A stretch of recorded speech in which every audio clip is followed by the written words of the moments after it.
Traveler, Paimon. It's been a while. As it happens, there is a letter here for you. One moment. Here. A letter? From who?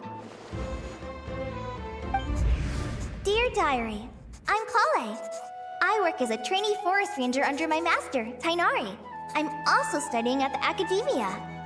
I've been getting better and better at reading lately. Mr. Al-Haytham says that the written word is a crucial medium for exploring the world and understanding oneself. That's why I decided to start this diary. That said, what should I write about? Things are pretty quiet in Sumeru these days.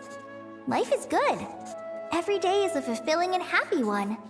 When I think back to the days when I suffered from Elazar, or way back to when I was injected with God remains, I am in a much better place now. I hope it stays that way forever. I'll leave it there for now. Master said he'll take me shopping in Sumeru City today, which is great because I've been meaning to visit the toy seller at the Grand Bazaar for a while now. Kale, time to go. Yes, Master! Huh?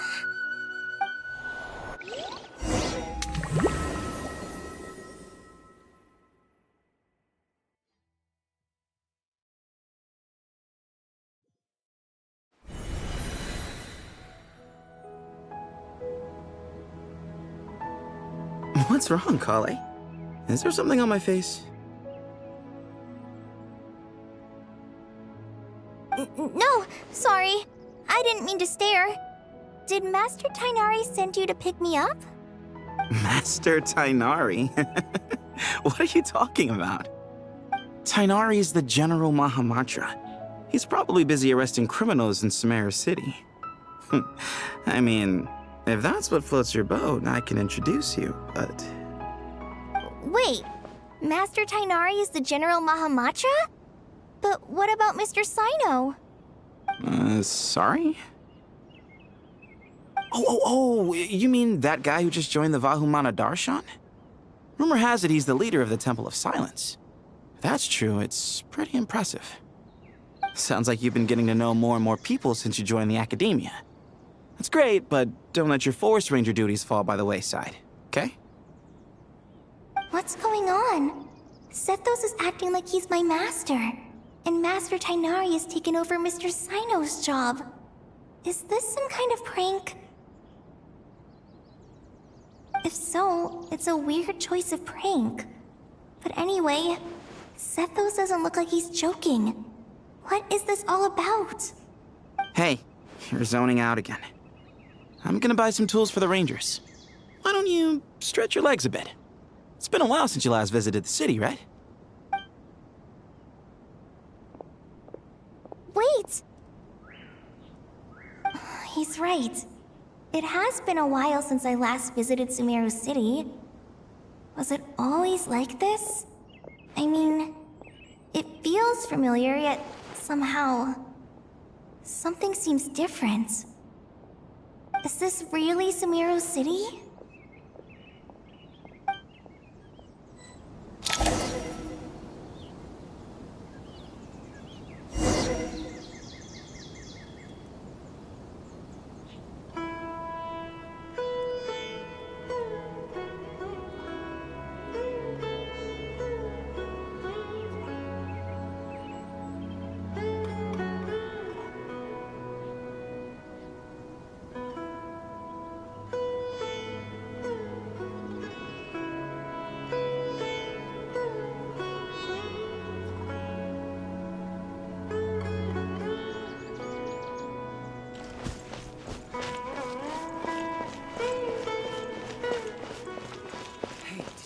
Just walked by? I think she's that famous merc.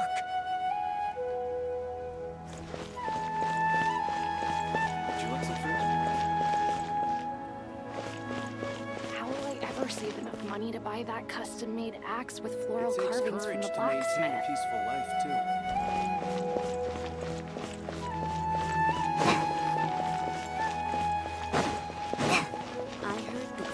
Disappears without a trace as soon as he gets off work. It's a little mysterious if you ask me.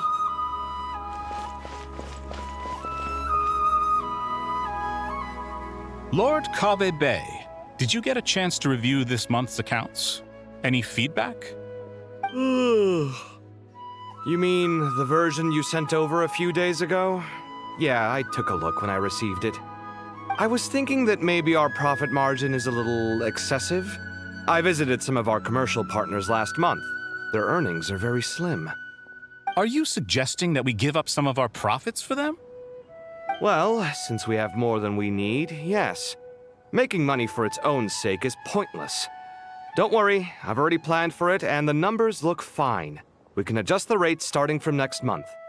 Also, about that designer you hired, I've had to revise his proposal 3 times now, but he just doesn't seem to... Let's cut our losses. Pay him his fee and send him on his way. I'd like you to get Layla on this instead. She was Cyrus's student, and she designed the Palace of Alcazarzaray. Seems like a much safer choice. Who's sneaking around over there?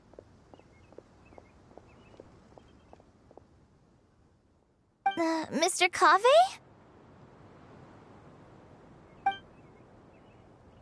Do you recognize this person, sir?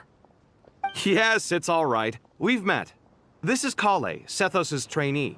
He brought her along the last time I went for drinks with him. What brings you to the city, Kale? Is your master here too? No, this is all wrong! Why is Mr. Kaveh saying that too? Tainari is my master, not Sethos. This can't be real. I have to ask someone else. There's gotta be someone else out there who still remembers the truth. Hey, wait! Don't run off! How strange. What's gotten into her today? It's like everyone switched places. I guess I'll keep looking around.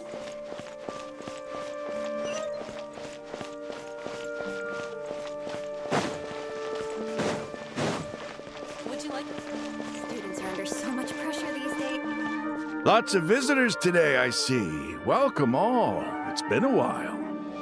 Hey, Rahman. You know that guy who sells face powder on Treasure Street?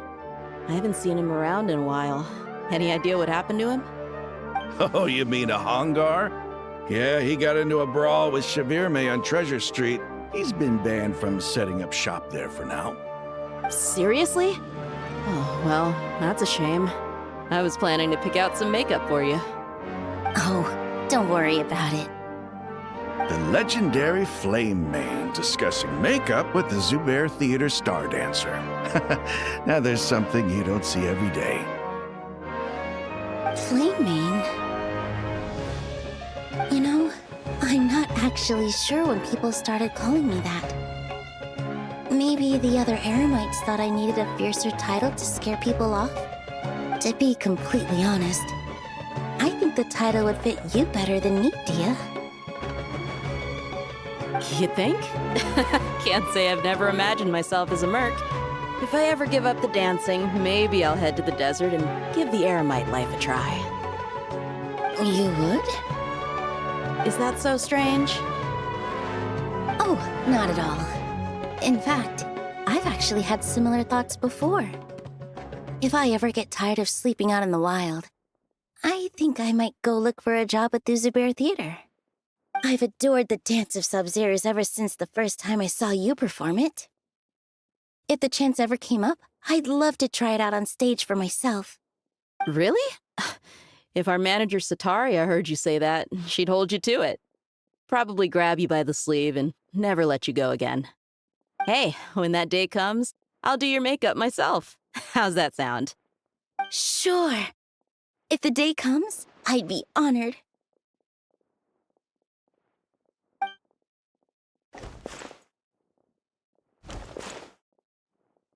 Everyone I know, everything I've ever known.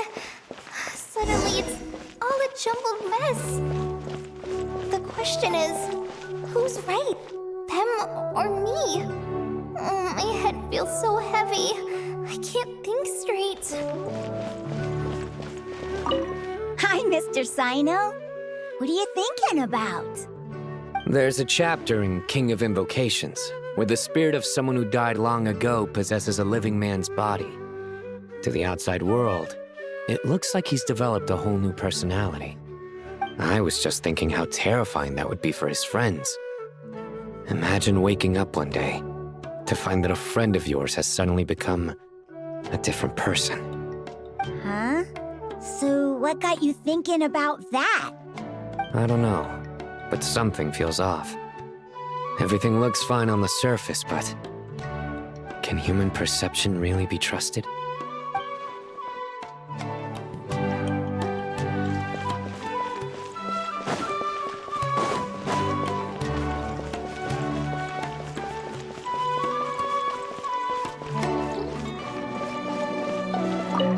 Alright, not a single Mora short.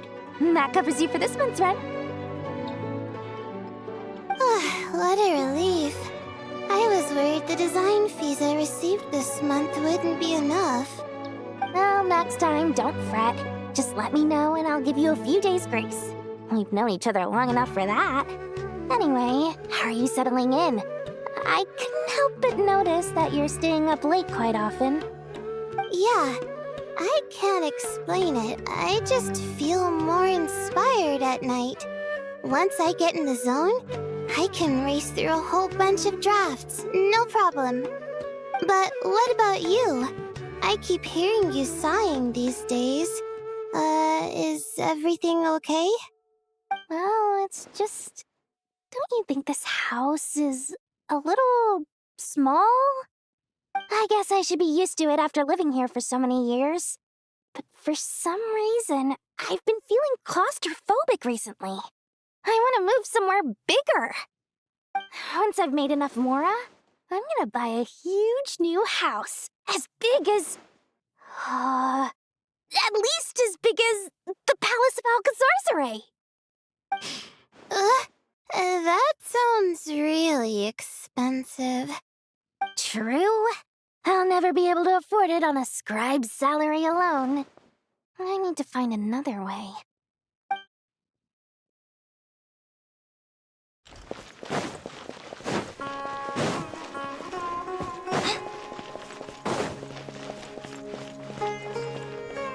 Mahamatra Tainari, we've apprehended the suspect. They say that the fool is prone to blind faith, but the wise man is not immune to it either. Suraj, do you have anything to say in your defense? Tainari, you were the one who turned the sages against me. Just a few words of caution from you was all it took to destroy my research. And now you're trying to stop me again? You should know that mechanical life is the future! We must cast aside our useless flesh and... That's enough. I'm not in the mood to listen to your lunacy.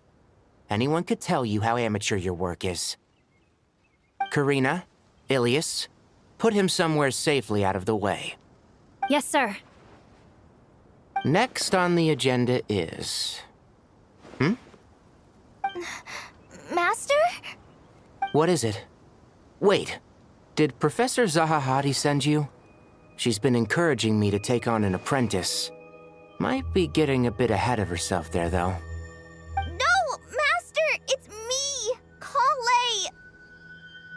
Listen to me. Something really weird is going on in Sumeru City.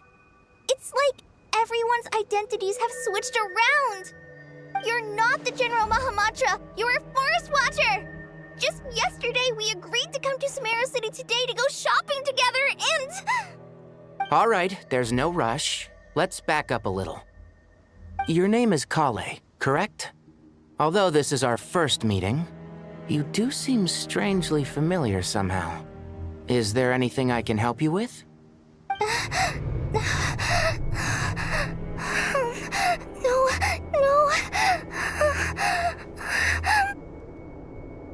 Master!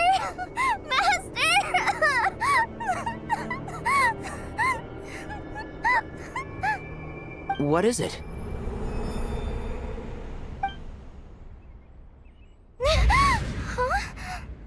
Did you have another nightmare? I've told you before, when you're tired, lay down on your back in bed and get some proper sleep. It's much better for you than napping on your front. Poor posture obstructs your breathing, which... can lead to all sorts of weird dreams. Master! Master! Master! What is it? Huh? Huh? No. No. No. Master! Master! Master! What is it? Huh? Huh? Master! Master! Master! What is it? Huh? Huh? No. No. No. Master! Master! Master! It's much better for you than napping on your front. Poor posture obstructs your breathing, which can lead to all sorts of weird dreams. Now, we're supposed to go shopping in Sumeru City today, remember? Cheer up. I'll take you to Hushang's. I heard he's got some new toys in stock. Go wash your face, take some deep breaths, and when you're ready, we'll head out. Okay. Thanks, Master Tainari. So it was just a dream. And yet, dreams can sometimes be a warning of things that will soon come to pass. Who said that? That dream felt unusually real, didn't it? Here's my suggestion. Since you're heading into Sumeru City anyway, you may as well tell Lesser Lord Kusanali about everything that happened.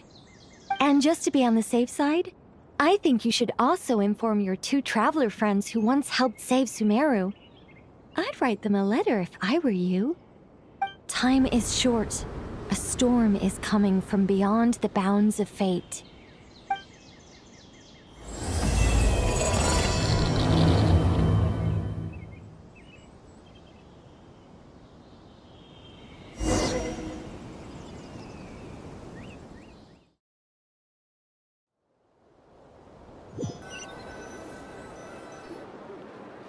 What a strange situation.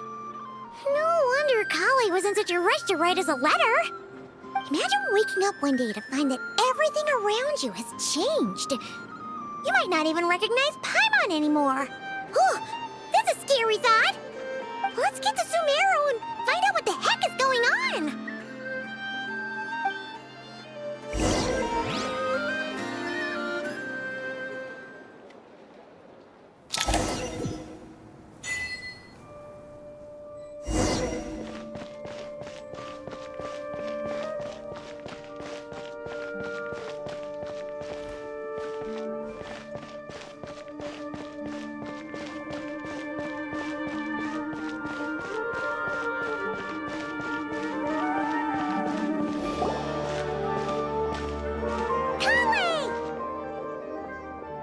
Traveler! Paimon! Thank goodness. I'm so glad you made it. Of course! We won't let anything happen to you, Kale. So, what's going on in Sumeru City? Looks like lots of people are moving or something. Yeah, I was just gonna say. After I wrote my letter, Master and I went to Sumeru City and told the Dendro Archon everything that I experienced, from start to She was silent at first. It seemed like she was deep in thought. Then the next day, we got told that she was ordering everyone to leave Sumeru City immediately and move to Caravan Rebot. The entire population of the city has to move? Not just Sumeru City. The evacuation also includes Lokapala Jungle, Avidia Forest, Ashavan Realm, and Ardravi Valley. Basically, everyone living in the rainforest must temporarily relocate to Caravan Rebot. Holy smokes! It's crazy! Yes, it's quite an operation. Even if people only bring the bare essentials, the scale is simply enormous. They've requisitioned almost all the Sumpter Beasts in Sumeru for the task, including the entirety of Dori's Sumpter Beast Park. The Dendro Archon said that what Kale experienced was not a dream, but a warning. After our meeting, she immediately summoned the 6 sages to analyze the situation and discuss countermeasures. They concluded that the events seen in the dream are very likely to become a reality, and that an unknown danger is rapidly approaching. Oh, please keep that to yourself. We don't want to cause widespread panic. The official reason they've given is a large-scale renovation of the rainforest ecosystem. People are skeptical, but there haven't been any major incidents. So far, at least. The Dendro Archon seemed really worried when we spoke to her. She said you can go visit her in the Sanctuary of Surasthana when you arrive. She also said she'd hold out until the very end. Tainari? Kale? You got a minute? I need a hand here. One moment, I'll be right there. As a forest watcher, I've been tasked with assisting with the relocation work. There's a lot to be done, and they need all the help they can get. This will be the final group of evacuees from Sumeru City. While they're away from home, they'll be heavily reliant on outside help. Thank you for coming in our time of need. As you can see, another crisis is upon us. Excuse me, sorry to trouble you, but could you help an old man find his medicine? It's buried somewhere in my luggage. Where's my mom? Where did she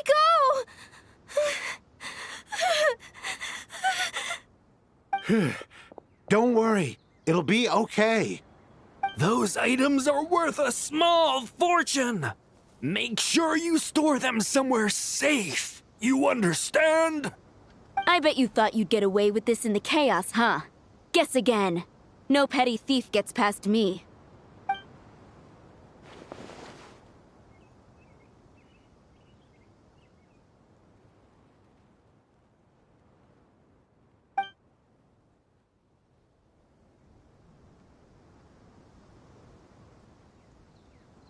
We should go help the evacuees.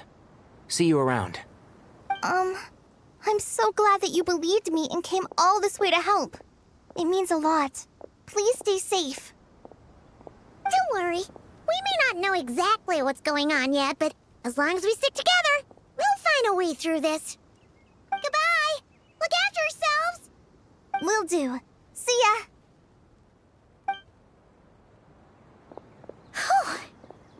Paimon's not sure how she found the words to comfort Kale because, honestly, she's kind of nervous herself. Let's head to the Sanctuary of Surasana and see Nahida.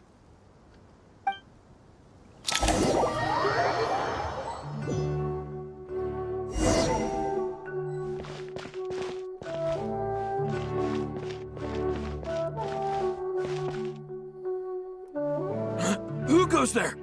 No unauthorized access to this place. By order of Mahamatra Sino. Are you blind? It's the Traveler and Paimon. Surely you've seen them before. Huh? Oh, so it is. I'm sorry, I haven't been sleeping well lately. My nerves are a little frayed. The Dendro Archon is in a very vulnerable state at the moment. Mahamatra Sino is concerned that our enemies might choose this moment to strike, so he's ordered us to strengthen our defenses. Just seeing you two again already puts our minds at ease. Please, enter. I'm sure everyone's expecting you.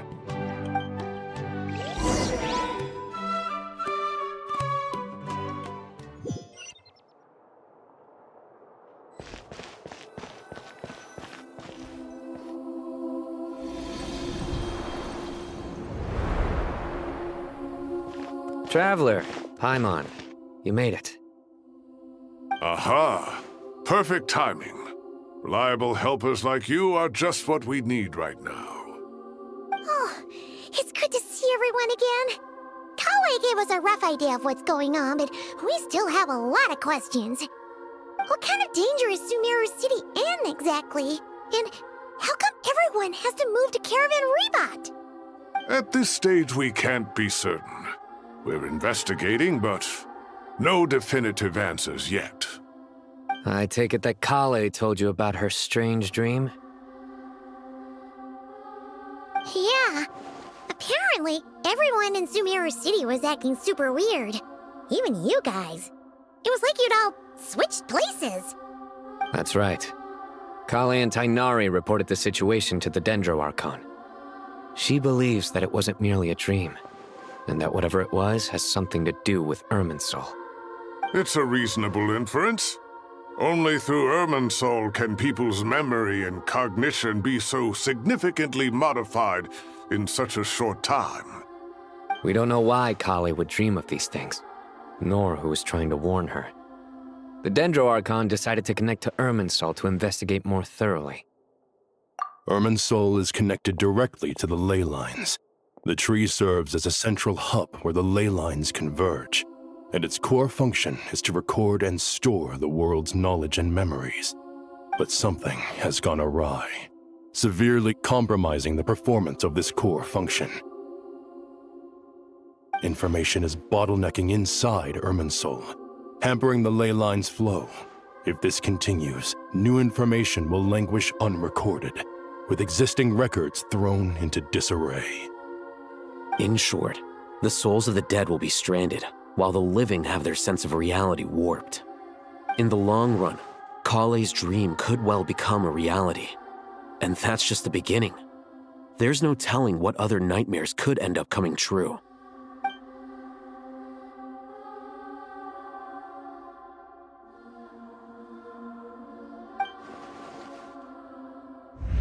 I have come this far to use my death to open the gates of the ley lines to my people.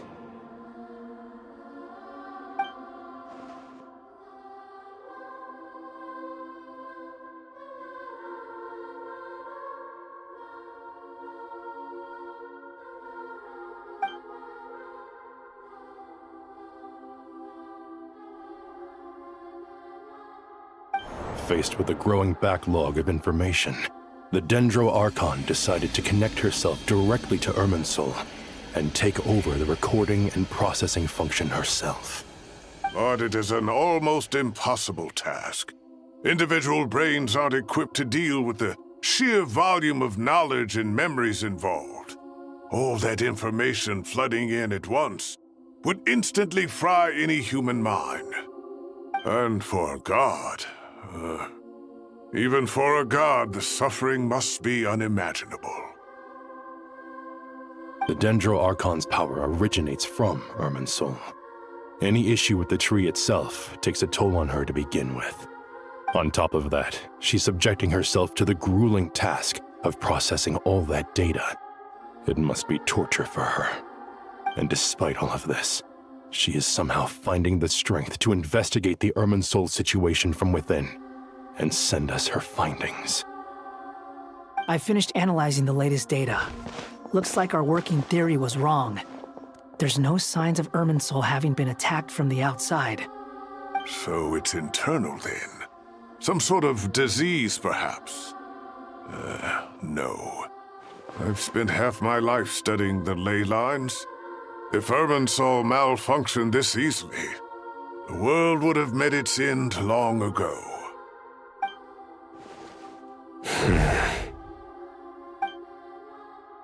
Sino? What is it? Not long ago, I got a tip from the Core of 30 that a large number of unidentified merchant caravans had recently been spotted entering Sumeru through Beta Harbor. At first, I suspected that they might have something to do with all this, so I sent some people to investigate. But if Irminsul wasn't attacked from the outside... Don't you think there are more important things to worry about right now than guessing who's behind all this? It's been over 12 hours with no new intel. If even the Keeper of Irminsul is this badly affected, you can imagine how bad things are in there.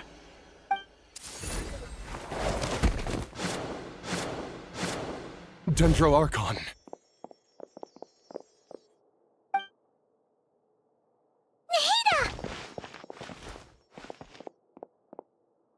What's wrong? Her breathing is weak, and her elemental energy levels are dangerously low. Looks like it's time to move to the backup plan. What's the backup plan? Get out of the city and take the Dendro Archon with us. The entrance to Irminsul is directly beneath the sanctuary of Surasthana. That means this is ground zero if anything goes wrong. The Dendro Archon has a very strong connection to Irminsul. But theoretically, this connection should grow weaker with distance. Under normal circumstances, she could unleash her full power here. But with Irminsul out of control, our first priority is to get her away from here. The situation is critical. There's no time to deliberate. Everyone in agreement? I'll deal with it. I'll also let the Matra and the Core of 30 know to start evacuating.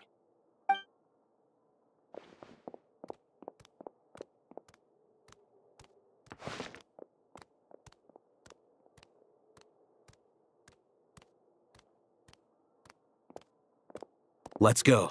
No sense grieving when there's nothing more we can do. Agreed. We'll be back as soon as this is over.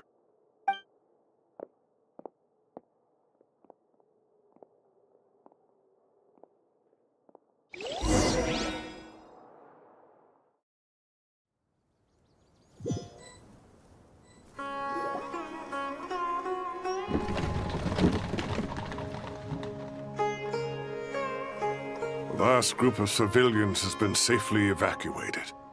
Dendro Archon's carriage will travel with them. Sino and Hat Guy will protect the convoy. With the Dendro Archon in a coma, we've lost our means of investigating the situation. And with Irminsul still deteriorating, we have no choice but to evacuate Sumeru City. Feels as though we're being pushed along by an invisible hand. Stop moaning, Cyrus. We're the teachers here. We should be showing a little more confidence, don't you think? A wise judgment. Let's move out to Caravan Rebot.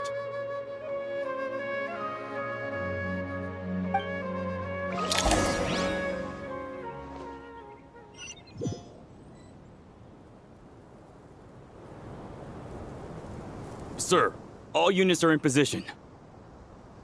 Good. Everything is going to plan. Interfering with Sumeru City is a necessary step, so do not hesitate. The Irminsul situation will not harm you. We need to speed things up here, too. We don't want to keep our client waiting, do we? No, sir. You have my word. Everything will be completed on schedule.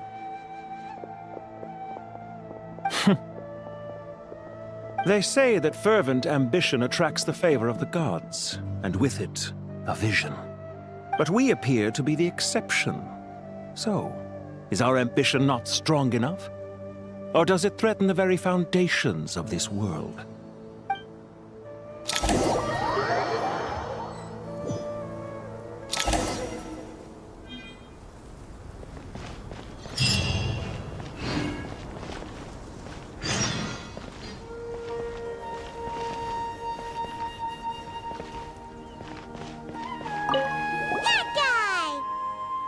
What? Nothing. You just look like you were lost in thought there. Do you have any ideas about what's going on? From what I know about Irminsul, the system doesn't break down that easily. I don't have the faintest idea who could have done this. Actually, one name did cross my mind. But, he's already dead.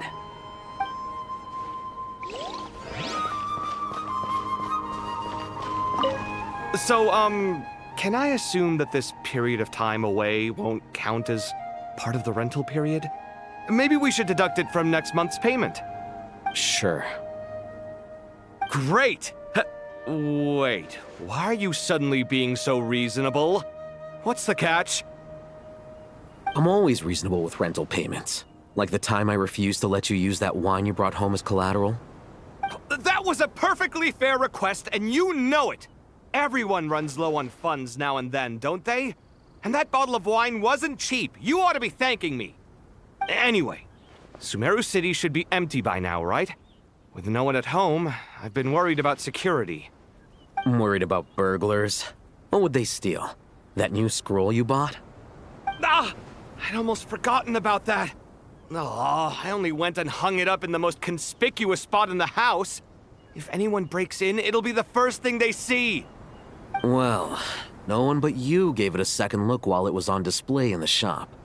I doubt anyone would go out of their way to steal it. You say that, but what if there's a thief out there who shares my aesthetic tastes? Then you can only hope he shares your taste in expensive wine as well.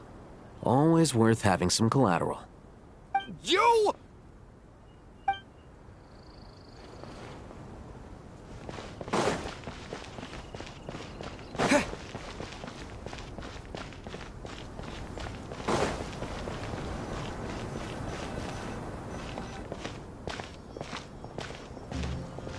How is the Dendro Archon? Her breathing is steady. I prepared some therapeutic incense for her, but it hasn't had much effect. Her vitals are still very weak. Based on the information you've provided, I have a working hypothesis.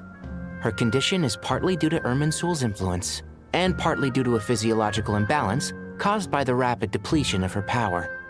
Elemental energy usually flows through the body at a relatively constant rate. The body grows accustomed to this rhythm, so when it's thrown out of balance, physical symptoms will appear. Is this similar to the ley lines? Overloading and withering both directly affect their vitality. potentially causing irreversible damage. Correct. From a biological perspective, if you overexert yourself, you pay the price with your life. The Dendro Archon is not only drained of power, but her life force is at a critically low level. Is there any way to restore her health? I know the ley lines have strong self-healing abilities. As long as any blockages or pollutions are dealt with, they can quickly regain their vitality. But what about people? Well, gods. What's their capacity for self-healing? Before we think about that, there's a bigger predicament to resolve. Restoring the Dendro Archon's power requires us to heal Irminsul first. But that will be extremely difficult without the Dendro Archon's power. Paimon's already getting lost here.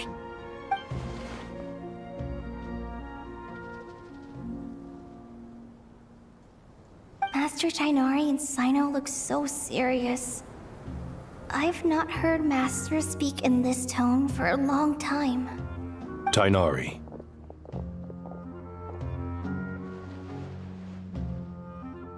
Master Nephis, sages. Tighnari, haven't seen you in ages. Have you gotten taller? Or did your ears get longer? Hopefully the former, Uncle Baladuri. Cyno, where's Professor Cyrus? I thought he'd be with you. He went out into the wild to investigate the situation. He said that the Irminsul anomaly will likely start to affect the real world soon. He shouldn't be trotting around alone at his age. Which way did he go? I'll look for him later. Would someone mind introducing us? Ah yes, of course. Allow me to do the honors. I'm sure we're all familiar with the Traveler and Paimon. They're the heroes who helped foil Azar's conspiracy and save Sumeru. These gentlemen and I are the 6 current sages of the Academia. Balduri and I are part of the Old Guard, while the other 4 took office after Azar and his clique fell from power. We have Sage Elkindi of the Spantamad Darshan, Sage Farnas of Kasharawar, Rataoist Sage Shakir, and finally Harabatot Sage Rusht. Nice to meet you all. I've heard much about you. Delighted to finally meet you in person. You're younger than I imagined for someone with the power to stand up to fate itself. Thank you for lending your aid to Sumeru once more. Once we're on the other side of this, could we get a photo together? My daughter has a friend named Isak. He's always talking about you two. Of course! No true hero would deny a child their wish. Back to business. So with the Dendro Archon currently in a coma, the people have taken temporary refuge at Caravan Rebot, but they cannot stay here forever. We need to come up with a plan as soon as possible. Farnas, any thoughts? Well, firstly, having reviewed the data, I'm inclined to agree with your assessment. This doesn't look like an attack on Irminsul from the outside. Rather, it resembles a malfunctioning machine. Calculations going haywire and sparks flying. That being said, before we consider how to fix it, we need to understand precisely what has gone wrong. Furthermore, we somehow need to ascertain this without relying on the Dendro Archon's power. We have no direct access to Irminsul. However, we might be able to gather the information we need from the ley lines. Study the branches to learn about the trunk, in other words. Wait, is that what Cyrus is up to? No wonder he ran off to research in the wild. Curse's always one step ahead of me, isn't he? I heard that while in the sanctuary of Surasthana, the Dendro Archon had to serve as the central information hub herself. This is a clear sign the situation within Irminsul might be far worse than we can imagine. Irminsul is vital not just to the safety of Sumeru, but to all of Teyvat. We must be the ones to bear responsibility for this world. To be on the safe side, I think we need to consider some backup plans. Are you saying we should consider a scenario in which Irminsul is completely destroyed? I'm merely pointing out that the possibility exists. You have a valid point. But until worst comes to worst, I believe we should focus our efforts on resolving the Irminsul anomaly and helping it recover. Kale, I understand that you were the first to foresee this crisis. If it's all right, I'd like to talk with you about it in more detail. Of course, but even I don't know how I came to have that dream. If there are no signs of external damage, could it be a stress fracture? Metals tend to suffer from this issue with long-term use, and Irminsul has existed for centuries, after all. It's possible, but surely a stress fracture would be more likely to cause a complete shutdown rather than chaos. Sages, General Mahamatra, sorry to interrupt, but something has come up. What happened? Some citizens didn't believe that Sumeru City was really in any danger. They slipped away and hid during the relocation, intending to return home. How many people are we talking? About a dozen. Sakura found them while on patrol, but they appeared to be suffering from psychosis. For whatever reason, they were trying to kill each other. By the time we arrived, there were only 2 survivors. One was unconscious from their injuries. The other tried to attack us, but was subdued. Where did this happen? Near Yasna Monument. That's not far from Caravan Rebot. Master. I know. The Irminsul anomaly is beginning to have effects in the world. I didn't expect it to spread to Yasna Monument so soon. It almost feels like we're being chased relentlessly, with no time to catch our breath. Sir Cyrus said the same thing. He sent me back to report in, while he continues investigating. I'll go join him. Count me in too. Don't let my age fool you, I can still fend for myself. Very well. Meanwhile, the rest of us will continue discussing our next steps. Get back soon. Take care of yourselves.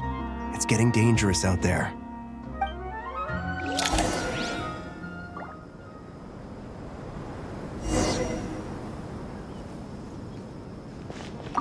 Don't be nervous, Kale.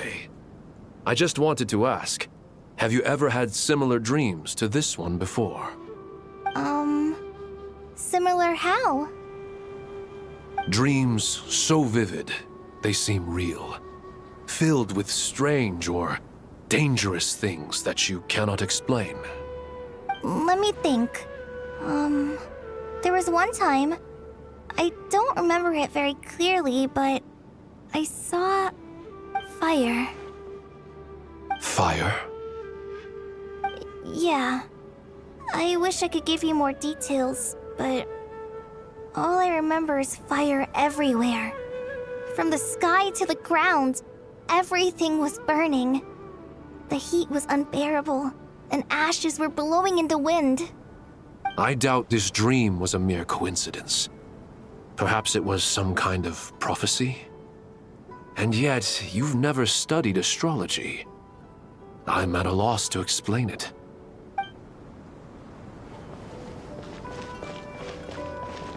I thought we'd be safer once we got to Caravan Rebot. If the Irminsul anomaly's sphere of influence continues to expand, our only option will be to move into the desert. To Aru Village? We should check if they can accommodate so many people. Essential supplies will also become an issue. We were only able to relocate here so quickly because Caravan Rebot is well stocked. If we move to the desert, we'll need to carefully calculate how much food and water to bring.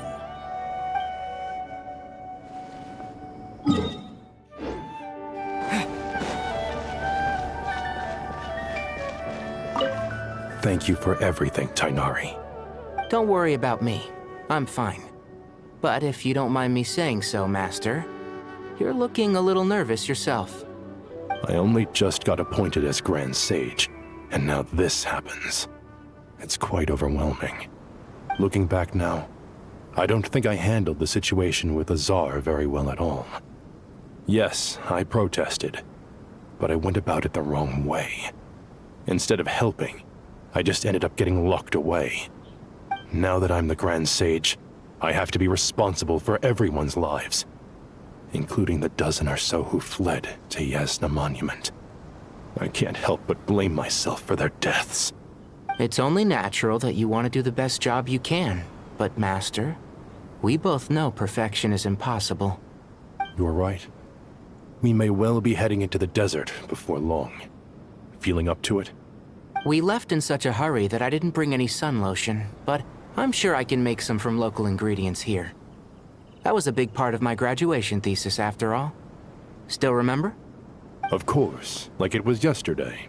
I remember asking you if you'd like to stay and teach, but you turned me down without a moment's consideration. Anyone else would fight tooth and nail for the chance to research by my side, but you couldn't get out the door fast enough. Weren't you afraid I'd hold up your thesis and stop you from graduating? If you'd pulled a move like that, I would have reported you to the Matra right away. You wouldn't give me a second chance? What about the bond between mentor and student? No, Master. I would not sit by and watch you go astray. Very good. Then I taught you well.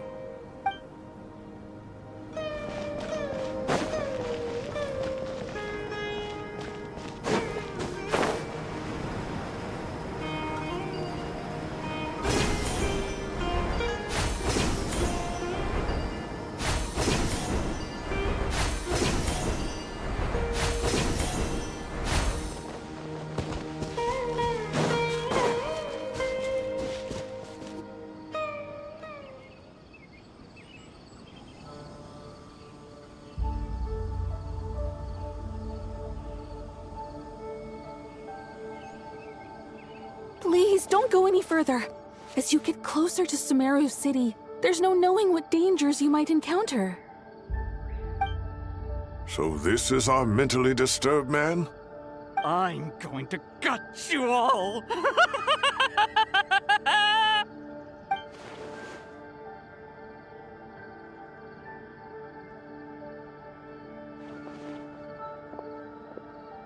Cyrus, you didn't even bring a single guard?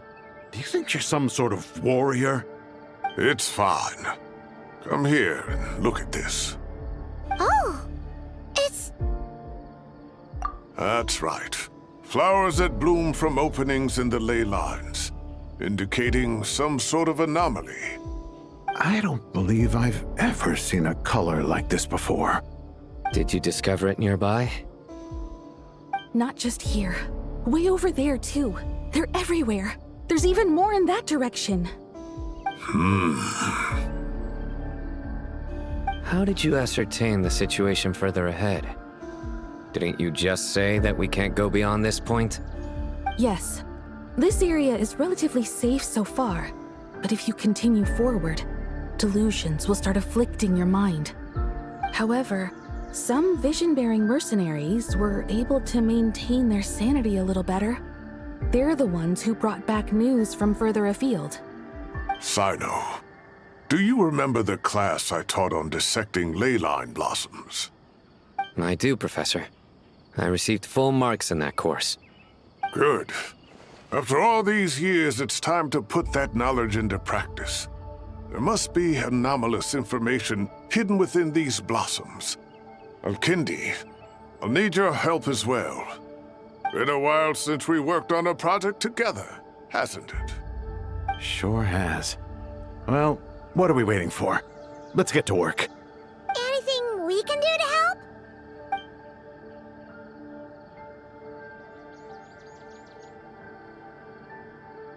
Will you need my help? All right, well, don't go too far. There's too many unknowns at this stage. Let's regroup at Caravan Rebot later. Don't worry if you don't show up. I'll come and find you.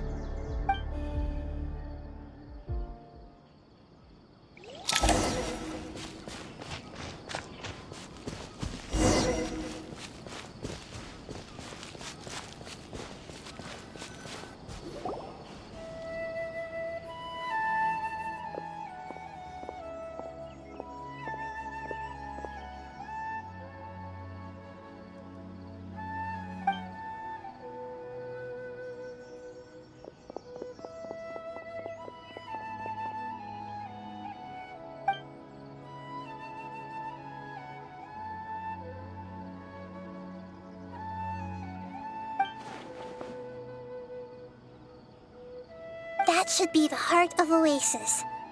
All we need to do is light it with the fire seed, and it'll restore a pep with elemental power. The damage it suffered internally will also slowly begin to heal.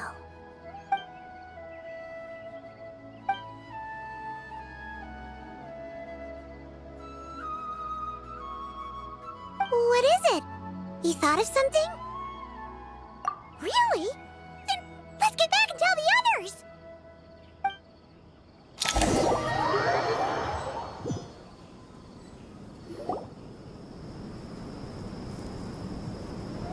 Whew. Glad to see you've returned safe and sound. Any longer and we would have gone out looking for you. Well, this is a nice surprise. Paimon sure feels better with everyone we know here.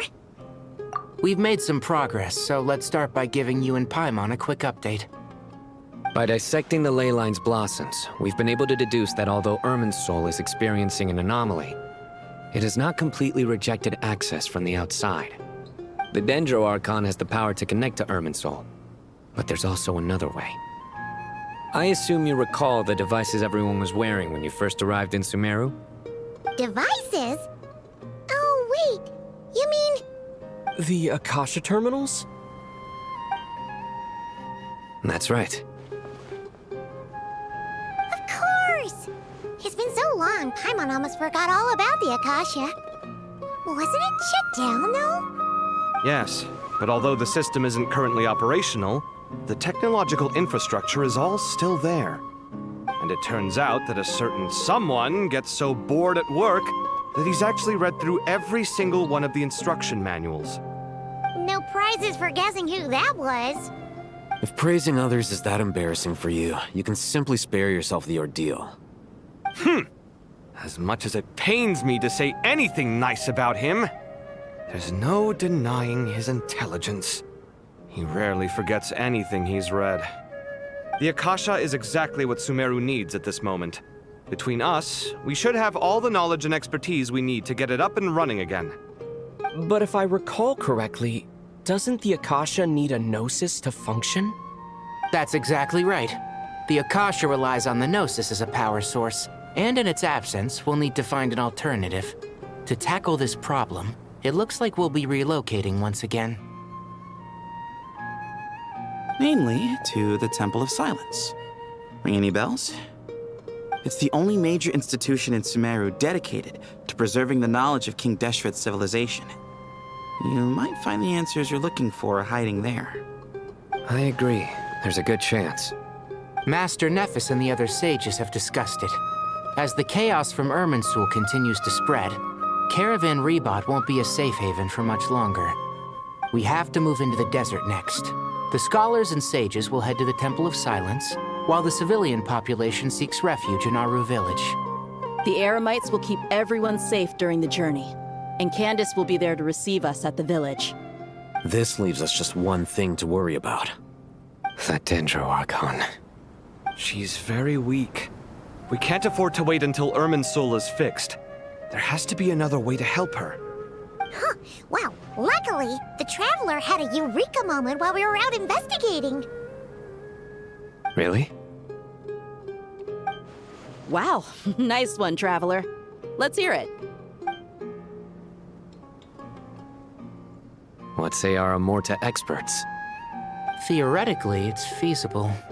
From what you're saying, although elemental life and elemental energy have their differences, the Dendro Archon has explicitly stated that she can imitate the power of the former.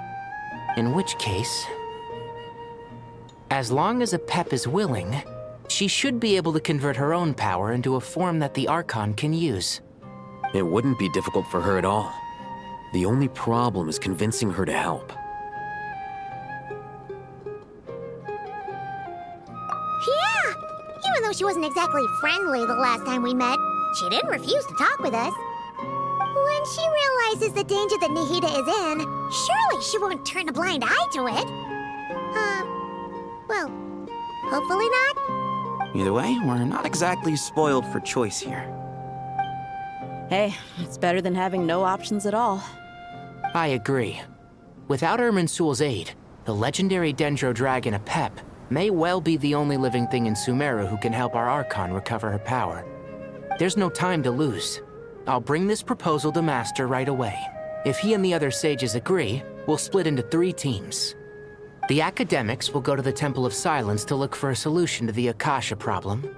The Eremites will escort the civilians safely to Aru Village, and the Traveler and Paimon will take the Dendro Archon to see a pep.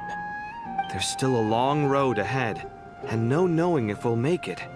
But at least we have a direction now. I'll take it over floundering around in confusion. If there are no objections, then let's proceed. But before we adjourn, I would like to leave you all with some parting words. No matter the distance between us, there will always be an invisible force tying us together. May the bonds forged in the past shine bright like stars and open a new path before our feet. Huh. Is that from King of Invocations? No. This one's from King of Invocations, the sequel. What's the difference? The sequel's much cooler. Couldn't agree more. Well, it was very apropos. Once this is all over, I'll give everyone a copy of King of Invocations and the sequel to show my gratitude. Come on, let's get moving.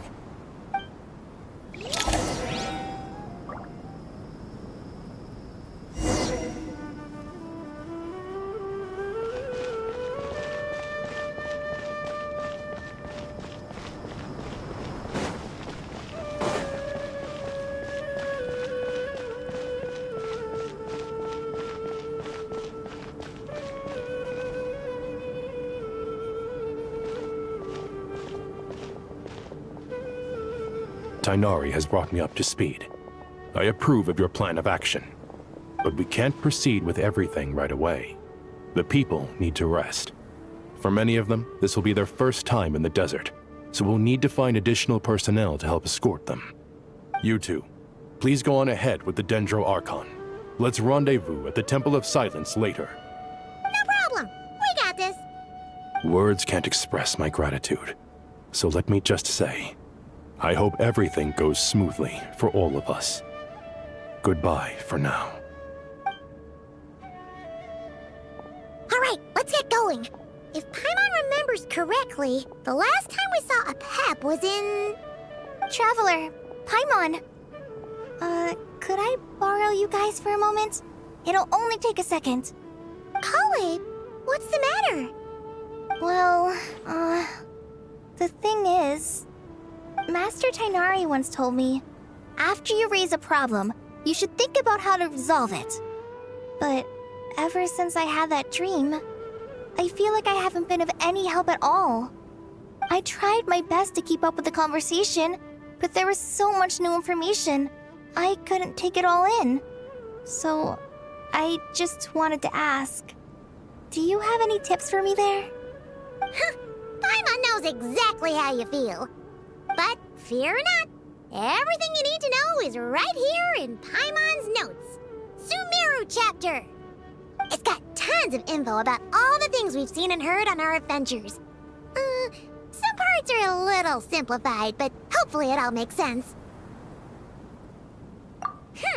You see? Being the greatest guide in Tibet isn't just a fancy title. It takes a lot of hard work. Paimon doesn't always understand the things you're talking about with other people. Whenever that happens, she notes down the confusing parts and goes over them in her own time. This is perfect. Could I borrow it? Sure. Matter of fact, you can keep it if you want. Paimon has another copy. The spare copy was originally meant for the Traveler. Paimon used to worry that one day he might not need a guide anymore, so she wanted to have a gift for him, in case we ever parted ways. But it doesn't seem so necessary nowadays. We have so many more places to see together. One copy will be enough for both of us. Thank you so much. But still, these are your treasured memories. I think I'll make my own copy and then return the original to you. Anyway, that was all. I won't keep you any longer. Have a safe trip. See you again soon. See ya! Alright, time to bring the Hida to see a pep. Let's hope that old grouch is in a negotiating mood.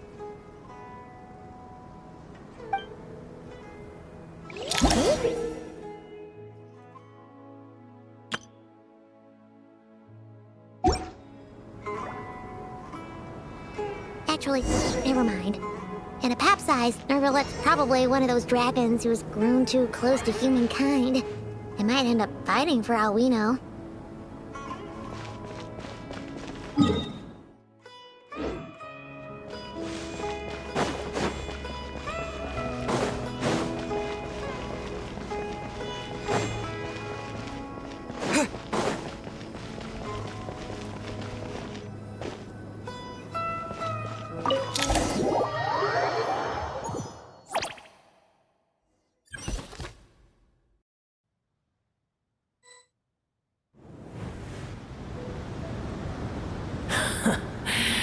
I had a feeling your kind might come calling. The ley lines are in disarray. Something has gone wrong with Irminsul, yes. Even from a great distance away, I can sense that Sumeru is headed for destruction. You who took our home from us, prepare to watch as your own world is plunged into oblivion. Oh, how the cycle of history comes to a poetic conclusion. This isn't a joke, Apep! Naheed is in grave danger! Can you please help her? Is she now? Then do explain. For what reason should I lend Boer my assistance?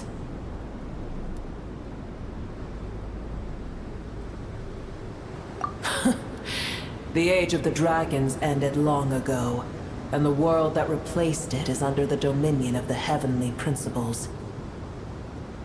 In choosing not to side with your enemies when the heavenly principles' rules began to relax, I have been merciful enough. Do not forget that I have no love for this world you hold so dear. Be not mistaken. The fate of Sumeru is of no concern to me. I am neither the god of this land nor its guardian. I may have given my tacit agreement as your kind built homes here and multiplied for generation upon generation. But that does not mean that I bear any responsibility for Sumeru. Tiny Boer, puny humans. In my eyes, all of you are but intruders who followed in the wake of the heavenly principles. I am not obliged to be your savior. Apep, if you truly despise gods and humans so much, well, after the great humiliation of being helped by a god in the past, shouldn't you be jumping at this chance to balance the scales? Now that is a compelling reason. When El Ahmar plotted against me and I was tortured by forbidden knowledge, it was Boer who saved me from agony. And though I regard with shame the pity of my enemies, to receive aid without repaying it would likewise tarnish a dragon's dignity. Oh, tiny Boer, puny humans. Just this once I shall deign to show you the true power of dragonkind. Whoa! It's happening again! We're gonna get sucked in!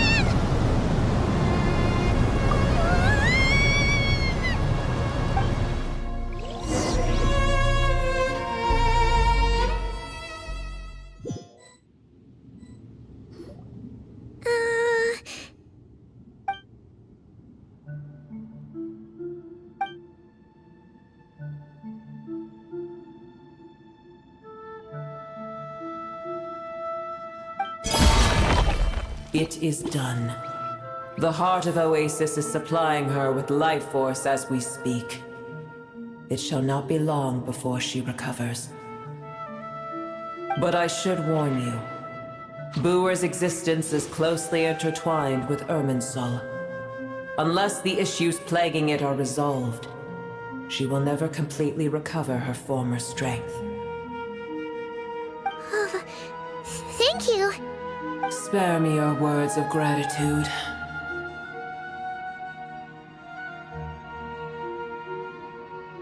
You may also spare me your feigned concern.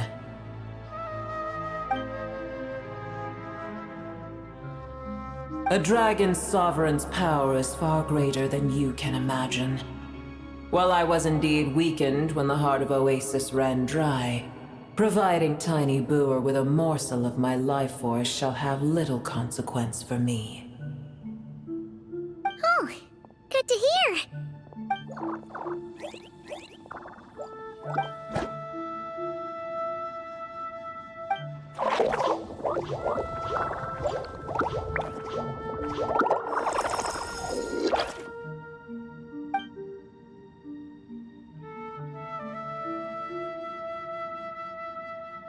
Ever held in high favor, I see. Oh, well, you know. The compliment was sincere. Simply accept it.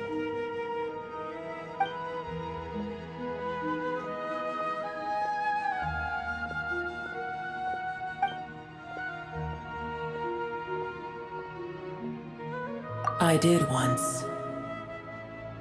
That tree was not planted by the heavenly principles.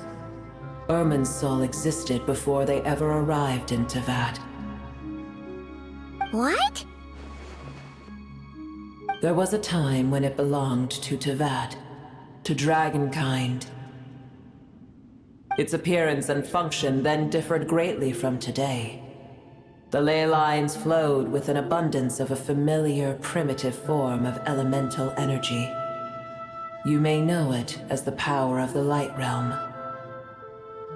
The heavenly principles usurped and refashioned Irminsul, made it serve humanity, and used it to anchor the fate of the world. Yet in the end, humanity has failed to protect it. Heavenly principles, God of gods. It makes me sick. The enmity between your kind and mine can never be bridged.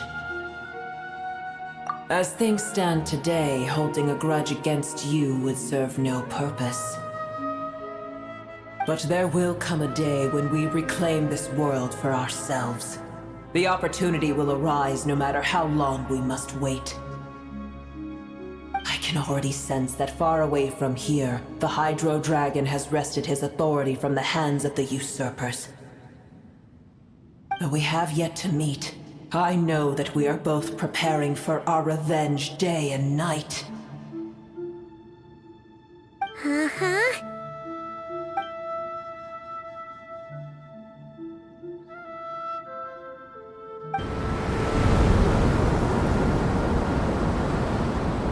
I hear a great disturbance out there. Huh? What is it? Sandstorms come. The Jinn. I see. Another calamity approaches. You both seem restless. Let us part ways here. Booer is safe with me. Once she has recovered, I shall return her to your side. Oh, thanks again. Take care, all right? I told you already I have no need of your feigned concern.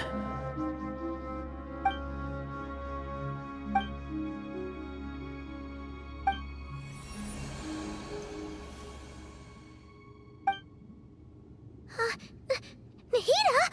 You're awake! Are you okay? Cease your interrogation. Yes, she awoke for a brief moment, but she has now lost consciousness again. Take it.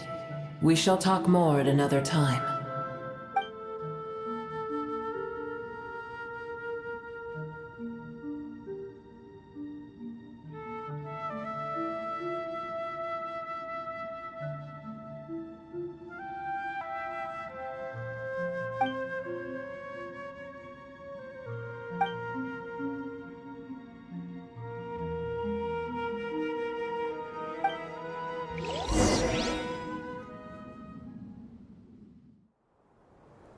Where the heck are we?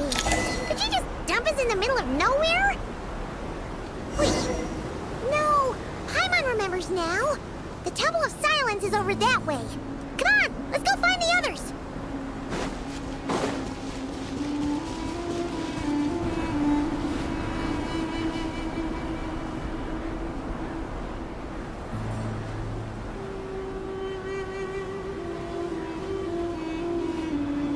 There's no need for everyone to stay here.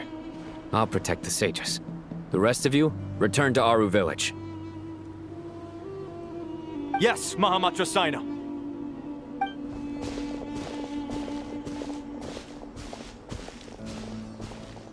Sino! What's going on? You're back. How's the Dendro Archon?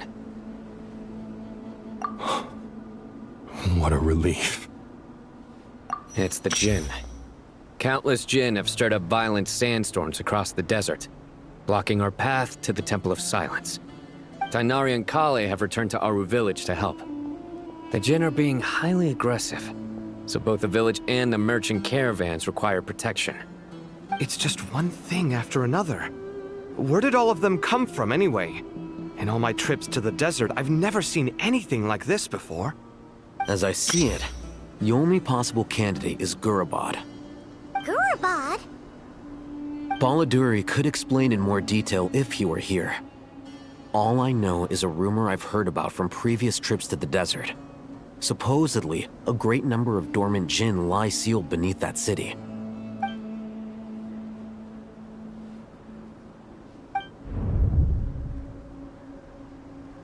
Gurabad is, for me, a fated land. I must therefore return back to this city, where my destiny awaits me still. My master, I am sorry that I couldn't stay by your side for long, and that I could not have more time to get familiar with you. Lalapar. Yeah, we once said goodbye to a friend there. Well, maybe not a friend exactly, but someone we met on the road anyway. She was a strange bottle. If we can find a way to wake her up, maybe she can help solve the situation in Gurabad. Well, be careful. You may find there's more than just the Jinn to worry about. You mean, there are other dangers in Gurabad? It's a sensible assumption to make. The moment we arrived in Caravan Rebad, the Irminsul anomaly started spreading in that direction. Now we've moved to the desert, and suddenly we're plagued by Jinn and sandstorms. To call it a coincidence would be a stretch. Don't worry, we've gotten a lot stronger since our last stint in Sumeru.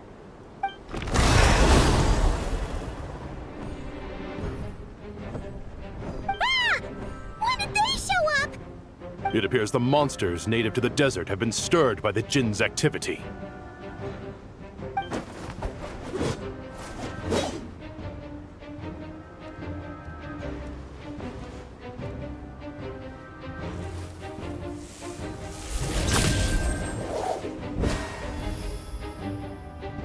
You should get going. We'll take care of things here.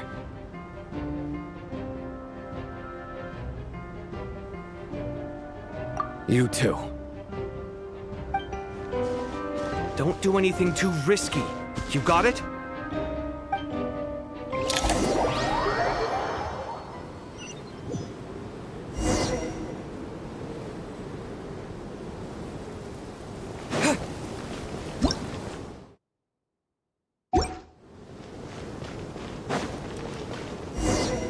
The Jinn are swarming out of Gurabad! Looks like Elevation's right! Let's get inside and see what's going on!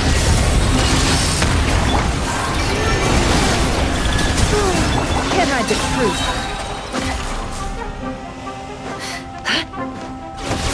No more lying.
more lies. Can't hide the truth.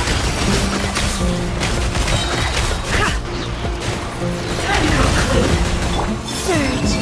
Moonlit night for all. Defensive mode engaged. It all adds up. I can jam with one hand and control with the other? Pure chaos!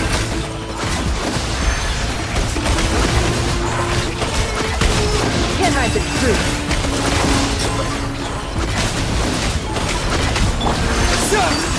Scatter!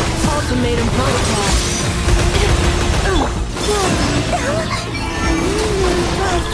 Insulation chamber. The mystery unravels. It all adds up.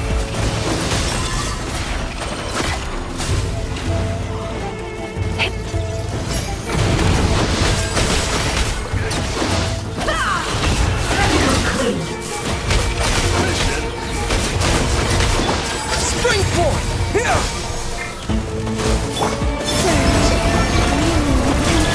Preparing for dust-up. Defensive mode. Seek within.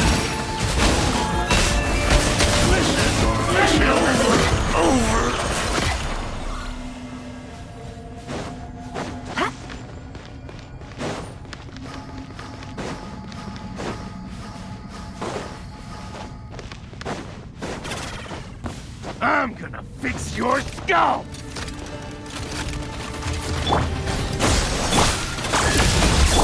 Time for the big one! Couldn't...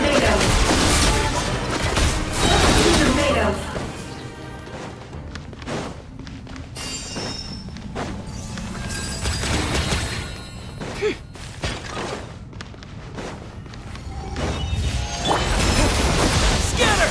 Germinate! The mystery unravels. No more lies. It all adds up.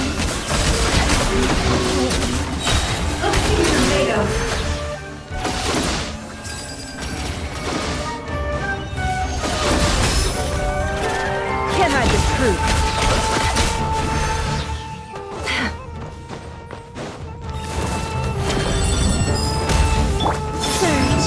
Insulation chamber.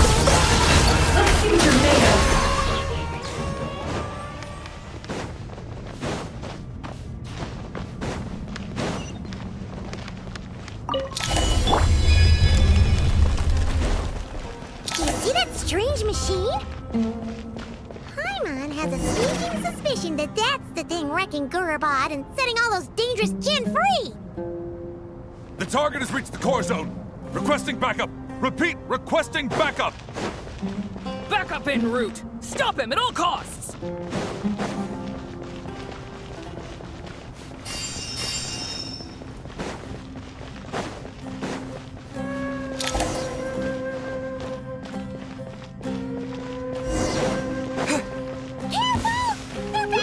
Bad this time.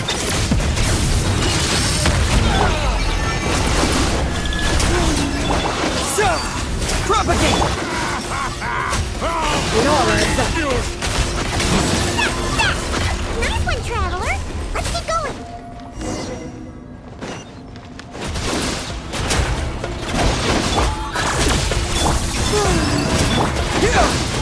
Can't hide the truth. It all falls into me.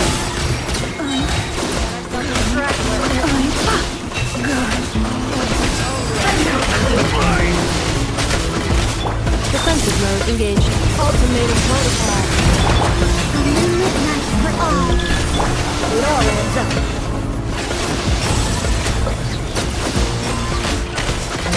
It all falls into place.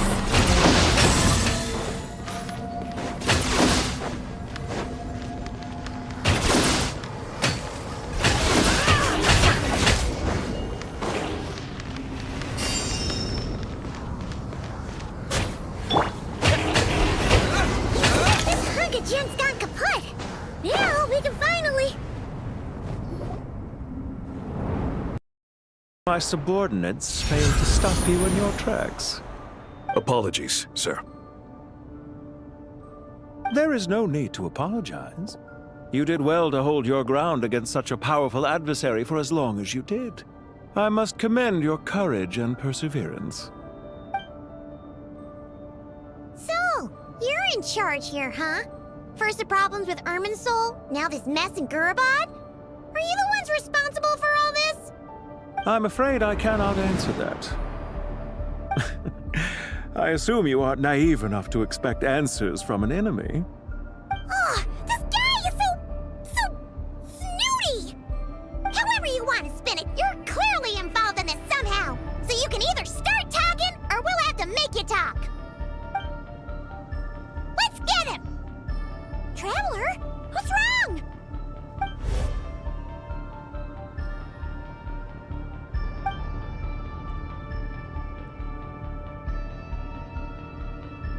You're remarkably calm. Some would act more rashly upon finding the ringleader all alone. But you keep your cool. Even as your enemy, I must applaud you. Did you show yourself just to say that? Is this you trying to take back control of the conversation? Unfortunately, I really don't have anything to say to you. I am here merely to indulge my own curiosity. Your names are well known among the Fatui. Naturally, I wanted to observe you up close while I had the chance. Hey! Don't treat us like we're some kind of exotic animals in a zoo! Oh, I wouldn't dream of it. You seem rather predisposed to misunderstand me. I'm quite aware that you are both heroes of great renown. You have resolved crises in many nations and won countless allies along the way. I've been following your adventures with great admiration. My only regret is that the trajectory of your journey conflicts with our goals. What do you mean, admiration? Sorry, but that sounds pretty weird coming from you. I don't see why. We may happen to occupy opposing sides, but there is no cause for deep-seated enmity between us. To respect one's enemy is to respect oneself. Well, now that you're observing us up close, what do you see? I've observed as keenly as I can. Yet, while I endeavor to understand, your true strength remains a mystery to me. Violence is not my area of expertise either, so, you see, I would much rather converse with you like this than determine a victor with the edge of a blade. Besides, I've heard that even 3 moons in the sky fail to eclipse your brilliance. I know better than to bite off more than I can chew. 3 moons? So you have a connection with the Harbinger, the Doctor. Well deduced. Our commander, Dottore, died in Nodcry, but there are things that do not end with his departure. We must... Look at me. I almost divulged more than I should have. What are you after? Revenge for Dottore? Or are you plotting something else? I've said quite enough, I believe. There's no point in continuing this conversation, except to say, I've noticed that you seem to know your way around here quite well. A repeated visitor to Gurabad, are we? Ugh. I'll take that as a yes. Then I'm sure you'll have heard the story of this place. The mother of the Jinn, Lilupar, and the tragic tale of her vengeance that spanned 3 generations. It was right here that Lilupar once helped the wise to ascend to the throne. But from that moment on, every king who sat upon it was corrupted by power. These degenerate rulers lost control over their nation, and with it, the right to occupy that exalted seat. What are you trying to say? I once admired you for your adventures. That is the earnest truth. But it appears to me that your journey serves ultimately to uphold the rules of this world. Are these rules truly just? Does the heavenly principles rule with wisdom or folly? And how can we be sure that the 7 who wield authority over the world will not be corrupted? Do you seriously think you're gonna convince us of anything? Convince you? I'm sure my commander already tried that. Why would I waste my breath doing the same? If a few words from a stranger were enough to make someone completely change their stance, it would only prove that they never had a firm will to begin with. I am merely stating my position, so that we might understand each other better. One's enemy in the present may not necessarily be an enemy for life. As for what game I'm playing here, I'm simply buying some time. But now I must bid you farewell.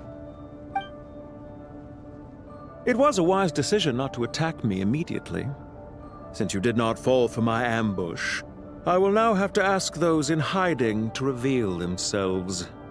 Leave this to us, sir. Very well. I trust you to do what is necessary. Stall him while I execute the next step of the plan.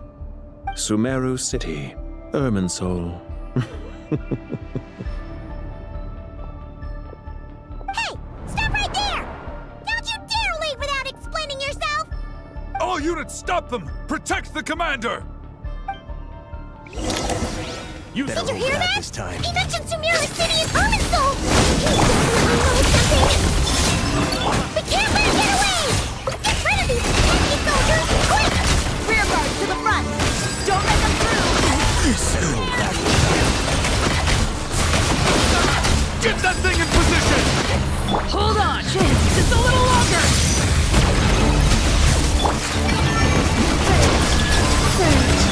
Propagate! Seek within. I better wrap this up.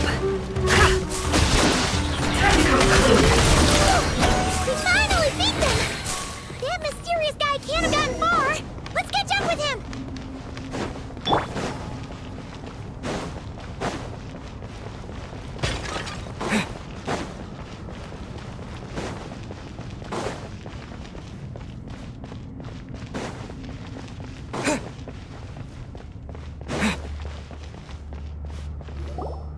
Found him! Over here! You're very persistent. Hey, you! Stop running and explain yourself! What are you trying to...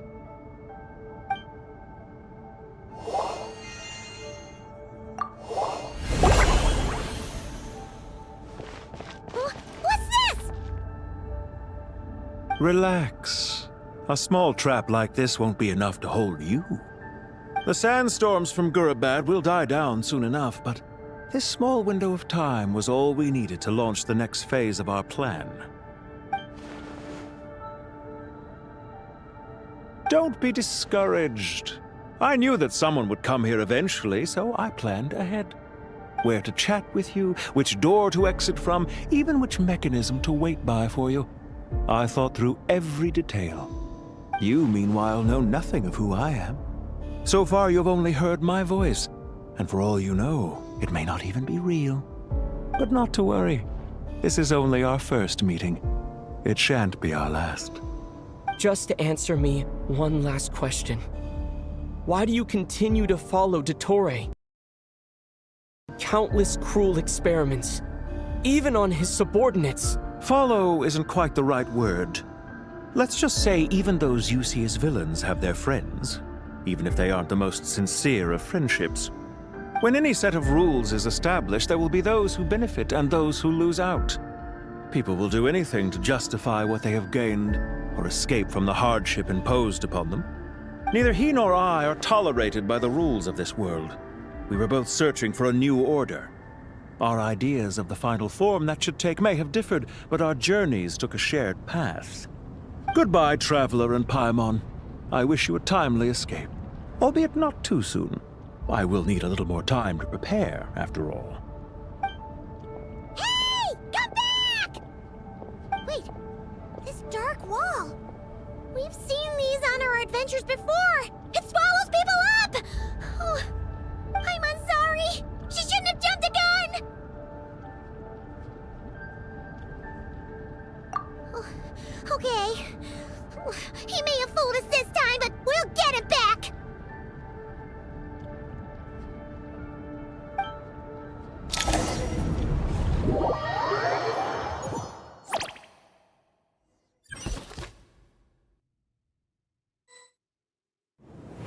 Sino and his team are guarding the north. We'll take this side. There's so many Jinn! We can't let them get into Aru Village! Don't fret. I am well prepared for this situation. Huh. So you have a solution? Perhaps you're unaware that I have a trusty genie partner of my own, Plumpy. If I send her to negotiate with the others, this whole thing will be resolved before you can say Mora. Off you go, Plumpy.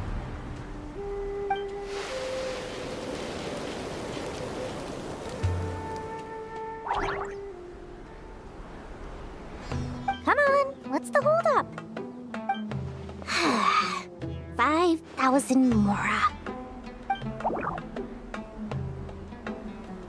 20,000 mora.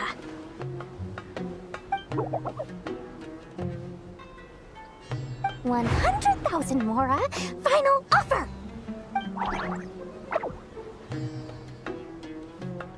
Ah, so she's a hired partner.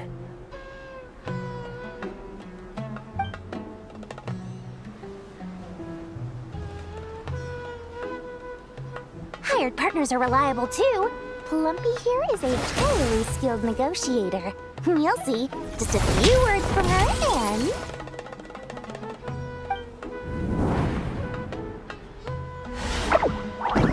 Plumpy! Don't you, Jin, have any respect for the rules? This was supposed to be a negotiation! How dare you treat my messenger like this? You wanna play rough? You can play at that game!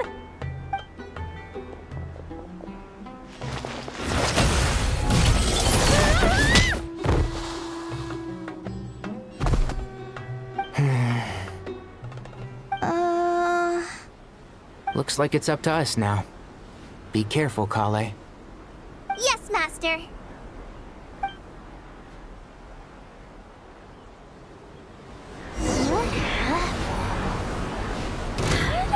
Pass out! Never mind! Bumpy, it's time for revenge! You know, this reminds me of when you first arrived in NVIDIA. You were trying to help a child retrieve a lost toy when you stumbled upon Spinal Crocodile territory by mistake. Yeah, I remember. Our first time fighting side by side. Fighting side by side? I seem to recall swooping in to rescue you with a team of forest rangers. Please stop.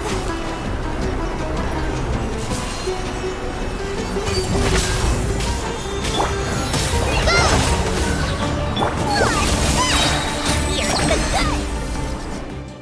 There's too many of them! I can't believe I used 12 rare items in one battle! Ugh. I shudder to think how this is going to affect this month's accounts. The sight of that glaring deficit might be more than my poor heart can take. Tainari, how's the situation on your end? We held the line, though it was a close call. But it looks like they're preparing for another attack. Has something happened? They've breached our defenses in the south. The Jin are pouring in. We're moving the villagers to the north as we speak. We're hemmed in. This is getting precarious. Our margin for error just got a lot smaller. That's why we wanted to confirm your status. We need to consider our next move carefully. Bad news! Another line of defense has been breached. Kale, go with them and assess the situation. Dory and I will hold the line here. But Master! Even with 3 of us, we barely managed to. This is not a discussion, Kale. Don't worry about us. She clearly still has plenty of tricks left up her sleeve. Wait! You can't pin all your hopes on me! Oh, great.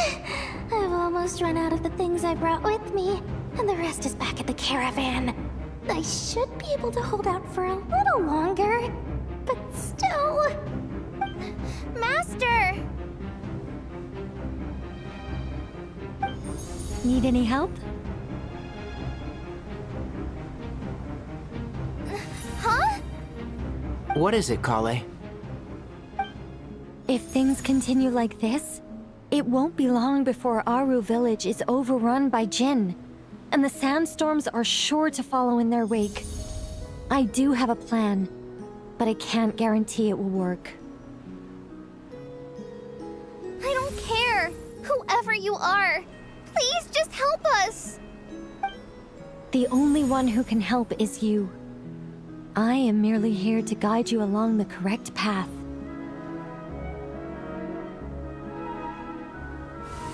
I am a spirit created at the beginning. I am a flickering illusion. I am the shimmering light that flows from the eyes of the Creator. What do you mean?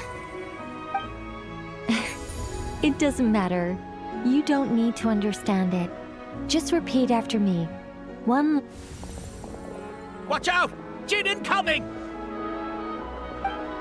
I am a spirit created at the beginning.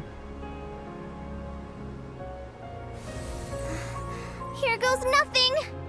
I am a spirit, created at the beginning.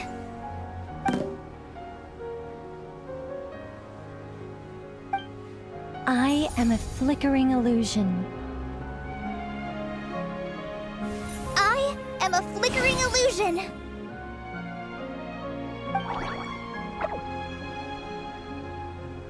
What's wrong, Plumpy?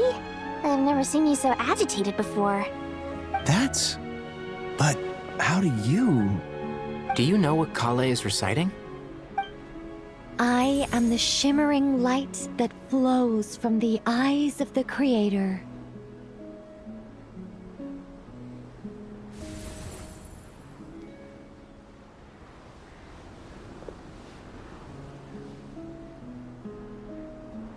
I am the shimmering light that flows from the eyes of the Creator!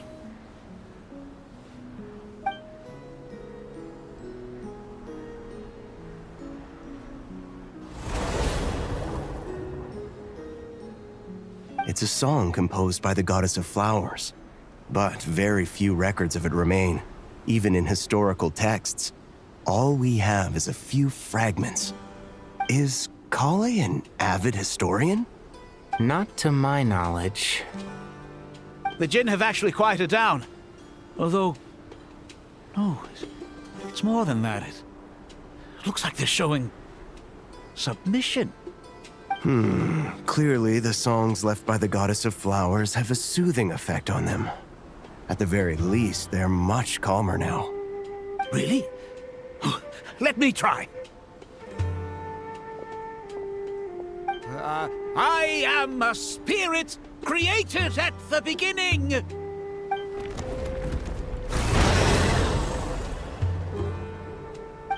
Don't stay away! I'll stop! I'll stop! It seems like the song only works when Kale recites it. But why? Kale.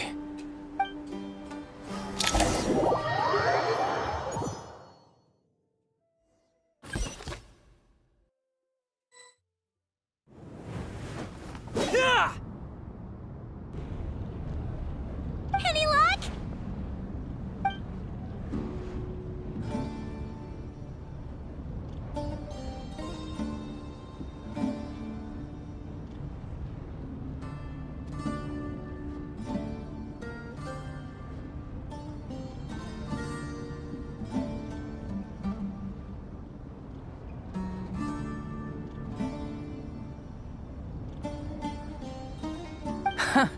When I heard that loud rumbling in the distance, I thought the shifting sands had bust open the gates to some ancient treasure vault. Turns out it was just you guys. Huh? Wait! That sounds like... It's been a long while. Did you miss me?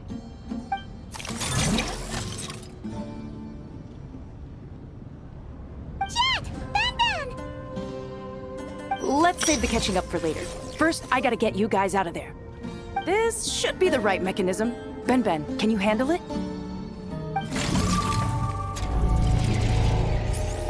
There we go. Come on, let's leave this place.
years. It's like they were never here. The Fatui? They came to the desert again? Yep. No idea what they're planning this time. They were being very coy about it. How have you been, Jet? Well, since we last met, I've started my own band of mercs. We've actually made quite a name for ourselves. Oh, yeah. On a slightly different note, I have some good news. I finally took care of Masaira. Not much to write home about. It was just another day. Found his hideout. Dragged him out of his cozy little bed. He tried to talk me into seeing his point of view, as usual. But I'm way past that by now. There was nothing he could say to save his life. What about you guys? Bet you'd forgotten all about me and Ben, huh? Of course not! We're super duper best friends! Wow. Sounds like I should make time to visit some other nations too. Anyway, what brings you to Gurabad? Oh, right. I almost forgot. We're here to look for Lilupar. Oh, that bottle? Yeah! We need her power to calm the Jinn and stop the sandstorms. Here's hoping we actually manage to find her, after all the trouble we've been through. Surely, with everything's been going on in Gurabad, she must have woken up, right? Only one way to find out.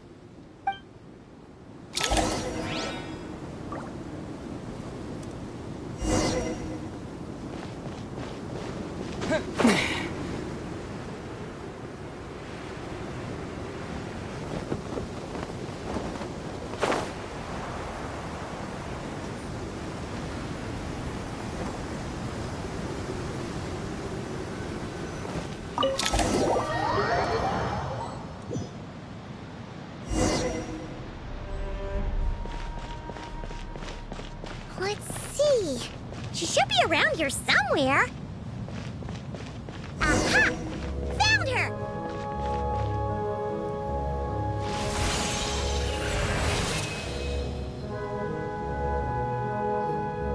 Lilupar! What a long dream that was. It's been a while, my master. Oh, and you're here too, little wildcat. The four of us back together again. Imagine that. After we last parted ways, I merged with the land beneath Gurabad to suppress the dark calamities stirring in the depths. It rekindled the flame of vengeance within the Jinn, depriving Gurabad of any hope of peace. I fought against it for a long, long time. Until one day, I sensed a change in a foreign land to the west. Suddenly, the pitch-black abyss fell silent.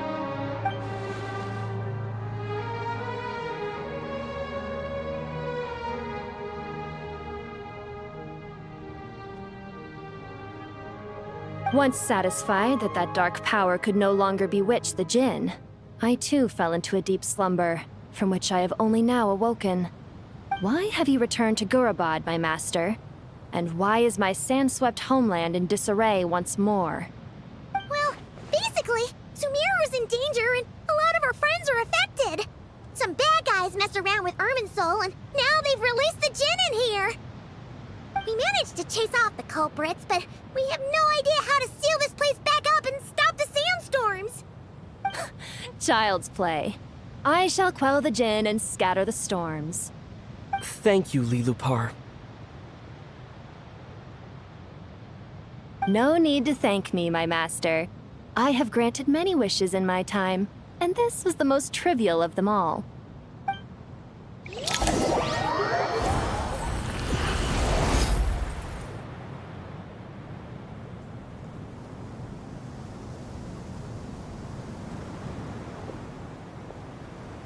The sandstorm's gone.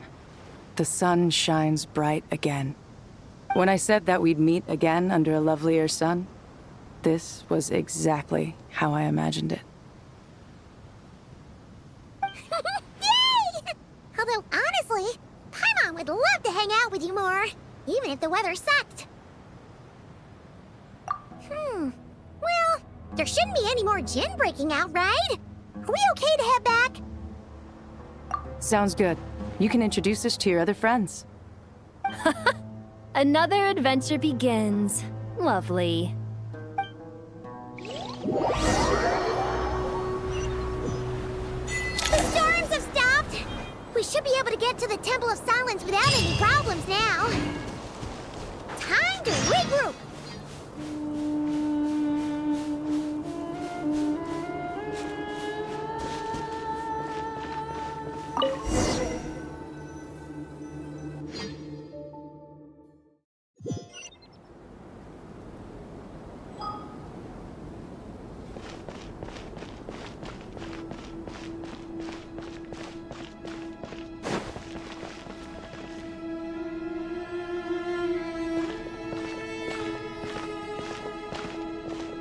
So, this is the Temple of Silence.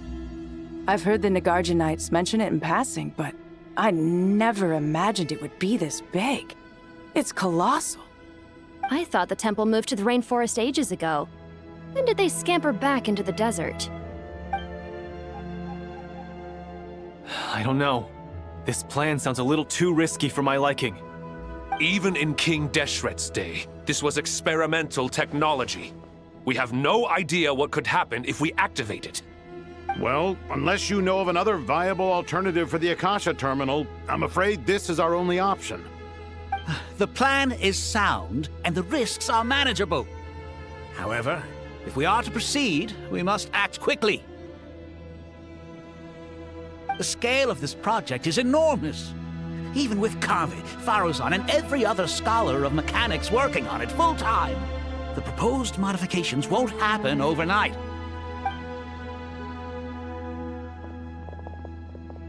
You're back. Everything all right?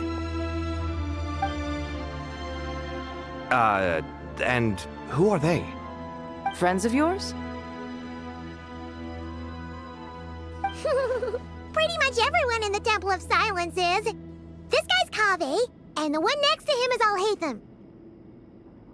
Hello, I'm Jet, and this is Lilupar. Oh, a famous name from the history books.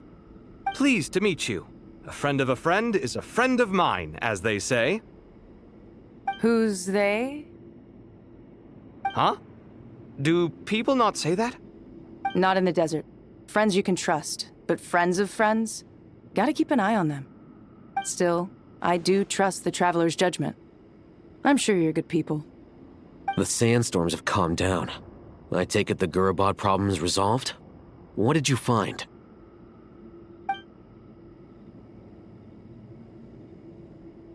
And after getting all smarmy with us, he trapped us there. Luckily, Jet used the mechanism outside to free us, and then we got Lilupar to put a stop to the chaos. Wow. Thanks for being there to help them.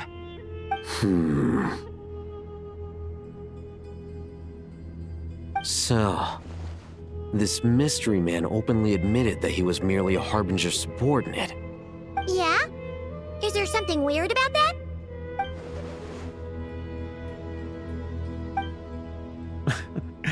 I assume you aren't naive enough to expect answers from an enemy.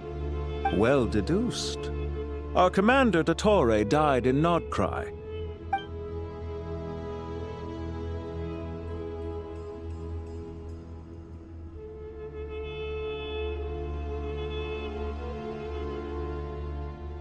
Are you wondering about his true identity? Or do you think there's a big conspiracy behind all this? I wouldn't go as far as to call it a conspiracy. Just the simple fact that having someone to shift the blame on tends to prove useful should trouble come knocking later. The most important thing for now is to solve the immediate problem. Perhaps that man knew you wouldn't have the resources to investigate his background and so didn't put much effort into disguising himself. This is all getting a little cryptic for me. I'll let you guys talk while I take a walk with Lilupar. Jet? Aren't you with the Blazing Beasts? What a coincidence. Didn't expect to run into you here. We're mercs. You can run into us anywhere. Who's this with you? So, did you find the solution you were looking for in the Temple of Silence? You bet we did. This place is incredible. It has everything. So far, we've discussed a plan and verified its feasibility. Building a new system from scratch is out of the question. So our only option is to modify the Akasha using certain resources we hope to find in the mausoleum of King Deshret.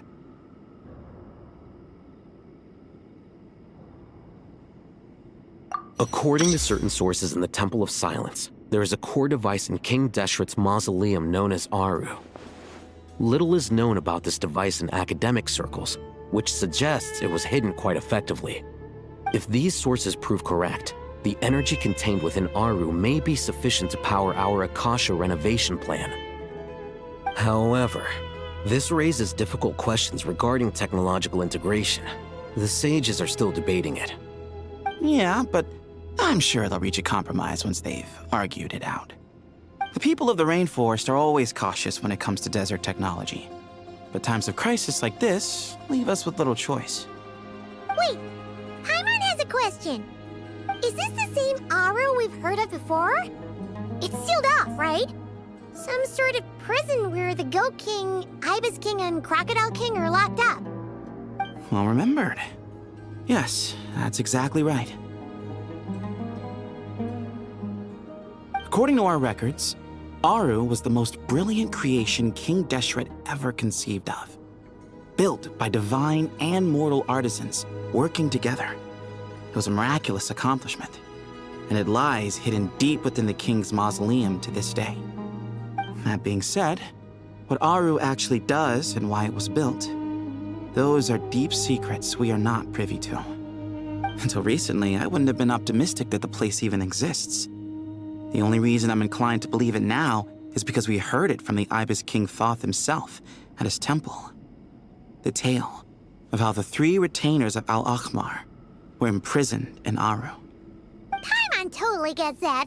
When Paimon first heard about it, she thought it sounded pretty unbelievable too. Do you guys still remember that? The Ibis King told us they were trapped in Aru and that they had to answer 3 questions to get out. I think I remember.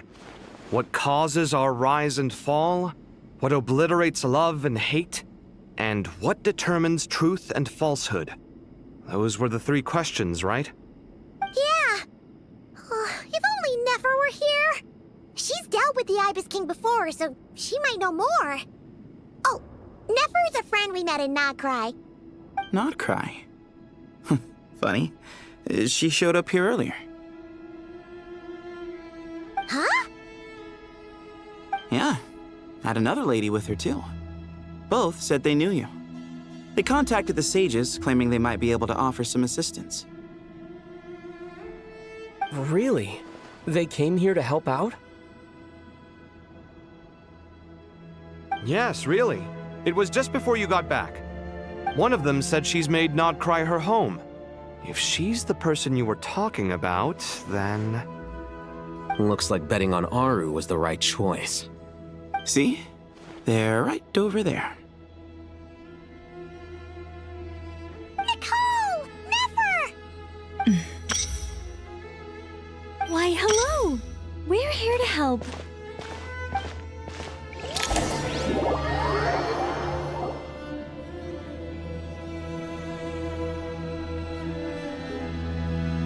It's a good thing we left early. We almost got locked out. Locked out? What do you mean? Oh, you haven't heard? An invisible barrier has appeared around Sumeru's borders, cutting off all travel in and out. No one can leave and no one can enter. Sumeru has become a lonely island. Are the Fatui behind this too? Actually, no. This has nothing to do with them. I suspect it's a defense mechanism within Irminsul itself. Irminsul is the source of Tevat's ley lines, after all, and Sumeru is the nation closest to it. I imagine this function was put in place to seal the entire region off in the event of serious damage, preventing the disaster from spreading to the rest of Tevat. It may have been implemented long ago.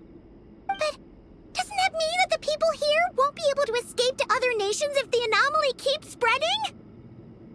Currently, that does appear to be the case, which is precisely why I am here.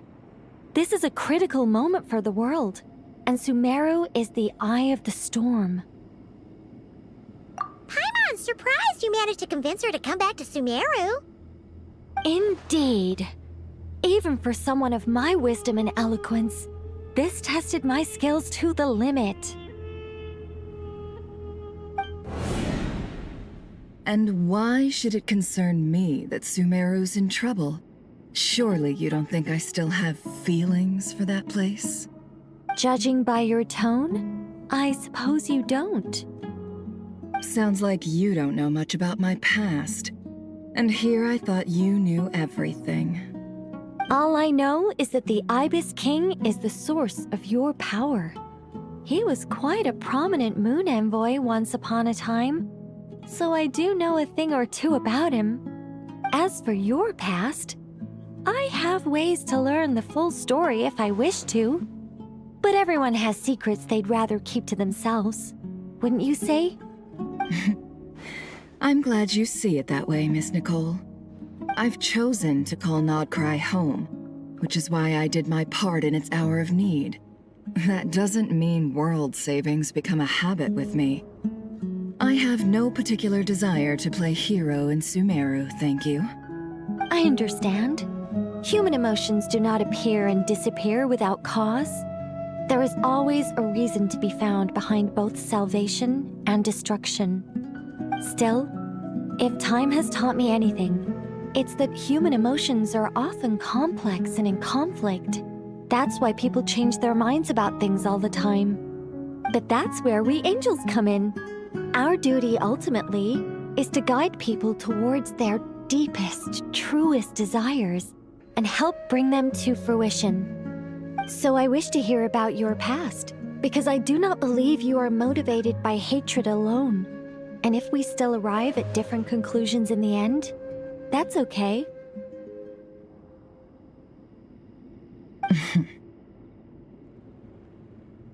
I refuse. Wait, what? But I set the atmosphere and everything. Isn't this supposed to be the moment when we finally open up to one another? Is it? Maybe I'm not so good at reading the atmosphere. You're right, Nicole. There's more to me than just hatred. Had it consumed me, I'd be left stuck in the past forever, never living in the present. But I don't think that your guidance can change my mind. The all-consuming sands, the bloodshed, both deserved and undeserved. Those old emotions cling to me like a shadow. Do you wish to shake them off? No. I hope to remember them forever. Those emotions and memories shaped me into the person I am today. They'll always be a part of me. In that case, would you like to hear my perspective, at least? Sure. It's not every day you get to hear an angel's opinion. A long, long time ago, when the angels still walked freely upon the earth, I found life tedious. Monotonous work, lukewarm relationships. Things weren't nearly as interesting as they are now.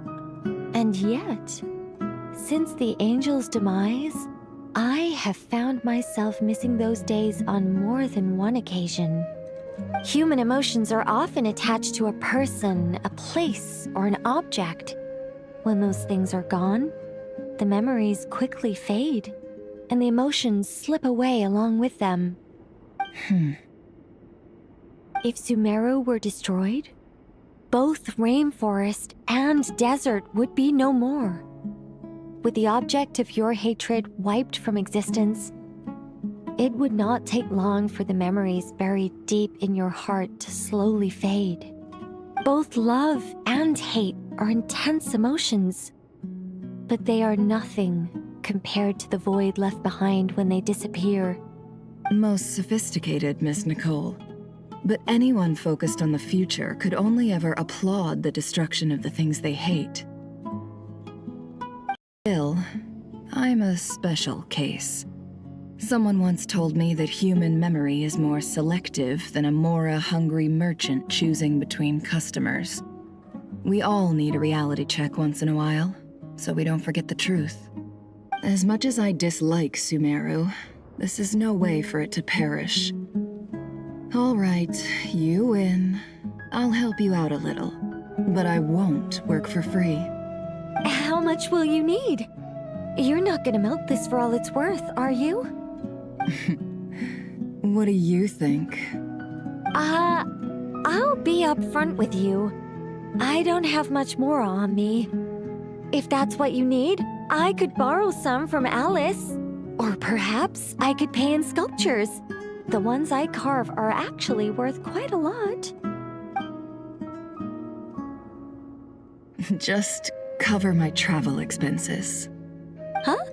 Is that all? That's all.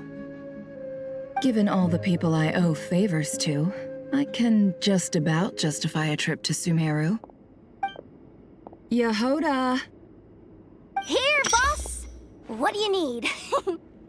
I'm going back to Sumeru for a while. While I'm away, you'll be in charge of the curatorium. Me? I'm in charge? Whoa!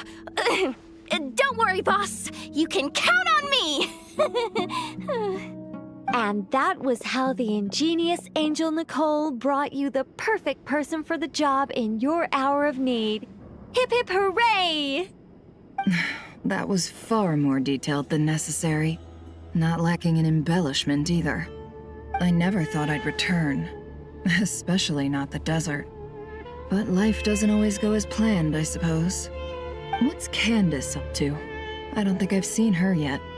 She is still taking care of things in our village. Should be joining us before too long.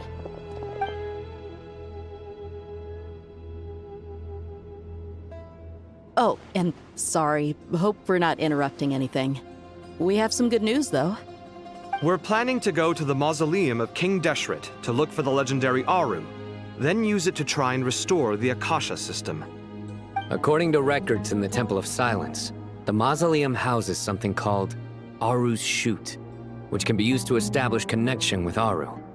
We still have some time before we leave, so there's no rush. By the way, who are these two new faces? Just call me Nefer. I'm based in Nodcry. Did I hear you mention Aru? Correct. Well, I happen to have a connection with one of the 3 retainers imprisoned inside, the Ibis King. I'm here to get things done, so if you don't mind, I think I should come with you. That sounds perfect. Miss Nefer, are you from the desert by any chance? Why do you ask? I don't know. There's a familiar air about you. Plus, you mentioned Candace. Sorry, I don't mean to pry. It was just a random thought. I'm Dia, an Eremite mercenary. My work usually keeps me out in the desert. I'm on good terms with Dory, and she's mentioned you all before. It's nice to finally put faces to the names. However, my associate here is probably less well acquainted with you. Why don't you all introduce yourselves? Actually, I'm a little better acquainted than you might think.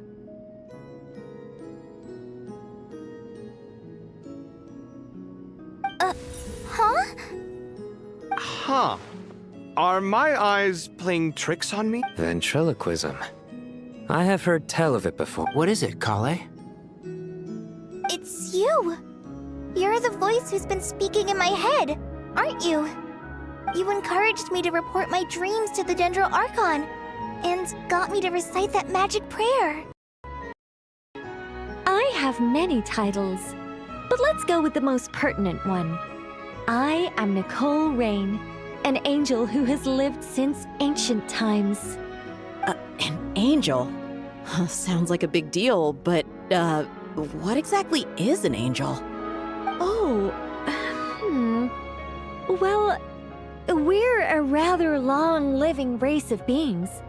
Not gods, technically, but we can still tell you a lot of stories from ancient history. Yep! And she's also an amazing sculptor! You could say she's a real creative type. Well, ma'am, if both the Traveler and Paimon give you rave reviews, you must be pretty impressive. Oh, please don't call me ma'am. I find it so awkward when people get too formal with me. Just relax and be yourselves. No need to be nervous. Miss Nicole, if it's okay, could I ask you a few questions? Yes, you may. I can see your heart is filled with confusion, and you are desperate for answers. I also know which questions you want to ask me. Why did you dream of Sumeru City in disarray? Why did those verses soothe the Jinn only when recited by you? I can guide you to the truth, but it involves a personal secret of yours. I'd prefer to speak with you alone, if possible.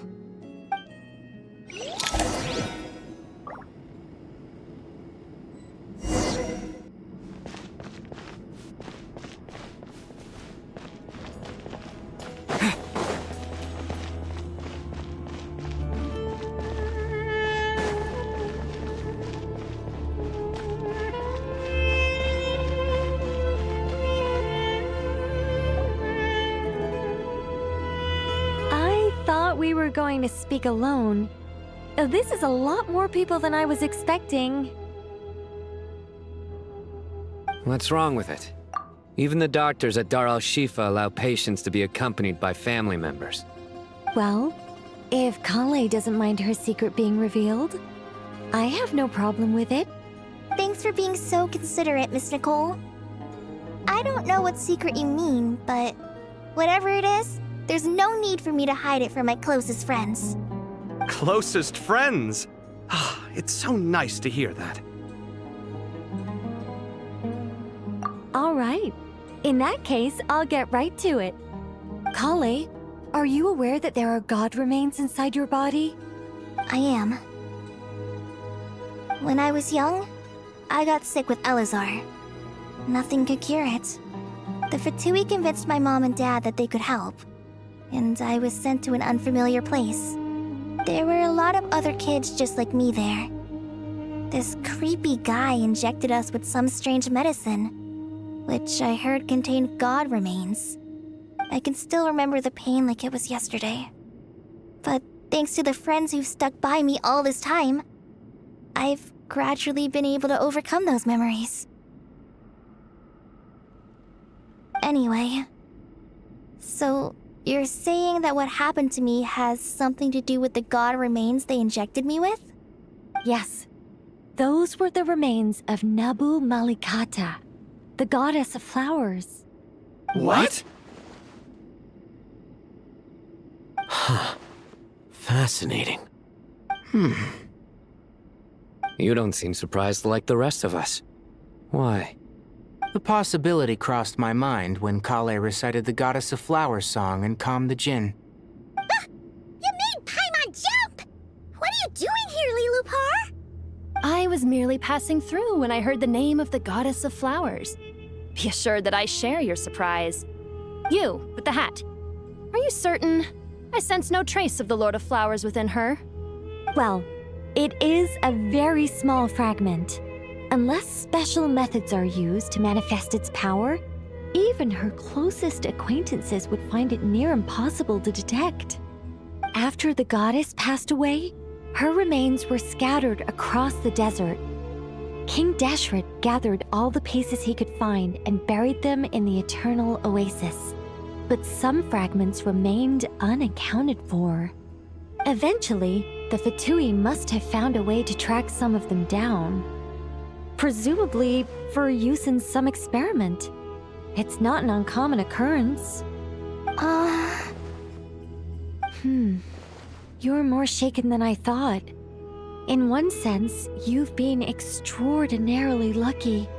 So many people who yearn for this kind of power never attain it, yet you have coexisted with her all this time without even realizing it. I don't know what to say. I'm glad that I could help everyone with this power, really. But knowing that a fragment of the Goddess of Flowers is inside my body is... it's a strange feeling. Well, people value their autonomy very highly. Even a well-intentioned intruder can shake one's sense of self. I understand how you feel, Kale. But once you get used to it, you'll find it's nothing to be concerned about. Huh.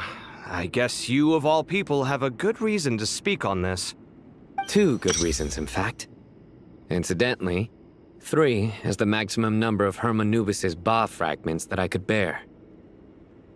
Let me guess. Because 2's company, but 3's a crowd? Thanks for helping to explain the joke, Tainari. Not my intention. Goddess preserve me. I should take my leave. This boy in his wolf's head hat speaks much too differently from the Hermanubis I remember.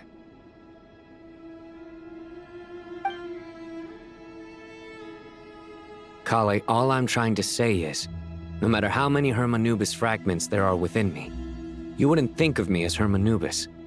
In the same way, you are simply you. Yeah, I know what you mean. So about that dream I had, was it a warning from the Goddess of Flowers? Yes.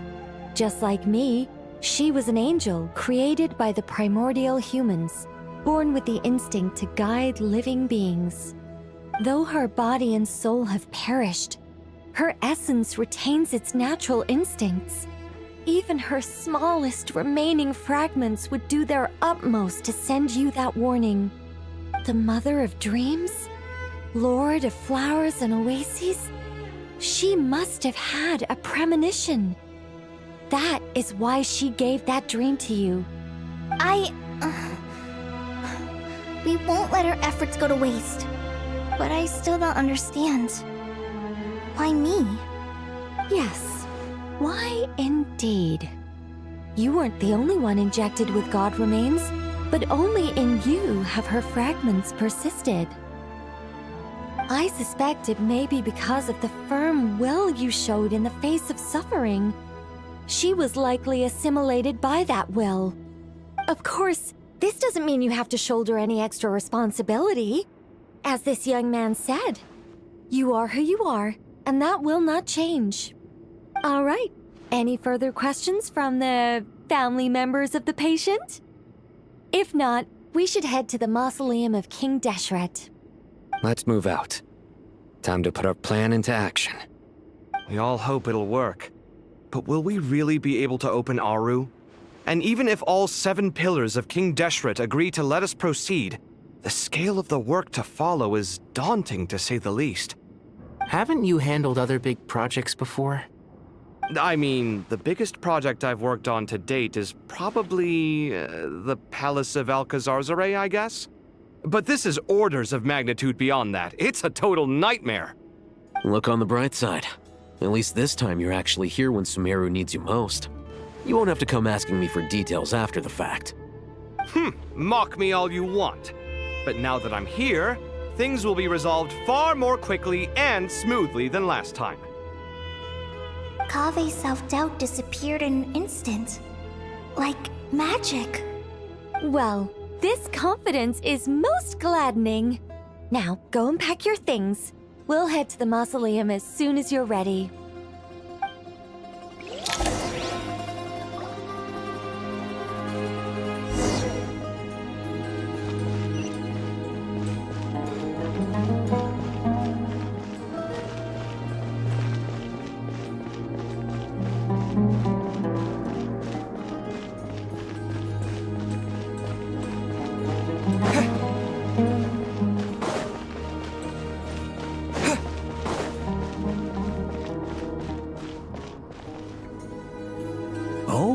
Miss Nicole, I heard you're a very talented sculptor. Is that true? Oh, I don't know. I wouldn't want to blow my own trumpet. Honestly, even though Ksharoar is best known for its focus on mechanics, plenty of Ksharoar scholars are quite serious about sculpting as a hobby. So if they rate your work, that's enough for us. We just have to take a look. Who's we? Myself and a few other scholars. Kashif, Daneshvar, come take a look. Oh, well, if you insist, I suppose there's no harm in showing you.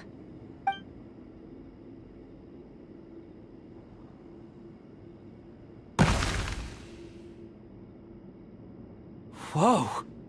Where did that come from? Look at the level of detail. It's so lifelike. The squirrel descends from the heavens like a champion, and the earth trembles beneath its feet. What do you think? Striking, isn't it? Kaveh? Kaveh, come here for a sec. Oh, and Madame Faruzan, didn't you used to study in our darshan? Come take a look. All right, but hang on a moment. I have to finish reviewing this proposal first. You called? What is it, youngster? This squirrel statue. Isn't it cute? Oh, a squirrel. I wouldn't say cute per se. The realism is what stands out to me. Were you trying to carve a statue of a hero, young lady? Oh, a hero? I suppose so. Actually, I didn't really have a specific theme in mind. I just started working on it, and this is how it turned out.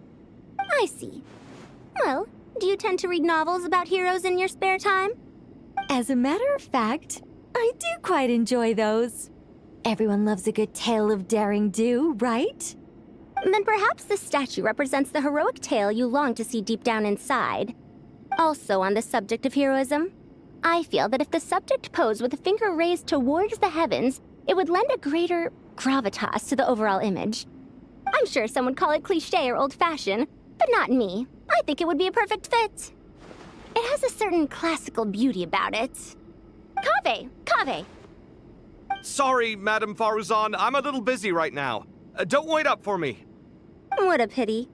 That young man has excellent aesthetic tastes. I was hoping to ask him for his opinion. What a genius idea! Why didn't I think of that? Classical beauty is a great direction to explore. That's it. Once I get back, I'm going to sculpt a heroic squirrel pointing its finger towards the sky. Precisely. A declaration of victory. You understand my vision. Then place the two statues face to face. Yes! That's exactly what I was thinking. It'll be a masterpiece. Miss... I'm sorry. I didn't catch your name. Just call me Nicole. Madame Faruzan? Was it? What?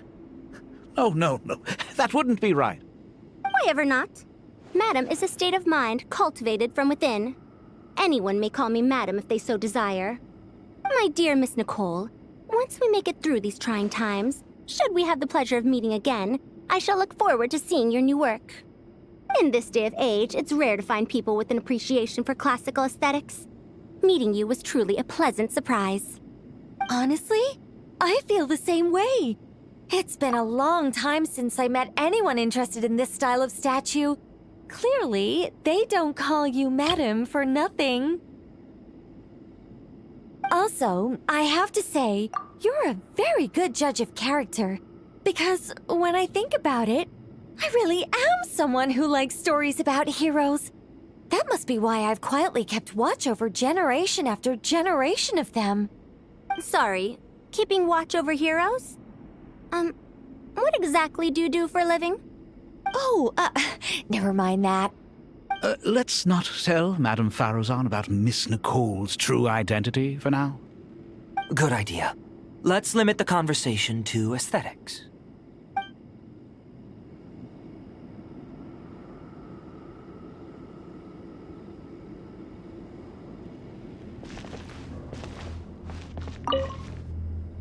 Let's not tell Madame Faruzan. Good idea.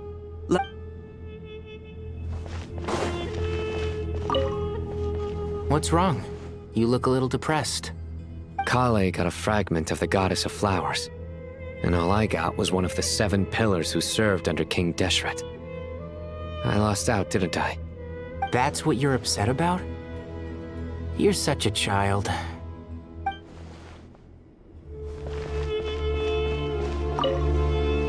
Oh, so many books. More than I could ever read in my life. But I've learned a lot that the textbooks could never teach me. I never realized that people in the distant past thought about some of the same questions we ponder today.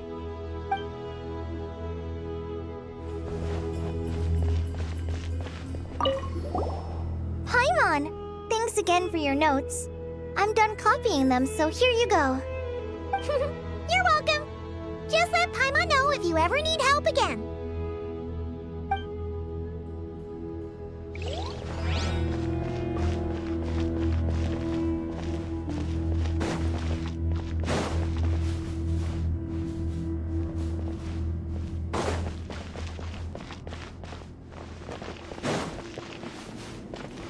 Good to finally meet you in the flesh. It's a little surreal seeing you here after exchanging letters for so long. In my head, the boss of the Curatorium of Secrets didn't look so young. Sounds like you have some history then? Any budding mercenary group needs a steady supply of intel. They, in turn, can prove an exceptional source of the same. The Curatorium of Secrets is happy to cooperate with friends from all over the world. If you're interested, you'd be very welcome to join our network too, Miss Dia. Can't say no to a solid partnership, especially out here in the desert. Having intel can mean the difference between life and death. But cooperation's built on mutual trust, and there isn't much contact between the desert and Nodcry. So I'm guessing you reached out to Jet first, Miss Nefer? What's behind your interest in the desert? Nostalgia? Or is there someone you're looking to take care of? Let's put all our cards on the table first. Things will go more smoothly that way. I like your style, Flame Mane. Actually, I had this same discussion with Jet before we started working together. To be clear, I have no intention of using you for any ulterior motives. And I have no enemies in the desert as things stand now. Were that to change, I wouldn't drag outsiders into a conflict that doesn't concern them. There's no point in doing certain things if you don't do them yourself. Wouldn't you agree? Well said. Taking responsibility for one's own affairs is the way of the desert folk. Huh. It's like you're one of us. You sure that's a compliment? Absolutely. I'll take it. Perhaps we can discuss our cooperation in more detail now? Sure. I love working with no-nonsense people. And you certainly fit that description. I look forward to a fruitful partnership. As do I, my friends.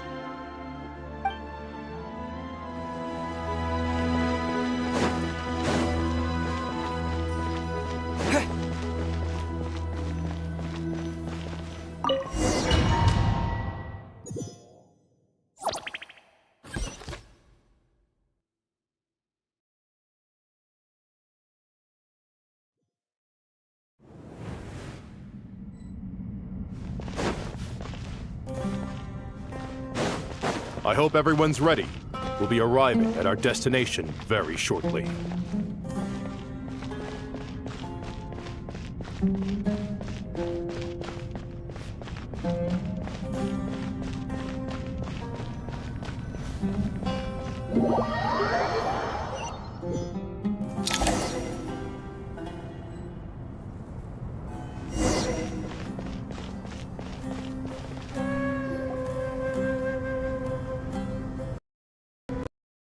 Not seen so many visitors ever, really.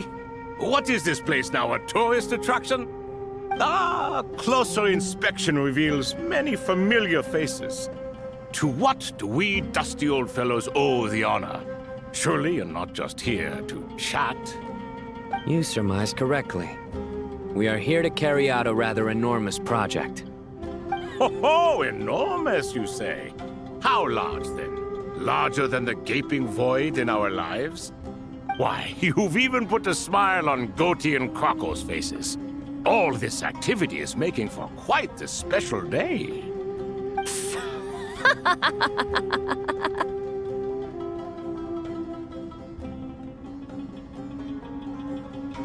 I know that laugh.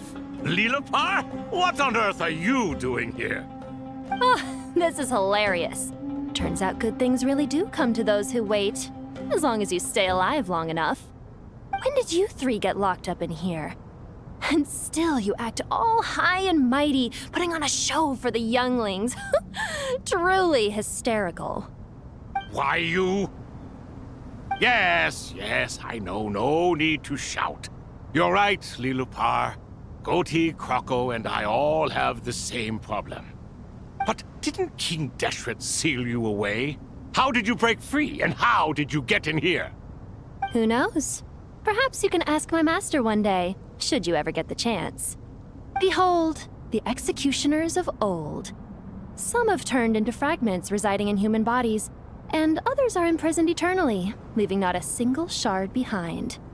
It's almost tragic, watching lowly prisoners like you act all self-important. Curiosity gnaws at you, doesn't it? Your interest in the outside world threatens to burst you at the seams. I'm starting to take a liking to this magic bottle lady.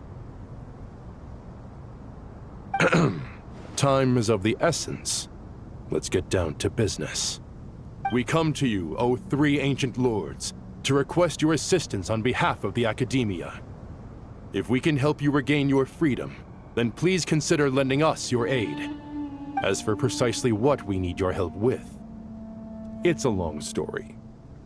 So, to demonstrate our sincerity, we are prepared to first resolve the problems that plague the three of you. All right, stop arguing, Croco. And Goatee, don't you start. What's the harm in letting her speak? It's not worth getting so angry about. Forget about her. The three questions are the crucial thing here. But do you really have a way to answer them? You once answered the final question, Nefer, but the seal did not open. Unless, with the passage of time, you have found a new answer? You could say so. When you first asked me what determines truth and falsehood, my answer was a liar's soul. Liars are the best at seeing through the falsehoods of the world.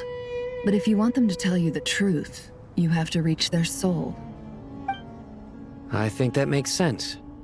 I found it quite compelling myself, and I told Nefer so. Unfortunately, it brought us no closer to liberation. Well, that's simply because it was my answer, not the one King Deshret was looking for. Can you guess which answer Al-Ahmar wanted then? Time. And that's not only the answer to the final question, it's the answer to all three of them. All things wax and wane with the passage of time. Love and hate eventually fade into nothing. Current affairs are always fraught with conflict and controversy. Only time can distinguish between right and wrong. You once described King Deshret as a proud man.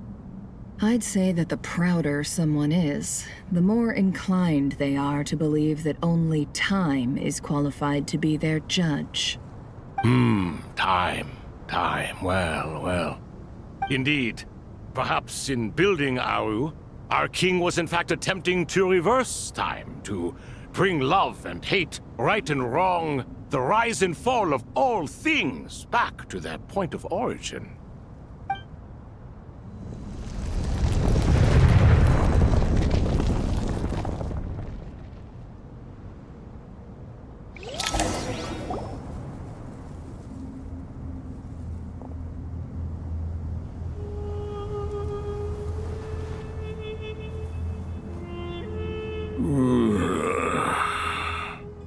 This is the most eventful day I have experienced in a long time.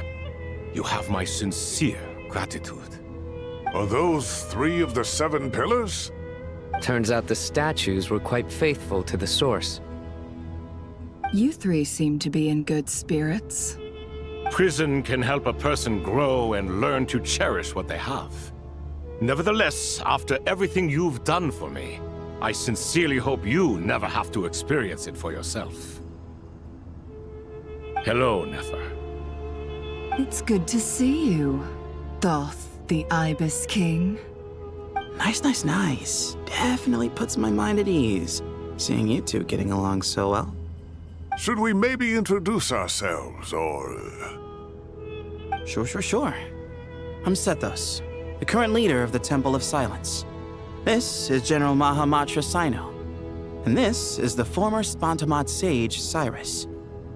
But I'm guessing none of that means a whole lot to you. Everything is equally new to us, in truth.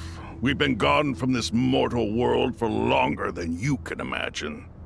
Let's hold off on the introductions for now. We can always ask Nefer about you later.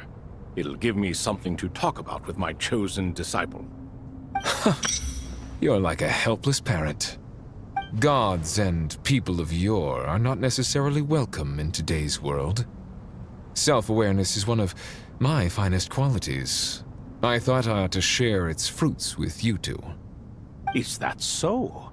Well, I think we'll take it in stride, just as we did with the 3 questions. Let's not forget, it was my persistence that won you both your freedom. Fair point. I have to applaud your persistence. And I must praise you for your wisdom. Now, state your wishes, young ones. I'm sorry? Why, your tremendous accomplishments deserve a reward, do they not? You must let us do something for you in return. General Mahamatra, what do you think? I won't beat around the bush. Sumeru is facing a crisis the likes of which have never been seen before. And we need your help. Every calamity throughout the ages has been connected to us in one way or another, whether we were its cause or consequence. Whatever is wrong with Irminsul, it severely affected the Dendro Archon. She fell into a coma and is currently receiving treatment from the Dendro Dragon. The Dendro Dragon? I'm sorry, the Dendro Dragon is helping to heal the Dendro Archon? Not a pep, surely. Not vicious, cruel a pep who possesses no virtues aside from her basic instincts. Ah, good heavens. Oh, I shudder to think what could have caused Lesser Lord Kusanali to suffer such a plight. Still, why would the Dendro Dragon lend you her aid? She has always held nothing but contempt for the Archons. I suppose she and Kusanali must have some history. You can help us make history too. A smooth talker. Well said, lad. Currently, no one can connect to Irminsul. We hope that by opening up Aru and making some modifications to it, we can use its technology to our advantage. Unfortunately, Aru is an imperfect creation. King Deshret never managed to realize his full vision before his death. Much remains to be done if it is to be pitted against Irminsul itself. Besides, I hear your reasons, but to give Aru up over such would be... The archaeological records clearly indicate that although Aru's construction took a long time, it was not beyond human means to achieve. Modern technology should solve the efficiency issues. We have no choice but to go all in on this. This is by no means a threat. But the only reason we helped you escape from Aru was to gain the necessary leverage to negotiate with you. You asked us to state our wishes, and we have. Each one of us here needs your help, as do all the thousands of people living in Sumeru. They need you, and they need Aru.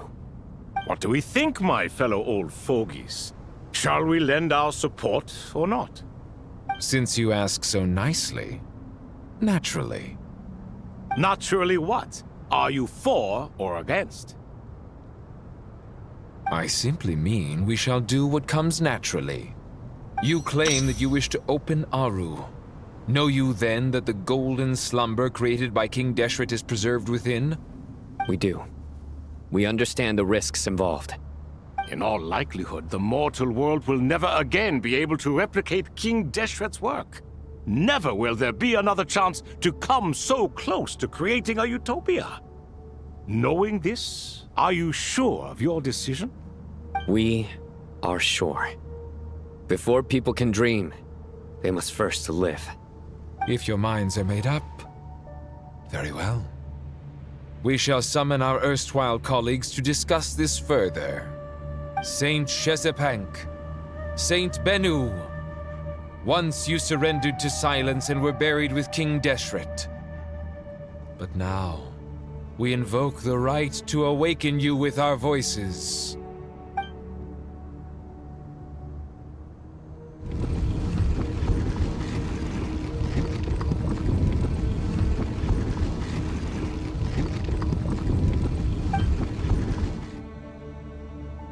Saint Binu, responding to your call. 3 kings detected. Initiating autonomous will. Saint Shezbank, responding to your call. 3 kings detected. Initiating autonomous will. Ah, Lord Herreshoff. What a long time it has been. I trust you are keeping well. Then your trust in my well-being has long outlived your physical body. You have always opened with that same phrase, in life, death, and now even beyond. Al-Akhmar is long gone. What is the reason for this meeting? You're awake? Good. We are voting on whether to give the people of present-day Sumeru access to Aru and permit them to perform technological renovations. You have the right to support or oppose the motion. Aru is the pride of Al-Akhmar. Opening Aru requires the unanimous consent of the 7 pillars. I hope you have a convincing reason to present to us. Sumeru is currently in the midst of a major calamity. Let us not forget that while Al-Akhmar was a stern ruler, he was also a teacher of wisdom. A god without his people shall cease to exist, and King Deshret's greatest wish was to provide protection for his people. Let us then honor our God King's wishes as we consider our decision. I do not mean to mock these proceedings, but what is the point of a unanimous vote when we know that the last of the 7 pillars, the Dendro Dragon Apep, will never communicate with us? This will no doubt surprise your mechanical mind, and I have no intention of trying to persuade you it is true. But Apep is, in fact, healing the Dendro Archon as we speak. Huh? Can someone attest to this? Do we have any proof? I ask the 3 kings. Can any of you vouch for the truth of this claim? Naturally, the Ibis King, Thoth. What? It was Thoth's disciples who revealed the truth to us. We need not debate its veracity. Simply let Thoth bear accountability. That way the rest of us may have a clear conscience. Herreshoff, you diabolical fiend! I awakened our former colleagues for you, supported your opinion, and backed your decision. What sort of fiend would do that? I miss the days when Hermanubis was still around. At times like this, he would offer to take accountability. What are you trying to say? Is my word worth less to you than Hermanubis's? Hypocrite though you are, Lord Thoth, you are humorous in equal measure. How could we bear not to associate with a character such as you? I, Saint Shezbank, approve the Goat King's proposal. Since King Deshret is no more, we shall receive no reprimand for acting beyond our remit. Nevertheless, I sincerely hope that those before us understand the significance of what they intend to do. Remember, the moment that Aru is liberated, the myriad souls residing within the Golden Slumber will return to the ley lines. And once the ley lines flow again, these souls shall in turn be received by Irminsul. To take this step is to bring the perfect afterlife created by our king to a permanent end. We understand that well, and we have decided to proceed regardless. Furthermore, the contemporary human perspective would contend that confining souls in this way is no act of benevolence. The deceased have a right to rest in peace. King Deshret's creation is clearly a place of rest and peace. It is just that many do not see it this way. But no matter. Saint Binu approves. Hermanubis' representative and the Dendro Dragon Apep made their choice ahead of time. while the Goat King, Ibis King, and Crocodile King have also granted permission to liberate Aru.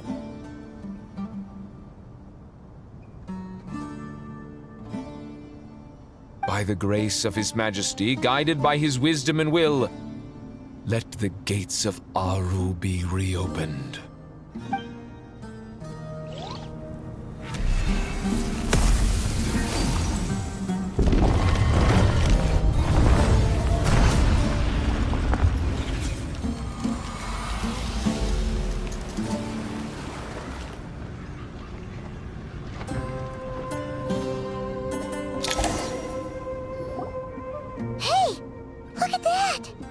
What's this? Are we under attack?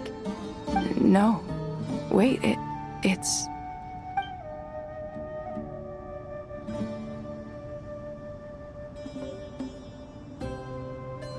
Here you are. Through the sands of time. I see you. Father. Father, is it really you? It's Jed's father, Jibril! That's right! He entered the golden slumber, didn't he? I smell blood and sand on you. You've grown. Strong as a wild beast, and without shedding a tear. You have to leave, don't you? Please, just answer me this. What should I do for you? This meeting is a blessing from the gods. My soul, once imprisoned along with that of Semail, is finally free. I am truly grateful for the chance to see you again. That the dead should meet the living is itself a miracle. One brief, precious moment is enough. Enough to set my heart at ease. Do not weep for me, Jet. I know you will accomplish many great things in your life. You will go further and climb higher than I ever did. All I ask is that you take good care of yourself.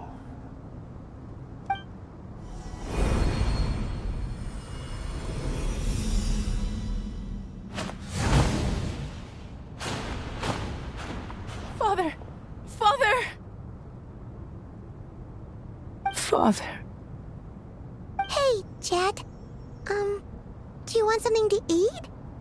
Maybe it'll help you feel better. I'm fine. Thanks, Paimon. It was just a little sudden. The chance to see my father again meant the world to me. He was trapped in the golden slumber for our sake. And now, after all this time, he can finally rest in peace. I'm glad. It's a huge relief. You've grown strong, Jed. More than enough to fend for yourself.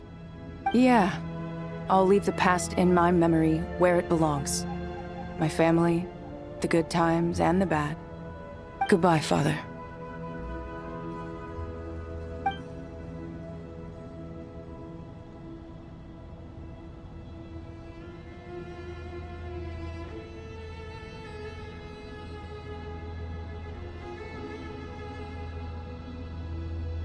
Ah, me, what a touching reunion that was. It seems we did a good deed today. We three retainers, once imprisoned for our iniquity, are surely the least qualified to judge whether this deed is good or bad. Either way, Aru is open. Now you have your opportunity, and with it, whatever trouble may ensue. Although Aru was created by a god, human craftsmanship was nevertheless required to build the gate that connects it to this world. Perhaps the relationship between gods and humanity follows a similar principle. As for your proposed renovations, we cannot determine which functions to keep or discard. Proceed as you see fit, but please entrust the task to your most accomplished scholars, or Bennu will be most displeased. It matters not. The Ibis King shall be accountable if any problems arise. Ibis, you chose to take on disciples, and so it follows that you must accept the risks of associating with humans. If I'd known you'd be like this, I would have locked all of you away in Aru. never to leave again for all eternity. All of us? What does this have to do with me? Vilify me no further. Scholars, since you have liberated Aru, allow me to present you with a gift. Using Aru's power, we shall install a defense mechanism at our king's mausoleum. You must be guarded even against Irminsul itself. This shall afford you some convenience. Unseen and unheard. From this moment forth, none may by sight or hearing perceive anything said or done within the mausoleum. Amazing. And all this is achieved just with the power of Aru? With technology from the heavens, the possibilities are endless. Just because King Deshret did not use it for this purpose does not mean that it cannot be done. So, marvel away. This is the reward you have earned. All right. Well, that resolves the issue of confidentiality. What about the technical side? Do we have the manpower? Why, yes. I've already contacted them. They'll be here soon.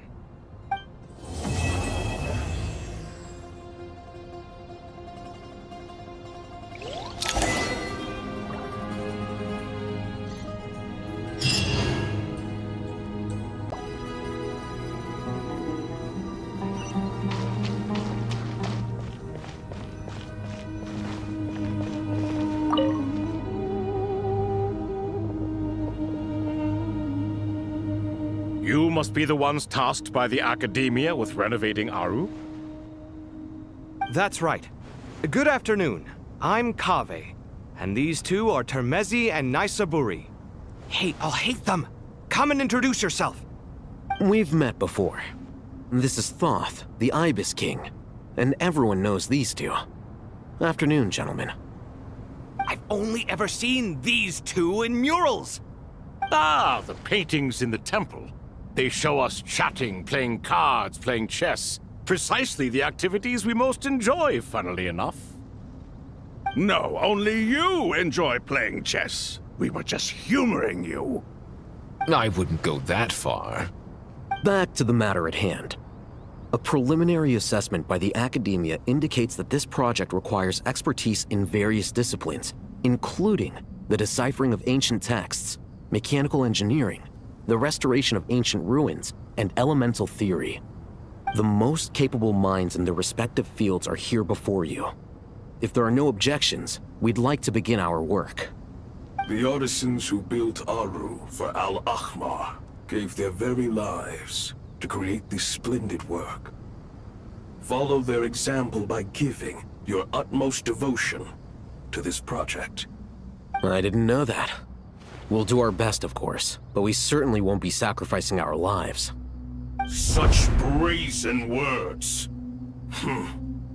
Humans these days are a far cry from their ancestors. What little respect you show for King Deshret. No, that's not what he meant. Please, don't mind him. He shares your sentiments, just not your, penchant for hyperbole. Assuming that's what you were going for? I just think it's important to manage expectations. Forgive my lack of courtesy, but we simply can't sacrifice our lives to the gods on completion of the project like people in the legends of old.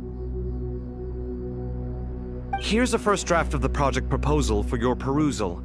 Please let us know if you have any requests. Normally, I'd have made it look a lot more visually appealing, but we were really pressed for time on this occasion. I hope you'll forgive me if it's a little rough around the edges. Naturally.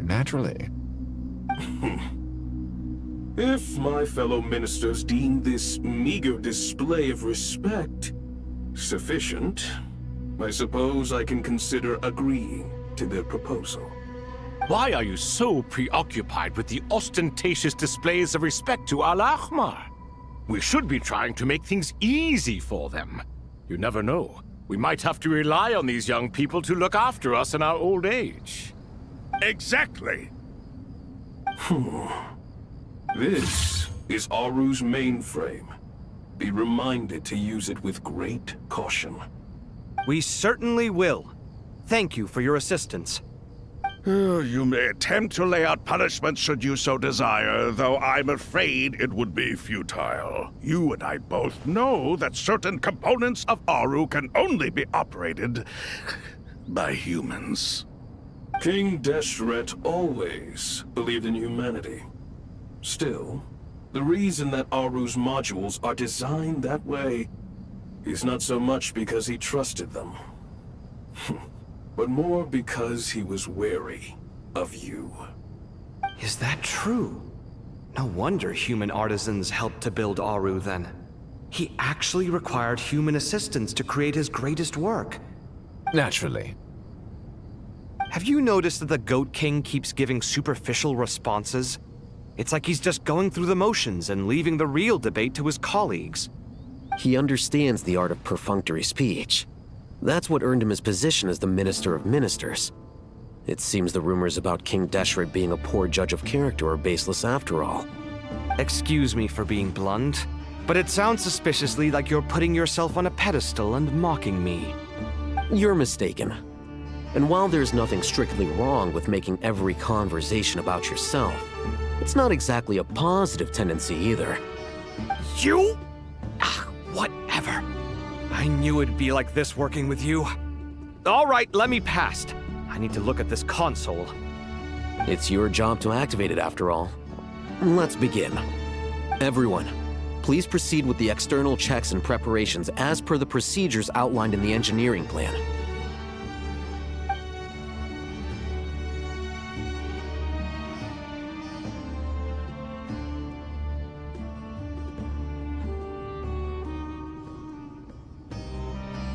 Hello there, youngsters. Whoa, the Ibis King came to life. What do you mean, came to life? I've been alive the whole time. You did say we could start our research, right? Are you having second thoughts now? I've reviewed the proposal. The work you're planning to carry out on this grand device is ambitious in its scope. You have ample confidence in your abilities, I take it?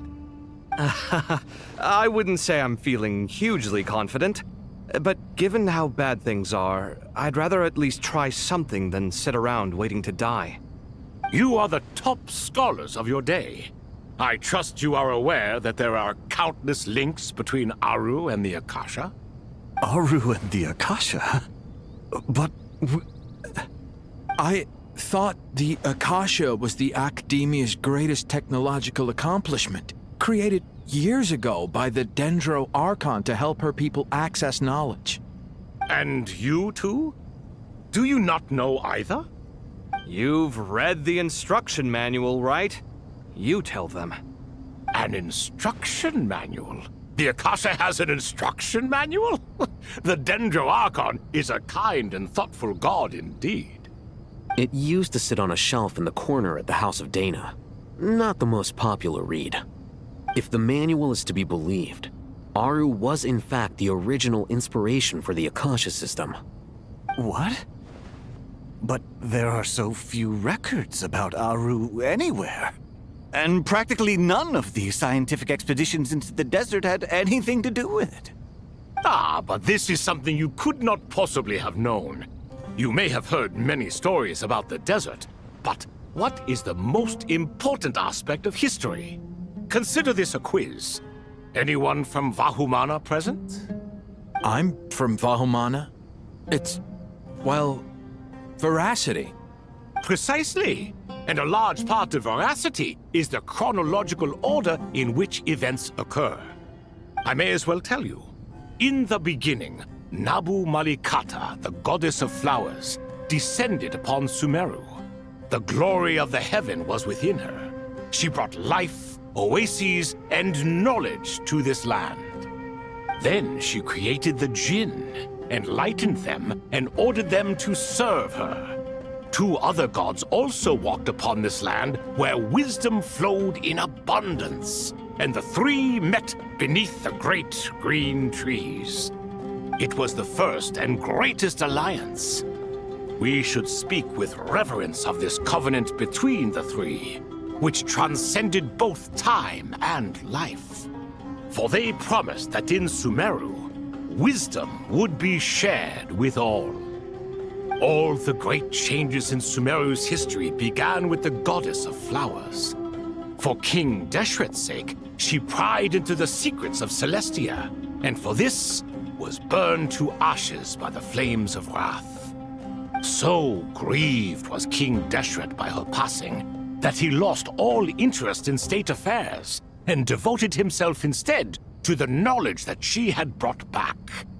It was after learning of the technology from that floating island in the sky that he first conceived of Aru. And so, the Akasha was inspired by Aru, while the basis for Aru itself came from Celestia's technology. Well, if the two share a common technological origin, then connecting one system to the other is an entirely feasible idea. Unbelievable. Have you no reverence at all for celestial technology? No, I do, but there's no time for that. The schedule is too tight. Blame it on the deadline. Perhaps you could try coming up with our cutoff dates. You know what it's like having to turn around 5 different drafts in one day? I wouldn't wish it on my worst enemy. Yeah, also, Sir Ibis King, you don't plan on getting directly involved at all, do you? Yes, well, you strike us more as having come to give a popular science lecture. Or, wait, does this count as more of a first-hand witness statement? Neither. Anyway, this sounds like far too much work for me. Still, if Aru is so powerful, why didn't King Deshret use it for more ambitious ends? Because it was never fully completed. King Deshret had grand plans, but he perished before they could come to fruition. In the beginning, his wish was to create something that could rival the very world itself. The Lord of Flowers sacrificed everything for that ambition. What he desired, she bestowed, and thus was knowledge brought into the world. Her courage and sacrifice had to be honored with the most splendid of monuments, or King Deshret would surely have deemed it a grave injustice. And that monument, built from knowledge and technology, etched with a sacrificial and courageous love, even in its unfinished form, it deserves to be treasured. At that time, King Deshret said the following to the Lord of Dendro. "Since we share an eternal covenant, I shall never be your enemy. Hence, the fruit of wisdom from the heavens is not to be devoured. Remember, it is not that I lack the power to become the enemy of wisdom. Yet you and she have taught me much and shown me kindness. For this, I cherish you both." In the end, Aru was only used to store a portion of the souls.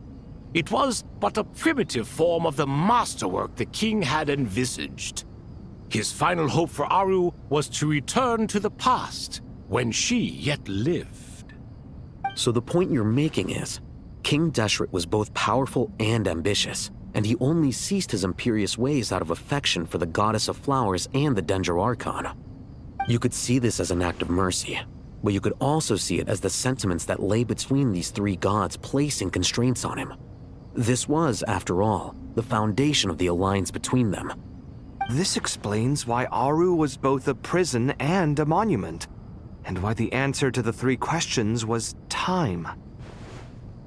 You have to be careful who you get involved with, or you invite all manner of misfortune. This is as true for gods as it is for humans. Love is the same. It is both a prison and a monument. All right, let us pause the story here for now. Seeing as you've been so diligent, I'll offer a little help. Who's in charge again? Is it you two? Ah, yes, me and him. Now then, close your eyes. Wisdom hides in the space between the tangible and the intangible. It is to convey the incommunicable through the simplest of mediums.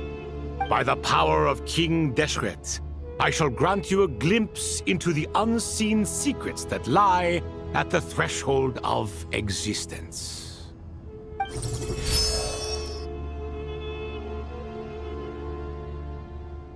Where did this come from? Is it a new mechanism? It looks more like some form of externalized information. You've rendered it visible? Just as the Akasha allows you to access a greater range of knowledge, the power of our king permits one to perceive ingenuities that do not belong to this world. This is no ordinary mechanism. It reflects the internal structure of Aru. Whether you choose to increase or decrease, keep or discard. Come, use these to achieve the outcome you desire. Looks mechanical to me. Better let me handle it, just in case. But wait, how do I get up there? Turn around. So that's where the elevator is.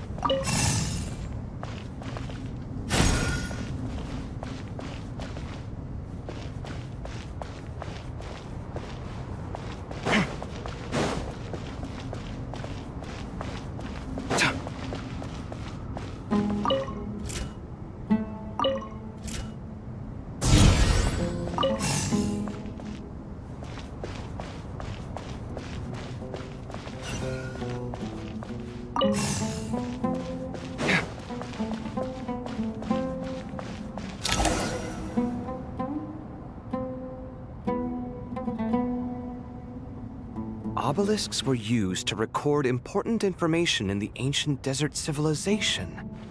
Hey, Al-Haytham, there's some writing here I'll need you to decipher. I've sent it to your screen. Do you see it? Got it. It's a little blurry, but I should manage. Take a look and tell me what it says. Oh, and I'll send any other similar text directly to you from now on.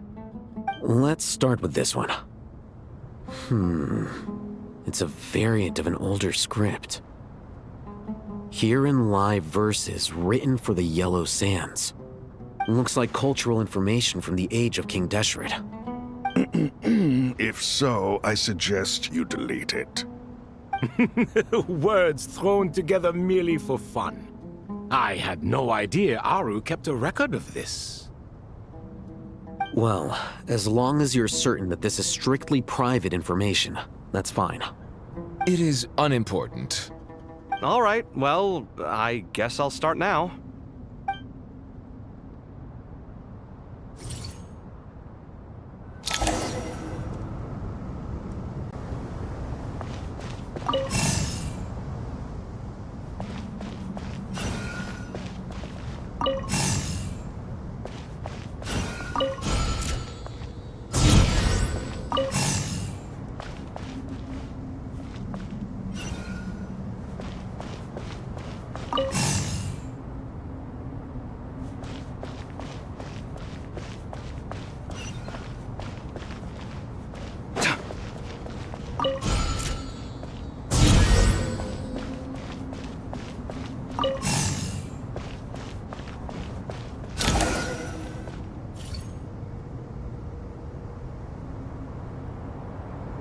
Found some more. Sending them over to you now.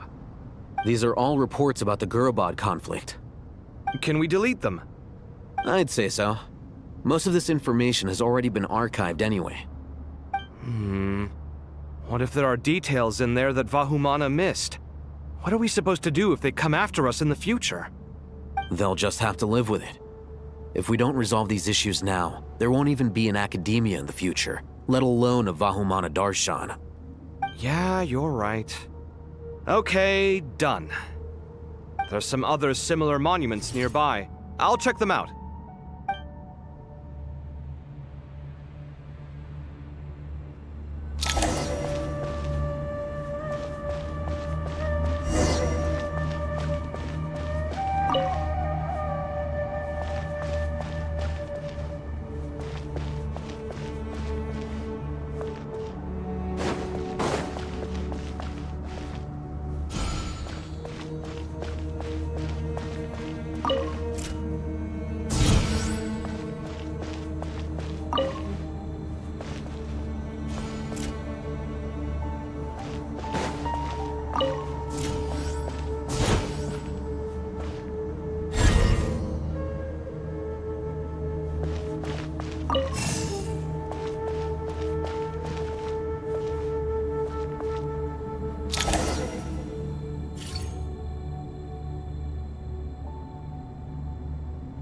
Another monument.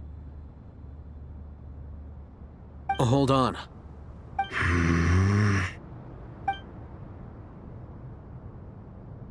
You're still reading it? How long is it? It records the development and governance of the Oasis civilization.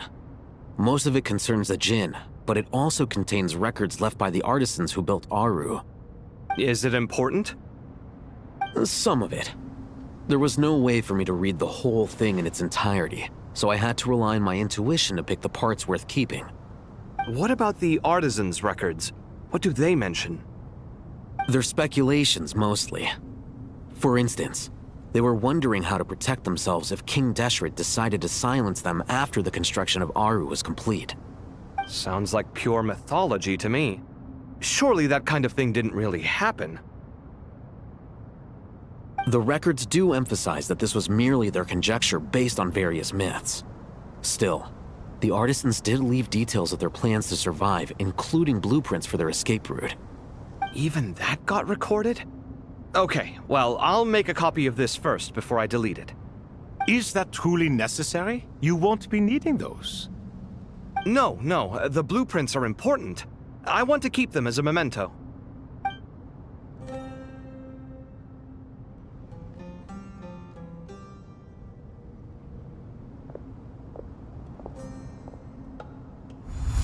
I think that should just about do it.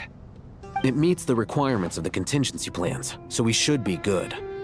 I gotta say, it's the strangest feeling, this cross between reality and the intangible. It's like drifting between life and death, or in and out of a dream, using my own hands to manipulate illusions that are forever out of reach. Chasing dreams in the most literal sense. Definitely a novel experience. What happens if my spirit just floats away? That won't happen. Anyway, I wouldn't celebrate just yet if I were you. There's likely to be a phase 2 of this project. All right. I'd better keep my wits about me then.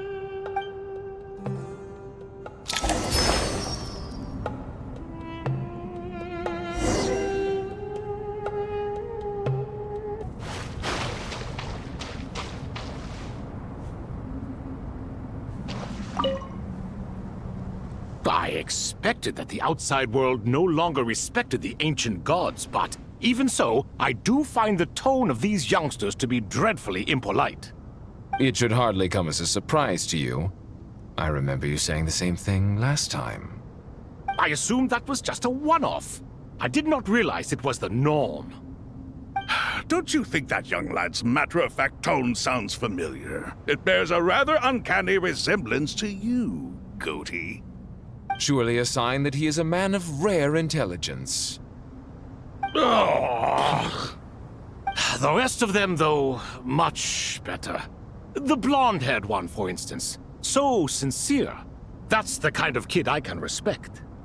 Oh, really? Well, what about your disciple, Nefer? She's about the furthest from sincerity that a person can get. And now you hit the crux of the issue. Thoth is spouting lies again. He cares nothing for sincerity. He likes Nefer simply because her personality is just like his. Thus, in giving his approval to Nefer, Thoth is simply validating himself. The rest is but smoke and mirrors.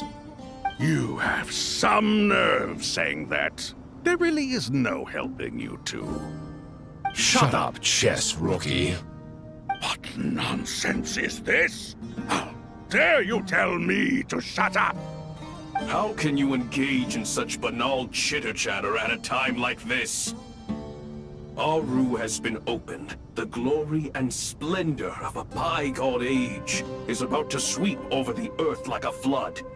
And you're here squabbling like petulant children. All three of you are insufferable. King Deshret was merciful, indeed, giving you a chance to be released from prison. I say, you should have been locked up for good.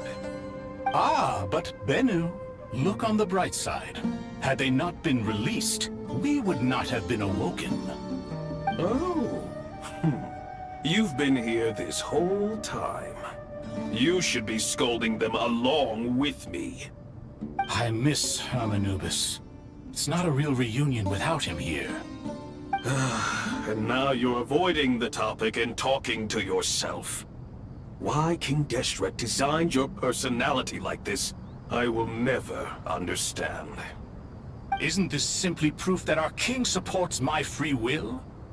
Oh, look at those two rust buckets. Suddenly, you two do not seem so bad after all. Here, here. If being stuck together for thousands of years fosters no friendship, I cannot say what would. Naturally.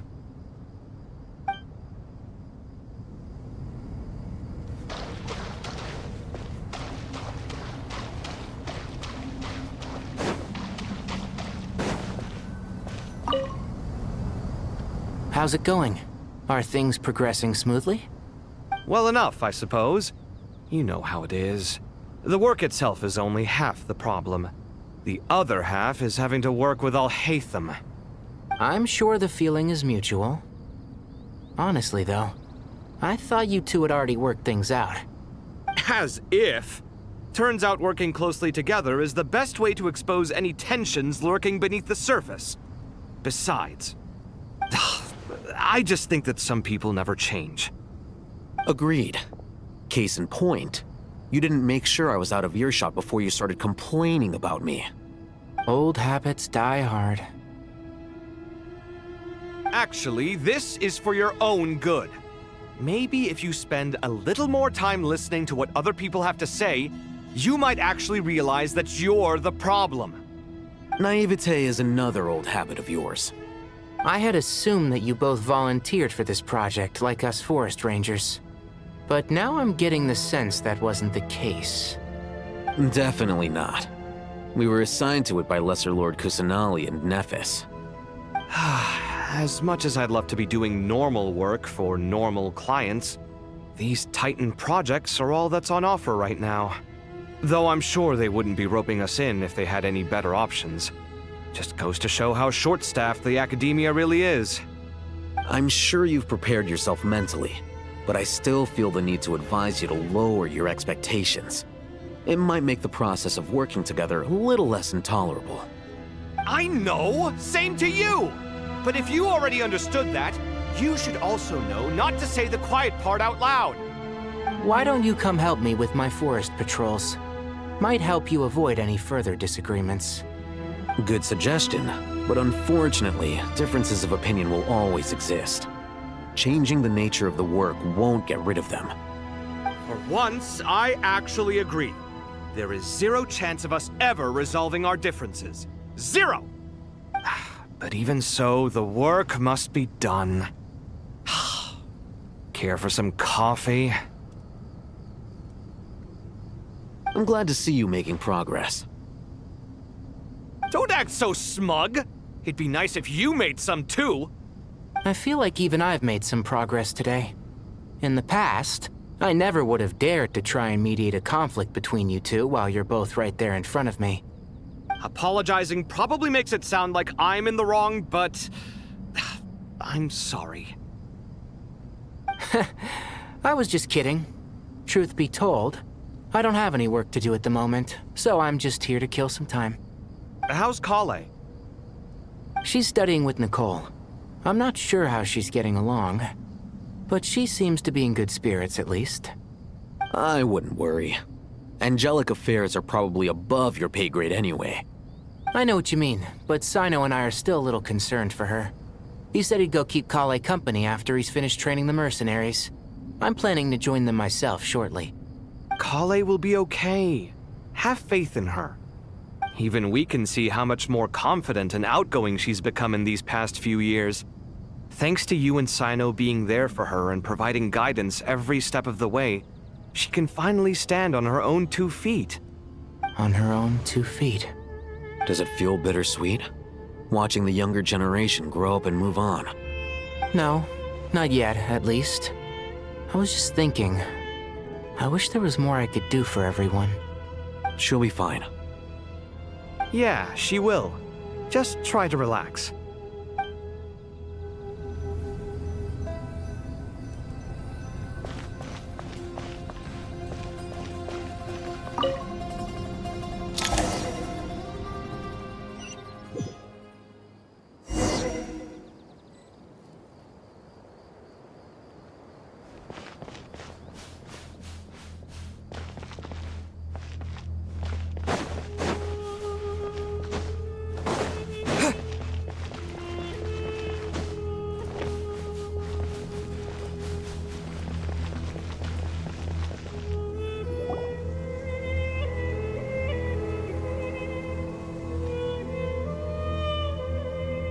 Traveler from afar, do you worry for the fate of Sumeru as well?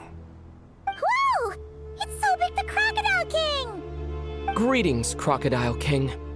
Please be at ease. I'm just here to chat with you about Lesser Lord Kusanali. Sounds like you really care about her.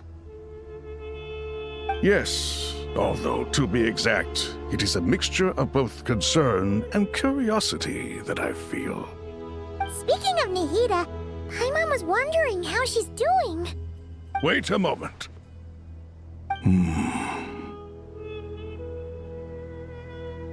What is it? I tried calling out to a pep, but there was no response.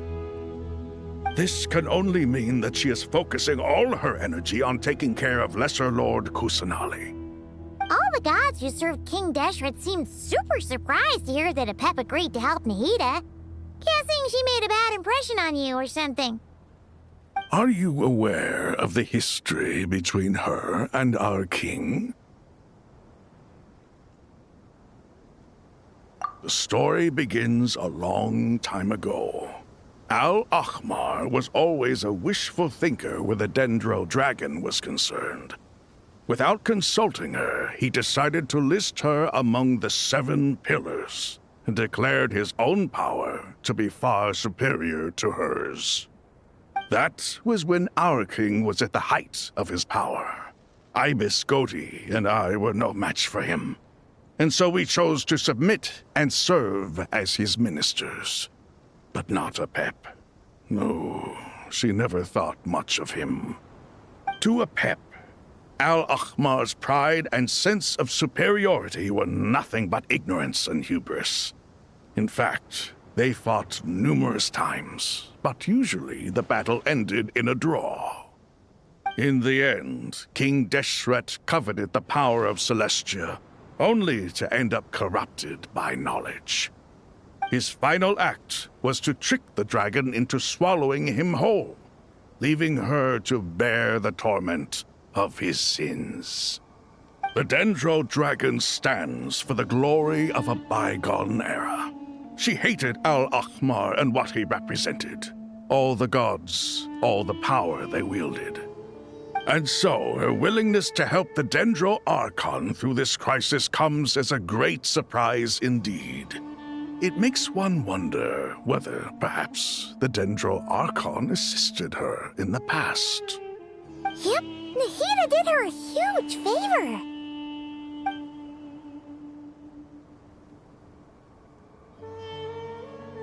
So Lesser Lord Kusanali put an end to the Dendro Dragon's many long years of torment.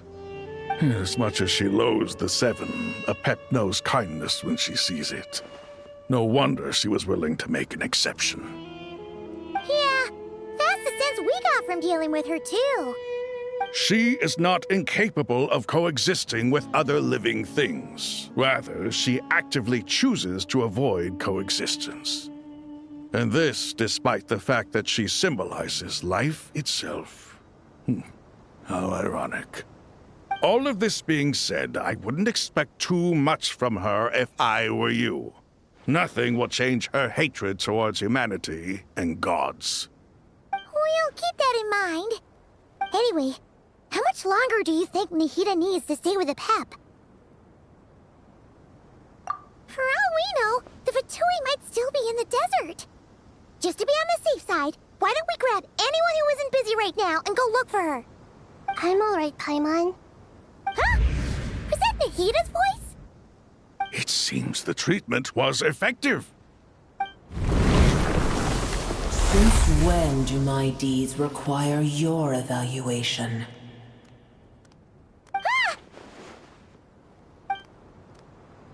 Here will do just fine. I had no intention of taking you any further. One ought not expect greater generosity than they have earned. You always hide your kindness away like an oasis within a sandstorm. Only those who make it through the swirling winds can know just how beautiful that oasis is, and how much hope it brings. You dare appraise my being? No, I'm expressing my gratitude. I want to thank you for sharing your precious life force with me.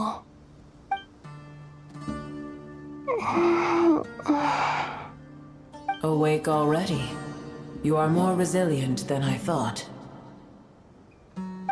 Pep. I feel much better. Thank you. Gods and their gratitude mean little to me. I would rather you give me your assurance that the situation with Irminsul and Sumeru's ley lines will be competently managed. If I suffer any ill effects from the ley lines, you, as the god of this land, will be held responsible. And you would not enjoy being held to account by me. I understand what you require, but I would assume this task even if you did not demand it. Sumeru is my responsibility. I must resume my duties as soon as possible. A farcical notion. God of Sumeru, I hope you realize how unextraordinary your strength is. And yet, maybe it is precisely what defines me. A god of wisdom is not meant to rule by force. Then hold steady. We go forth.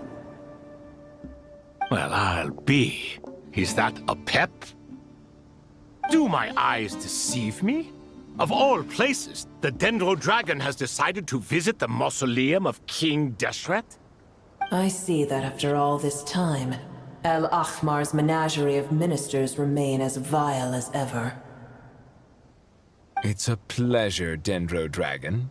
Had you arrived but a little sooner, you might have attended a meeting of the Seven Pillars. What a nauseating thought. You are not the first insects I have had the displeasure of dealing with today. A swarm of them tugged on my tail on my way over.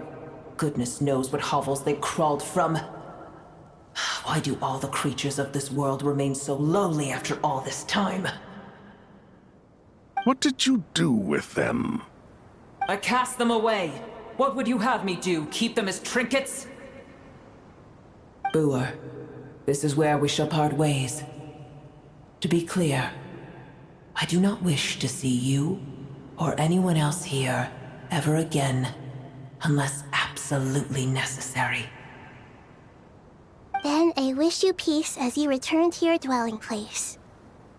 It matters not to me. Simply refrain from bothering me again.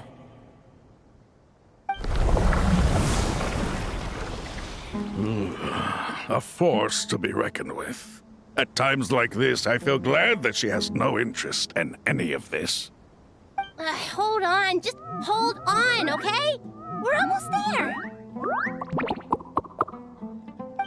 We made it. Huh? Wait, that voice! It's... Uh-oh, I'm gonna fall!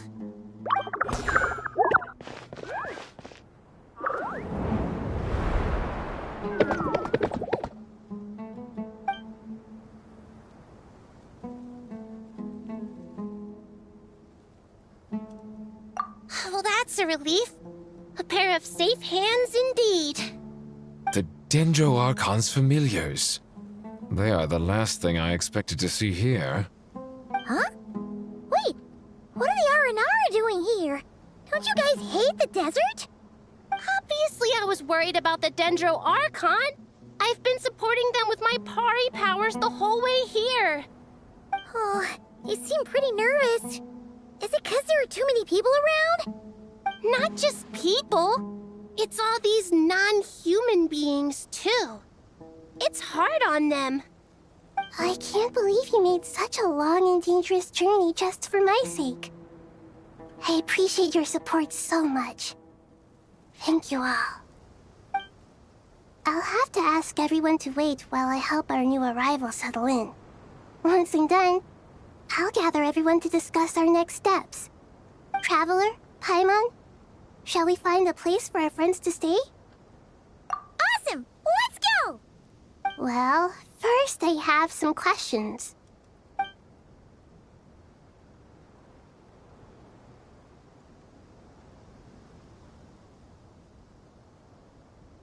Okay, I think that covers everything.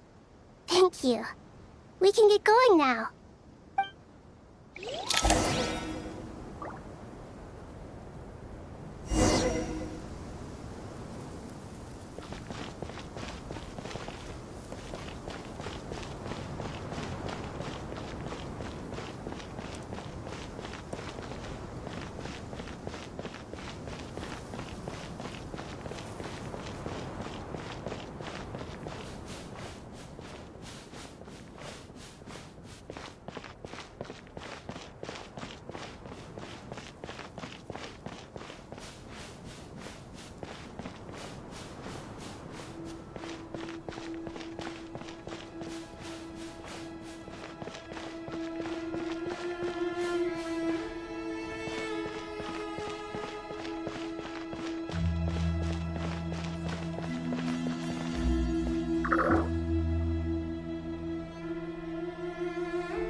Hello, everyone.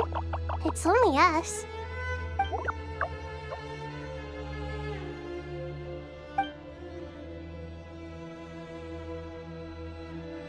It must be very tough for you coming all the way out here, especially since you don't like the Voluka. Is everyone back in Vanarana doing well?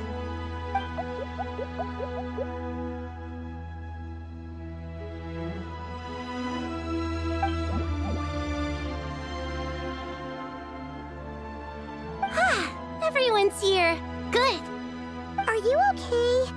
You look like you were about to pass out back there. Then you're forgetting who I am. Don't underestimate me.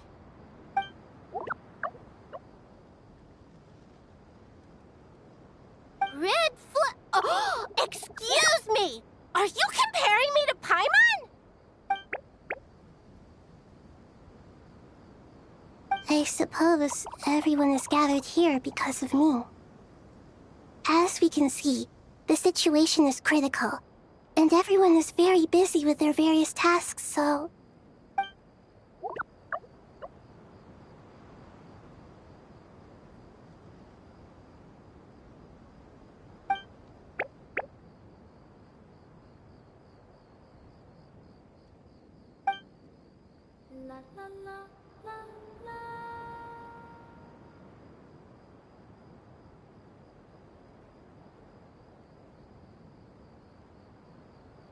I can't thank you enough.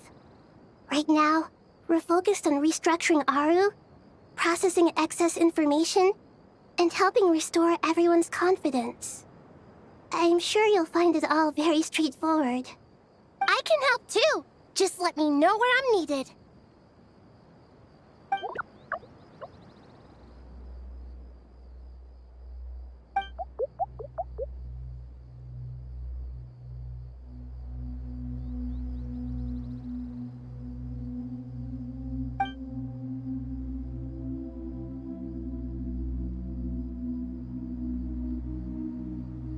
Up to no good?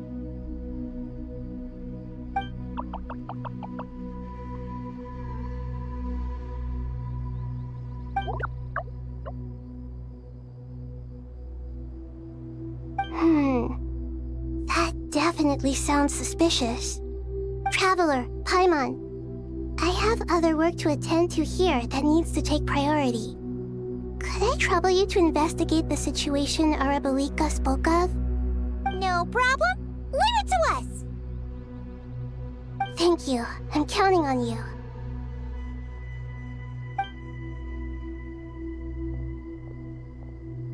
There's one other thing. If you are to work alongside the people of Sumeru, you will need to make yourselves visible to them. Is that acceptable to everyone?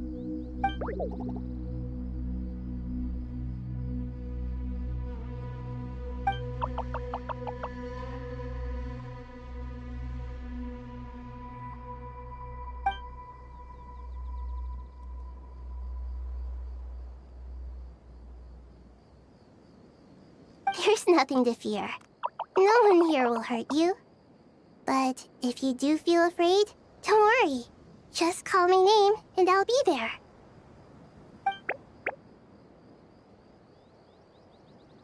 Very well. Now, I shall bestow a small blessing upon you all.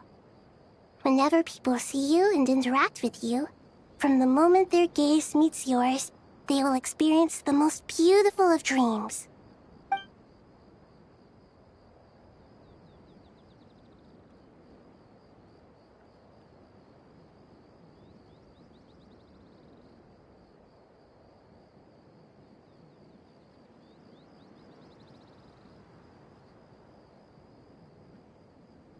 Do not fear. We will face it together. This too shall pass.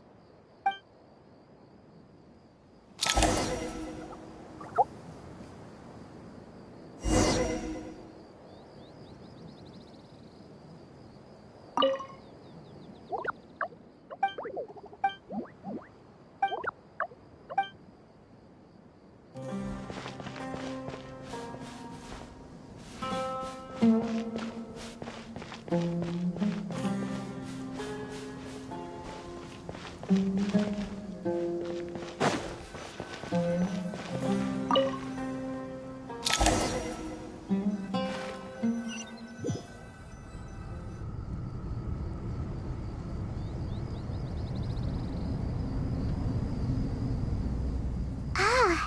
here. Wonderful. Dendro Archon, you're back. Are you recovering all right? You mustn't push yourself too hard. I'm doing very well. Thank you for your concern.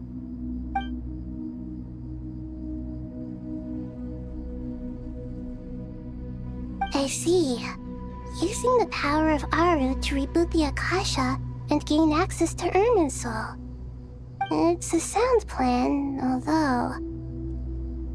I regret to be the bearer of bad news, but with the state that Irminsul is currently in, it's impossible to access via traditional means. Even the Akasha won't change that. Alas, we had feared this may be the case. And what about non-traditional means? Non-traditional means? Are you saying... Desperate times call for new measures.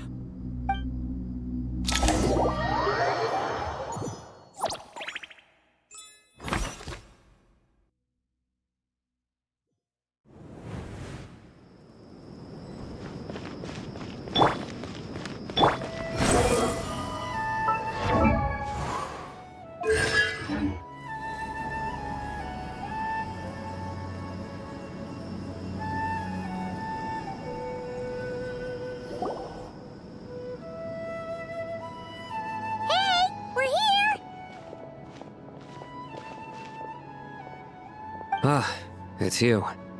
Is there a situation?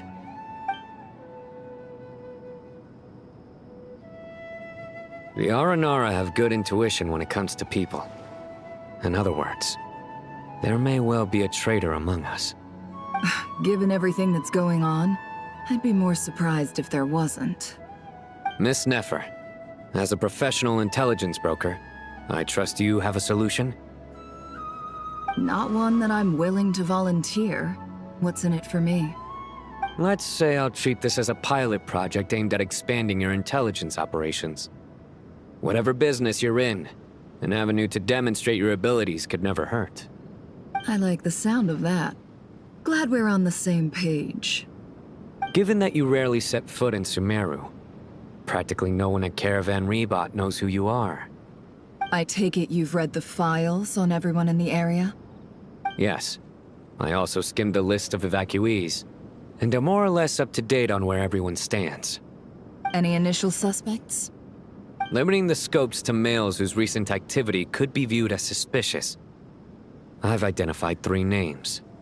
The Aranara saw 2 people talking, but currently we only have 1 suspect. The other person was probably just a messenger, and in all likelihood has already left Caravan Rebot. Everyone is heading for the desert per the evacuation order. Anyone willing to turn back at this stage is almost certainly with the Fatui.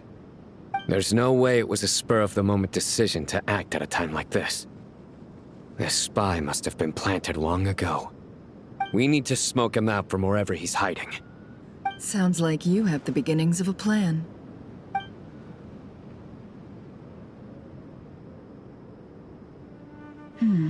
I see.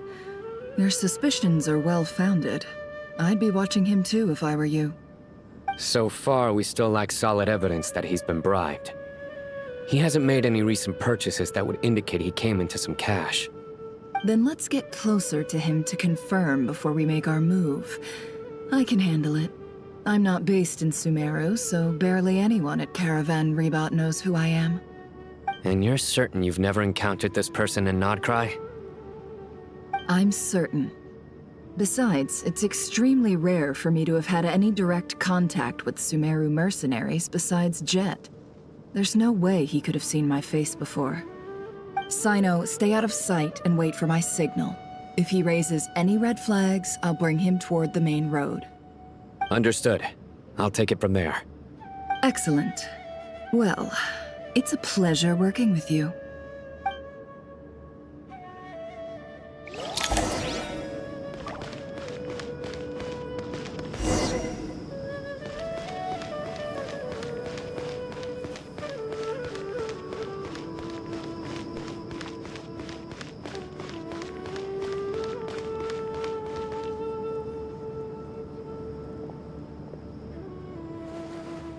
Darker skin, scars, frequents the desert and has ample combat experience.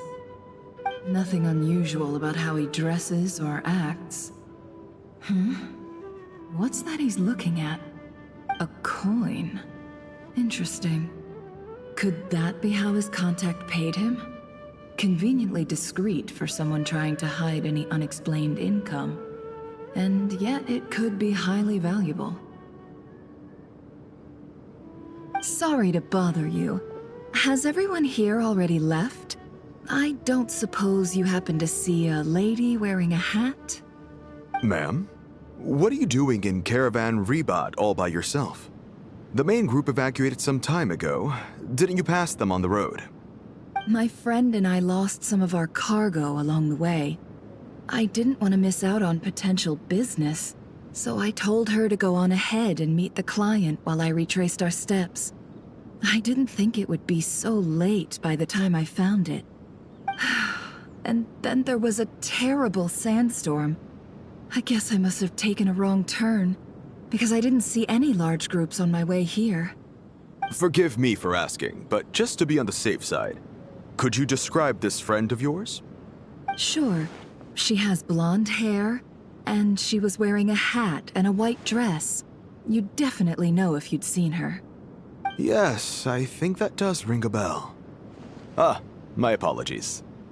During this exceptional time, the Corps of 30 are under orders to be extra cautious when dealing with unknown people, whoever they might be. I understand. Well, sir, is there anything else you need to know? If not, I'd better try and catch up with them. Hey, wait! They left a good while ago now. You'll never catch up with them on your own. Why don't I give you a ride? I'm here to collect the last few people anyway. We have plenty of carts, so one more won't be a problem. That would be amazing. Traveling with a group will be much safer. I'll have to pay you for your trouble. Hey, let's not worry about the money for now. Wait here a moment. Once I'm done packing up, I'll take you to join the rest of the group. All right, thanks. Let me know if you need a hand carrying anything. No need for that. I'm strong enough for both of us. Okay. Well, I wish there was some way I could repay you. Guess it's my lucky day, running into someone who knows what they're doing here. You might have just saved my life, you know? You're not wrong there. I mean, what kind of cargo is so important that it's worth risking your life to get back? I hope for your sake that it's priceless. Actually, I suppose I can tell you, since you've been such a big help. But be sure to keep it to yourself, or we could both be in big trouble. Oh, really? Sounds mysterious. We're in the antiques business. You understand? Some of our goods aren't acquired through the most legitimate means. We have to be very discreet when we're selling them. That's why I had to go looking for the missing cargo alone. No wonder. Well, ma'am, in that case, it turns out that maybe there is something you could do for me. I'm all ears. But to be clear, our commission isn't cheap. Think carefully before you ask. We don't want to ruin our relationship before we even hit the road. I'm sure that won't be a problem. My issue is, I have something that's a little difficult to sell on as well. Take a look at this.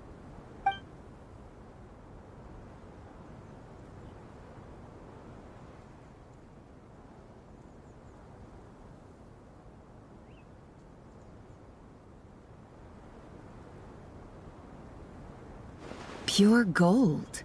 That's quite something. How'd you come across it? Dig it out of some ancient tomb? If you look hard enough, there are many treasures to be found in the mausoleum of King Deshret. It has no distinct Snezhnayan markings. That'll be why he's going with that story. And he clearly doesn't want to arouse suspicion, so he's on the lookout for an opportunity to make a quiet trade. Surely you have an existing business partner. Won't they take it off your hands? I hope I won't be attracting the wrath of my competitors by helping you sell this. The shop I used to work with is having cash flow issues at the moment after losing some money. I'm under enough pressure as it is without having to deal with them. On the off chance anything went wrong, I'd never get my money back. I understand. Gold is the last thing that traders with cash flow problems want to see. Well, in that case, I think we can work something out. As it happens, I'm just about done packing. Shall we make a move? Sure. Let's walk and talk. This evacuation was a huge operation. They needed a few people to stay behind and tie up loose ends. And I ended up being one of them. You're lucky you ran into us in time. I certainly am. I don't know how this happened. One thing led to another, and look how it ended up. I just hope our client doesn't get spooked and cancel their order. Fingers crossed. But either way, life goes on, and we all have to make a living somehow.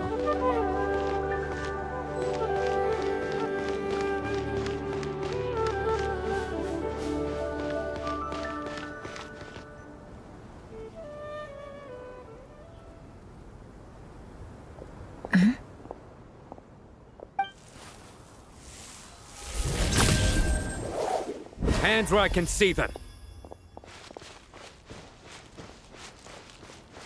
General Mahamatra! No, wait! What are you doing?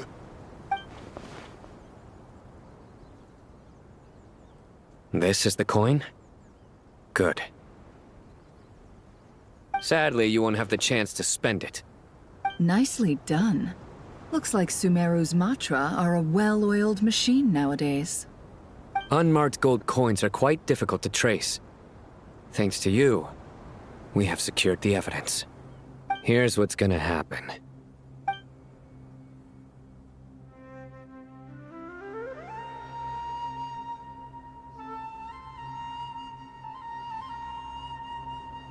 Southeast from here, leeward side of the hill. That. Great work. Candace tells me your interrogation skills are highly effective. Hers are quickly catching up. She's improved a lot in recent years. Looks like it's over to you for the next step. Because I'm quickest on my feet? Because you know how to trail a target. Plus, it'll be easier to monitor their activity from the air. Fine.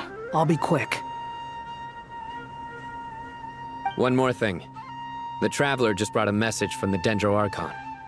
Once you're done with this, we're to meet up at the mausoleum of King Deshret. Got it. Will do. Are you sure you'll be okay on your own? Gee, I don't know. Maybe you should come with me. Okay. Then Paimon's coming with you. Really? You do know this is a stealth operation, right? Meaning, you have to be quiet? Paimon, are you sure about this? Well, Paimon at least wants to give it a shot. Like everyone says, if you never try, you'll never know. Besides, being the best guide in Tibet has to count for something. This should be a piece of cake. Fine. Join me if you want. But be warned, if anything goes wrong, I'll have to gag you and shove you into a bush. No need! Paimon will be super careful. Promise! Good. Then what are we waiting for? Let's go. Ah! Coming! Coming!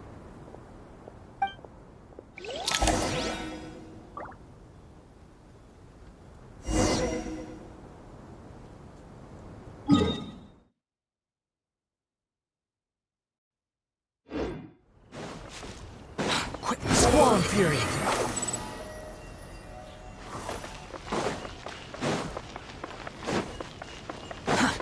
Too slow. The wind rises.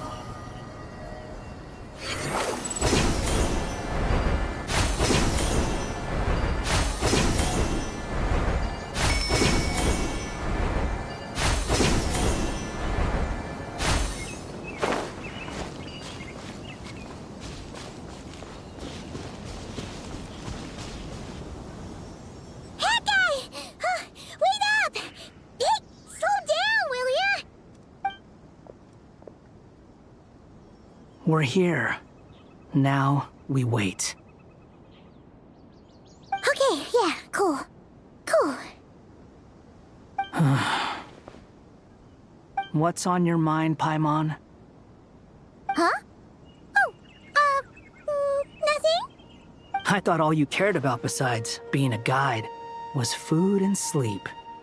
Why the sudden urge to go on a dangerous mission? What's that supposed to mean? Paimon's been on plenty of dangerous missions before. But never on your own. You hardly ever leave the Traveler's side.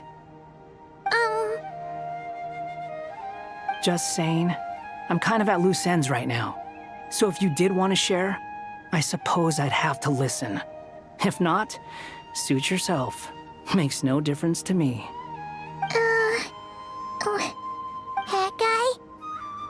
Do you think Paimon is useless? What? Where's that coming from? When we were in Notgrai, Paimon suddenly realized something. Even though Paimon's with the Traveler every single day, whenever we face real danger, she can't do anything to help. Paimon doesn't get like this very often. She just got really scared when the Traveler got kidnapped that time. What if he never came back? What would Paimon do then? And the more Paimon thought about it, the more useless she felt. But Paimon doesn't want to be a burden. Paimon wants to be a friend who's actually useful. Does that make any sense? You know, that feeling of just being completely useless and... Oh. Paimon probably sounds so ridiculous right now. You asked the right person. Boy, do I know that feeling. Oh, Hat guy. I'm not gonna try and encourage you. What I will say is this. When you start doubting yourself, you have two choices. Give up or change. You have to make the decision to move forward. Otherwise, no amount of consultation from other people is gonna help you. So ask yourself, what do you want? To get stronger? To learn more? Whatever it is, go do it. You won't have any regrets if you can at least say that you tried. Oh. All right. Something's not right. Shouldn't they be here by now? Paimon, is it just me? Or is it a little too quiet around here? Should Paimon take a look? We'll give it another hour. If nothing happens, we head back. Okay.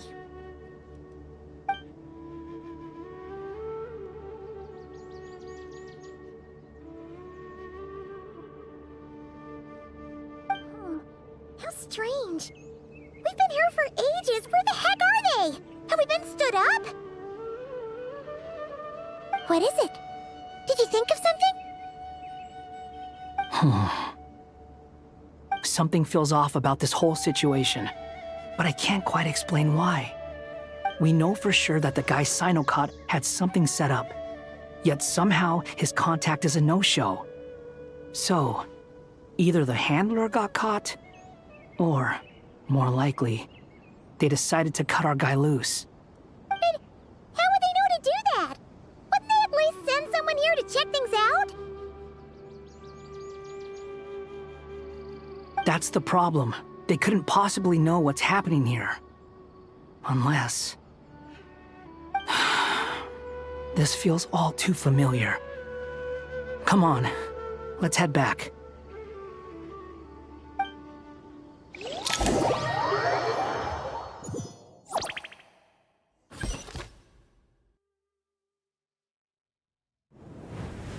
though this isn't a formal meeting, I'd still like to start by saying how grateful I am to each and every one of you.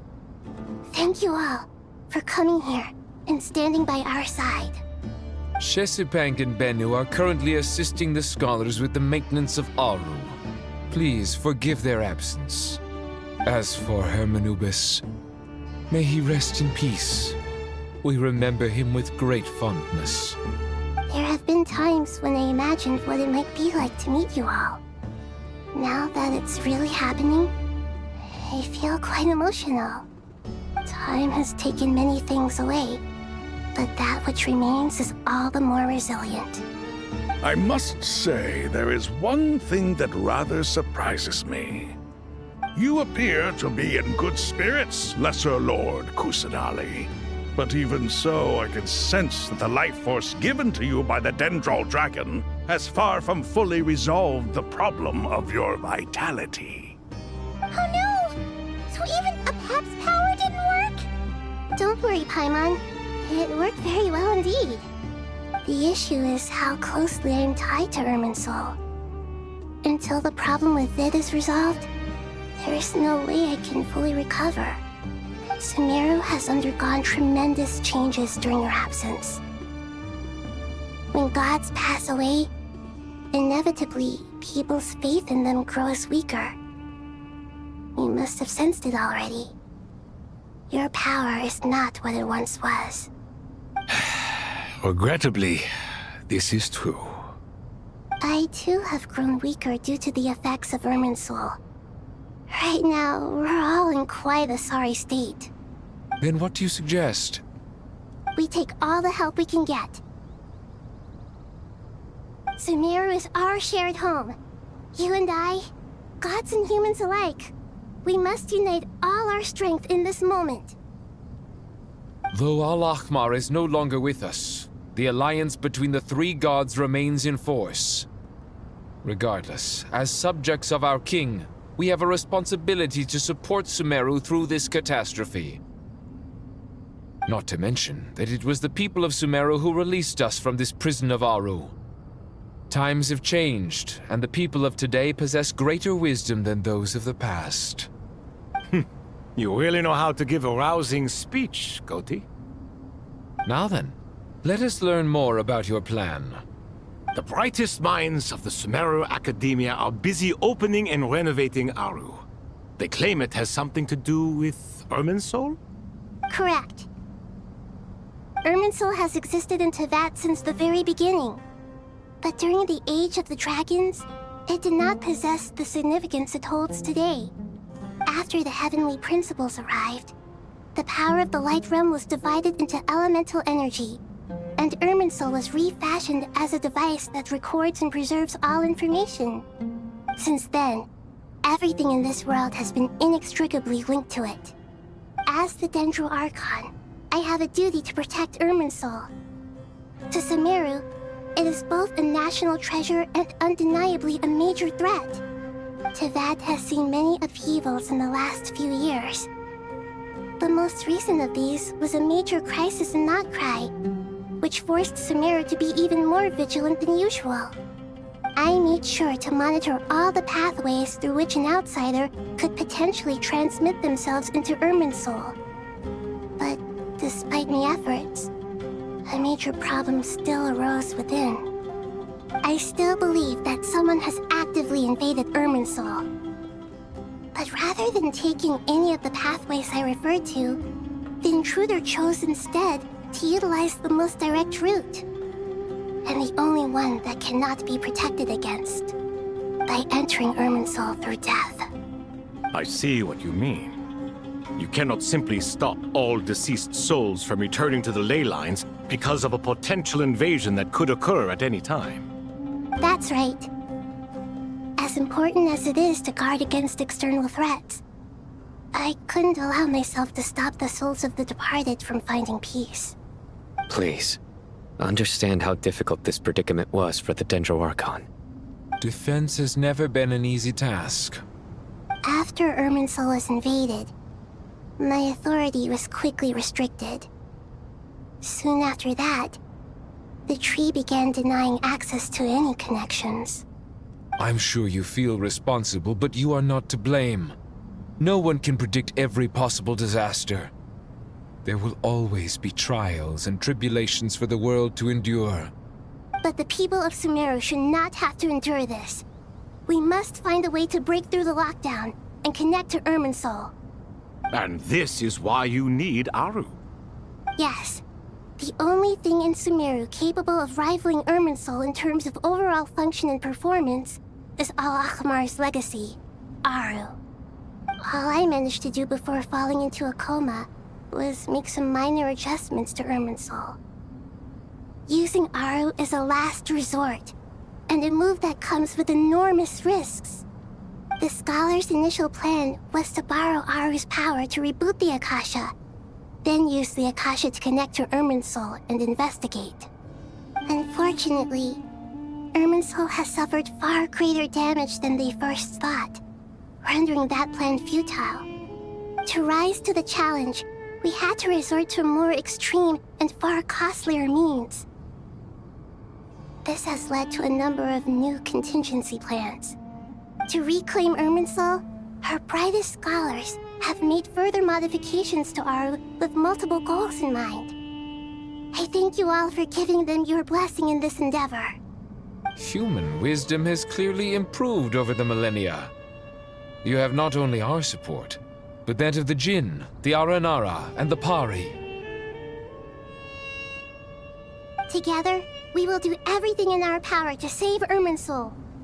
By the way, when you spoke earlier of an intruder, it almost sounded as if you knew who you were dealing with and what they were capable of.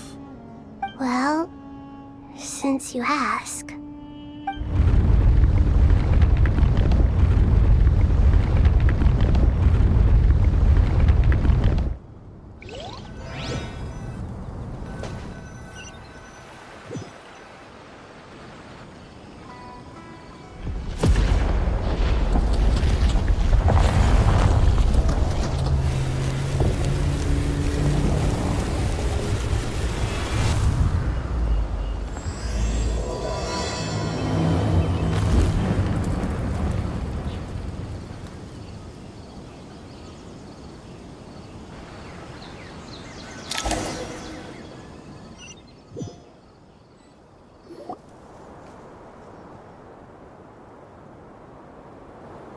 Master Tainari! What is that? Is this Irminsul? How did this happen? What's going on inside? Luckily, we managed to evacuate everyone. What in the world was that? That was terrifying!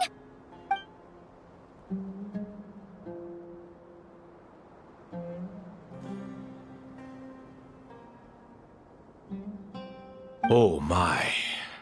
I understand now, Dendro Archon. You make yourself quite clear indeed. Not once over the millennia has Irminsul been so terribly afflicted as this. Please continue, Dendro Archon. Irminsul's root system is what comprises the ley lines. In the past, it has always been hidden away, going unseen by the general populace. But now, an evil intruder is making it reveal itself. It has become a tree of unbridled greed. A clear sign that a deranged experiment has advanced to a new stage. Blasphemy. From where I stand, an experiment in the name of blasphemy sounds rather improper. But if we are to honor Dottores' will, this is what we must do. The birth of this tree proves to me beyond doubt that this incident is connected to him. But to explain the situation in full, there is someone I need to tell you about.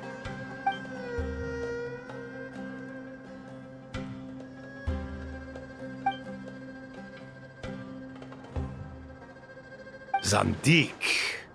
So it was him. I saw him in the desert once. A man of supreme arrogance. So this is where it has taken him. But didn't Dottore die and not cry? How is he still able to do all this? He must still have loyal followers amongst the Fatui. Even so, I'm still unclear as to how he has been able to wield such a profound influence over Irminsul. I can confirm that Fatui forces have arrived in Sumeru City. Furthermore, Irminsul seems to be undergoing some kind of mutation. Evil branches are beginning to grow. Things that do not belong to this world are slowly but surely materializing. Sorry, I couldn't think of any other word to describe it. They don't seem to be fully formed physical entities yet, after all, but they are gradually becoming real. A baleful tree climbing up into the heavens. Speaking of Dottore, I have some information on that front as well.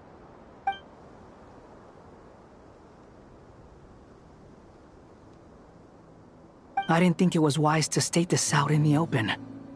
But my theory is, the mole wasn't cut off after he was caught. They wrote him off from the beginning. You mean, the Fatui never intended to follow through with him? Then why plant a mole at all? It's hardly a conventional strategy, and the rationale behind it is pretty twisted. But as it happens, I know someone who works exactly this way. And when it comes down to it, his goals are very simple. He just wants to confuse people, so they can't figure out what he's up to.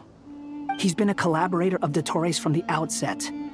That fact alone confirms that Dottore is involved with this somehow.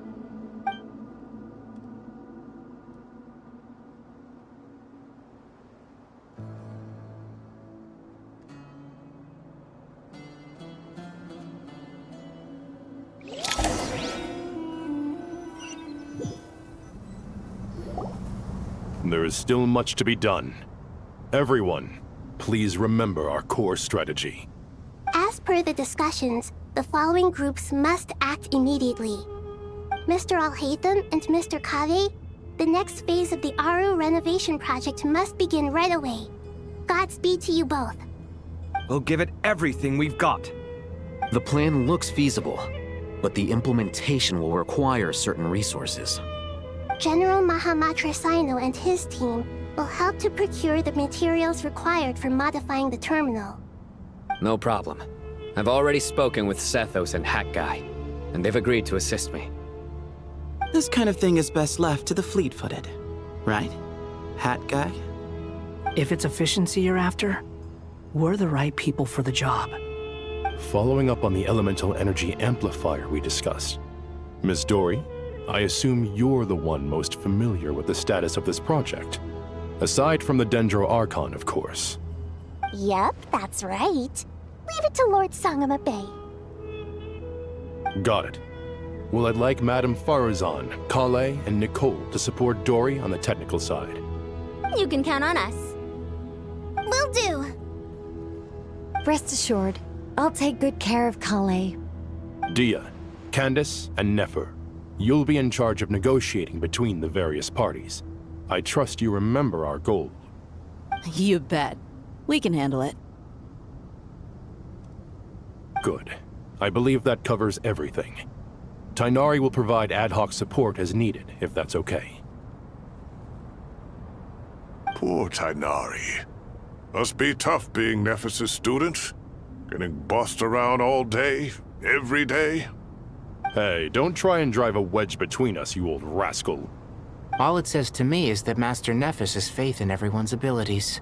While I'm nominally here as backup, I doubt there will be many situations where my help is needed. Exactly.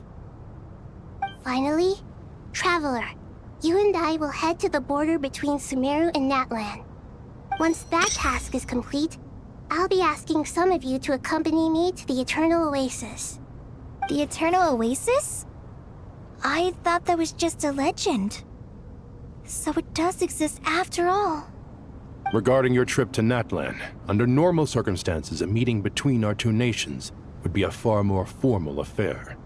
Unfortunately, Sumeru is all but completely cut off from the outside world at present. So regretfully, we won't be able to give the Pyro Archon Mawika the grand reception that she deserves. My apologies for the inconvenience. No point putting too much pressure on yourselves. That goes for everyone. Right. Especially you, Dendro Archon. I'm sure you're still feeling quite weak. Don't worry about me. The Dendro Dragon's life force will sustain me. Plus, we'll be there every step of the way. Nahida will be just fine. Yes, I believe in myself. And I believe in every one of you. Well, time to get going.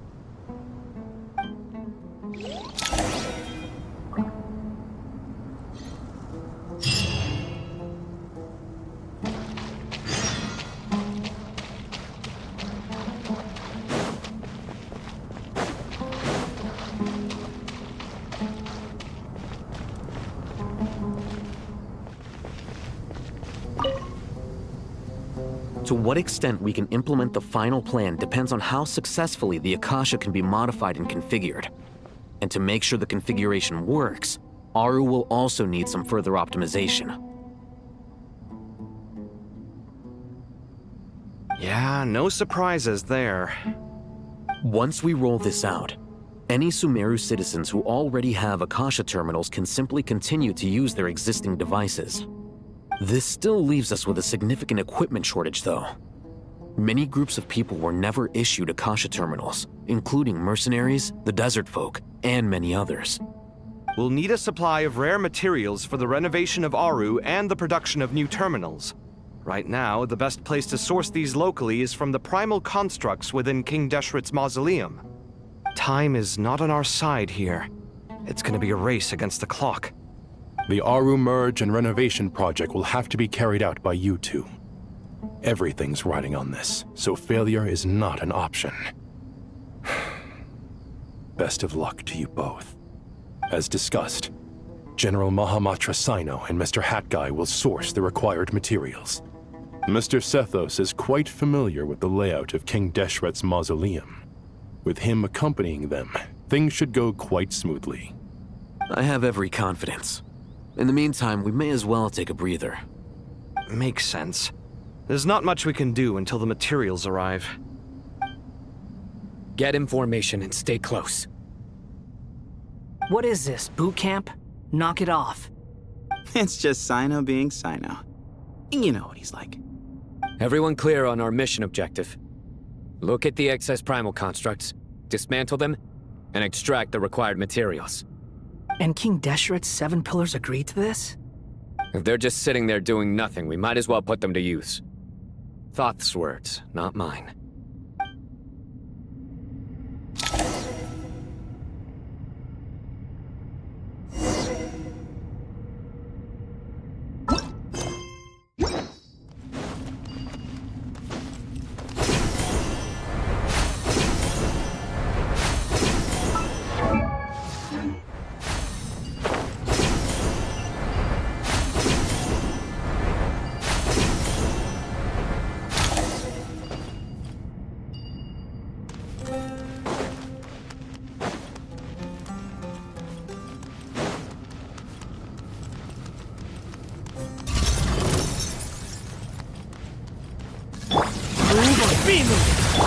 Your sins weigh upon your soul.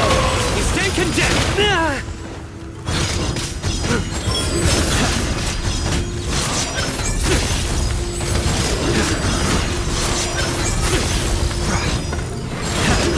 Guilty. Your penance is due.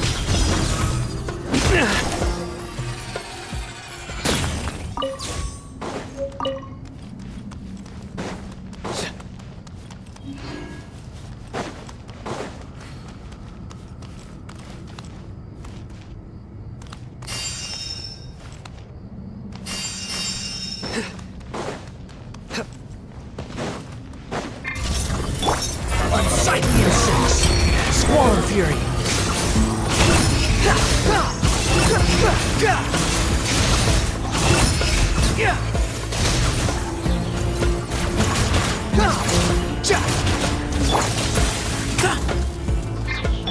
Behold!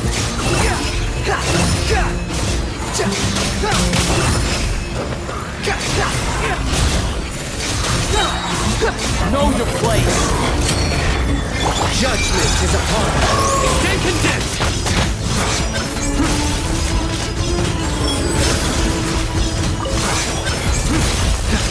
These devices should still be usable even though they're broken down. Let's take them back for the others to review.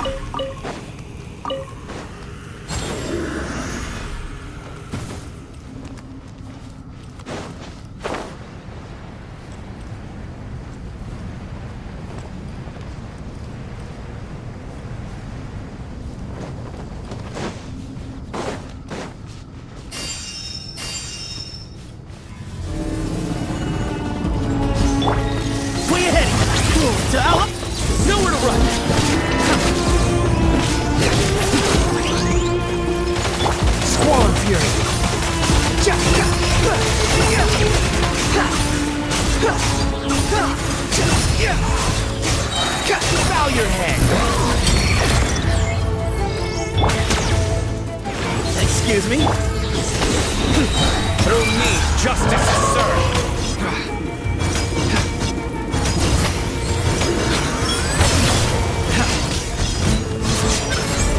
Guilty! Their penance is due! How many do we need again?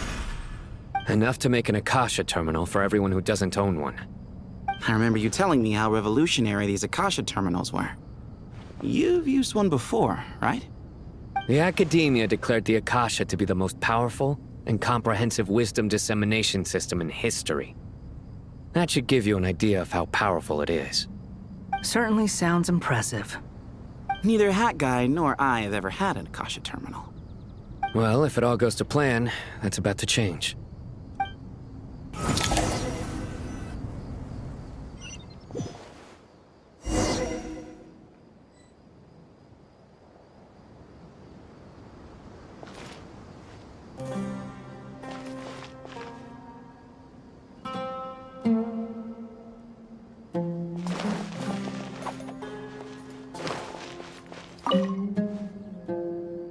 Oh, goody! Thank you so much for handling the delivery. What a long way it was. You've really outdone yourselves. I'm well aware what a bumpy, dangerous journey it must have been. Now, I would have loved to oversee the process myself, but of course, those of us who know the plan can't leave the mausoleum. Oh, trust me, I'm patting myself on the back for my assembly work here. Simply flawless work. But will you really be needing all of this? According to our plan, yes, this is the quantity required.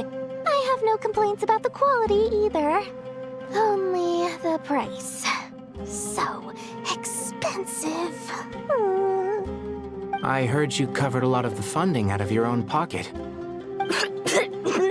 Oh, that's an exaggeration. The Academia provided most of the funds. I just offered a small token of my goodwill. Of course, the real tragedy is how little profit I'm making on this. You know, it's a serious crisis when you can't even make money out of it. It's really quite a beautiful design. And I'm intrigued by how such a diminutive device is able to output the power of the Light Realm.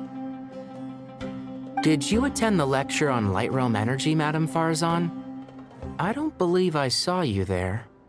Of course I attended. I was just a little late, so I had to listen to the whole thing from outside the back door. Ahem. Anyway, I have a perfectly good understanding of Light Realm, elemental and abyssal energy, as well as the relationship between the three. Good to know.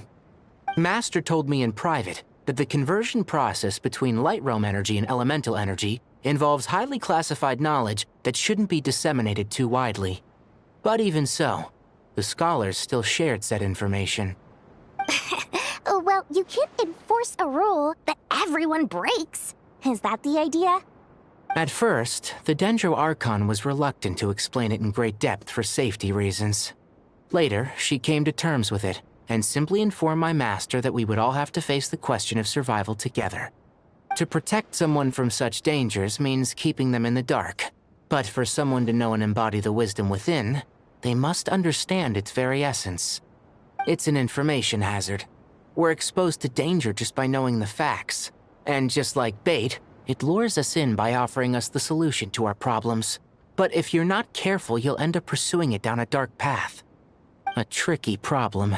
But today, this big problem has been broken down into many smaller, more trivial ones. What do you mean? Ah, I get it. For instance, you and I share secret knowledge, while she and I take on the risks of life, death, and fate. Something like that? Hey, what? That is not what I call a trivial problem. Well, as they often say in Vahumana, an event that is monumental to the individual is negligible in the grand scheme of history. Generally, the fate of the individual is an insignificant affair. Being from Amorta, where the subject of our research tends to be a lot more personal, I have to disagree. It's hard to dismiss the individual as insignificant. In other words, the big problem of survival has been broken down into many small, interconnected factors, and each one of us represents one of those factors. When the same secret is shared with a group of people, the same fate binds them together. Most people would find this unimaginable, but to us scholars, this is the path that has always beckoned to us. Sharing knowledge is a good way to fight against fate. I will always believe in that. All right, I think that's everything. Thanks a lot. But don't go anywhere just yet. I'll still be needing you to calibrate the equipment.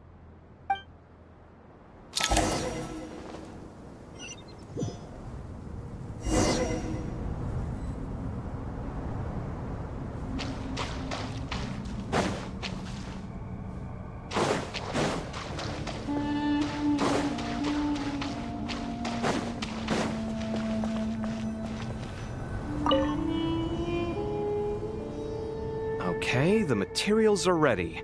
We can proceed with the next phase. Al-Haytham, how are you getting along? Most of the information in Aru is written in ancient desert scripts. Some of this is written in a tribal language, while other parts seem to be a variant of an Oasis script, based on the glyph forms. Oh. Not lost to history, I hope. Some are.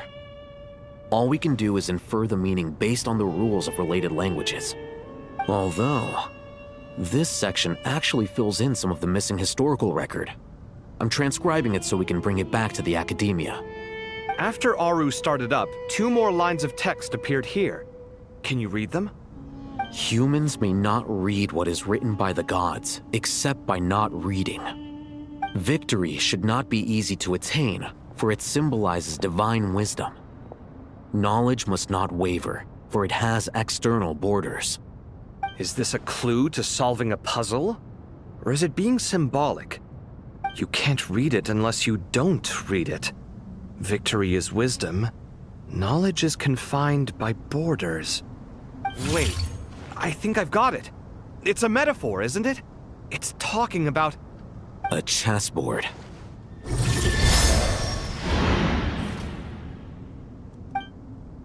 You were right. The youth of today are skilled at solving riddles. Have the secrets buried in the desert not been unearthed over the years all the same? Since Aru is a place reachable through wisdom, this day was bound to come sooner or later. Oh, I've always been against overly cryptic sentences. Don't you get tired of reading and writing all that? Ah, it's you 3. Just in time. We've been delving deep into Aru, and now this board has appeared. I've heard this was how you'd while away your free hours. You must be quite the experts by now in that case. It is true. King Deshret's chess games are some of the most well-loved of all his wonderful creations. If you have ever been to Safhe Shatranj, you may well be familiar with the chess pieces you see here. Is this chessboard supposed to be another visualization of the interior of Aru, then? Naturally. Visitors, everything is ready. Only by completing the challenge on the board in accordance with the rules will you be permitted to overwrite Aru. 1 second. It's not dangerous, is it? Dangerous? Why, yes, of course. I should be the one to go, then. Wait for me here. Sounds like the self-confidence of our present company has rubbed off on you. Don't be ridiculous. I'm your upperclassman, and that means I have to look out for you. I appreciate the sentiment, but a game of chess typically requires 2 players. Besides, I'm sure they won't let things get out of hand. Keeping things relatively safe is in your best interest too, isn't it? Fair enough. I mean, you guys are controlling the difficulty, so please don't go too hard on us, all right? Ah, but Bennu said he wanted to put some respect into these whippersnappers. All right, all right. Thank you. Obviously, we'll still try to be careful. This doesn't seem like ordinary chess. Is the goal to defeat the opponent? No, you must enter the board and pass the trials we have placed there. Ready? Let's do it.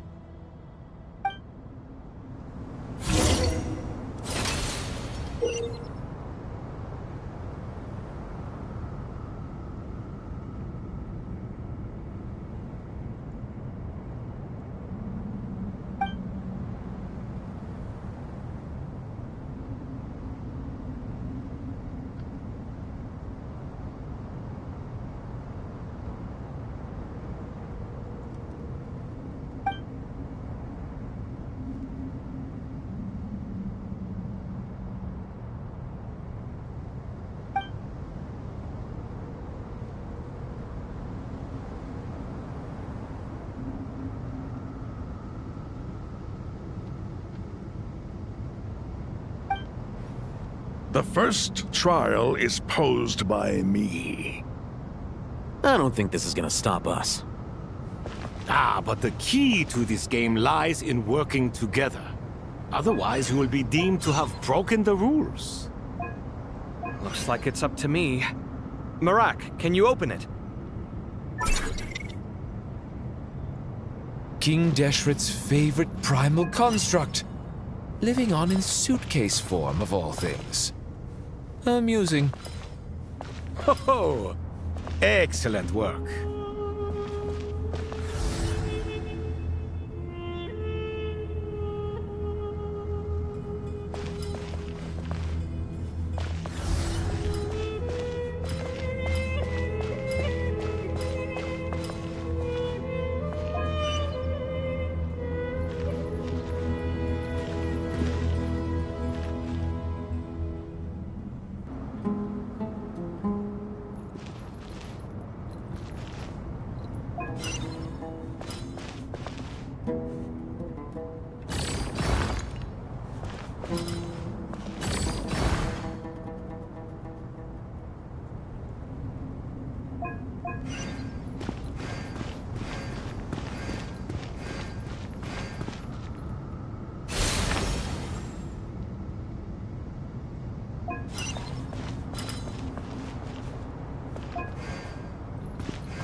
Now is the time for my trial. Now, don't be nervous. I'll make it nice and easy for you. Really? Thanks in advance. We appreciate it.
Ibis King, don't you think this all rather inappropriate? You may as well be handing them victory on a silver platter. Do not expect me to follow your lead. Ha! Suit yourself.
Ibis King, don't you think this all rather inappropriate? You may as well be handing them victory on a silver platter. Do not expect me to follow your lead. Ha!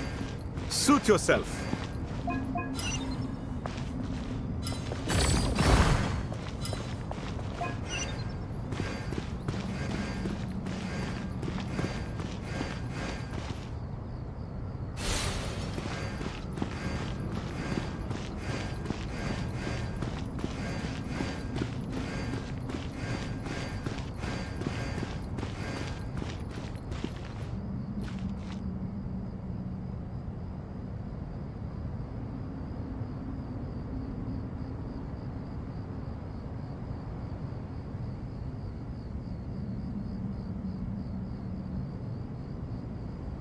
Alhaitham, what are you thinking? If you don't want to wait, you're free to leave. I never wanted to wait in the first place! Chessboard gave me no choice. If you say so.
Strange time to catch up on sleep. I'm not sleeping, I'm thinking! It's not that simple, you know.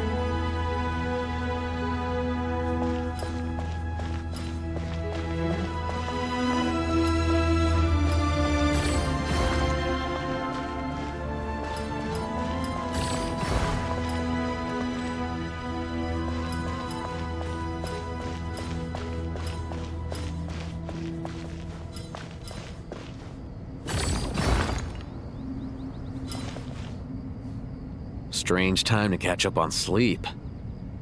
I'm not sleeping, I'm thinking! It's not that simple, you know.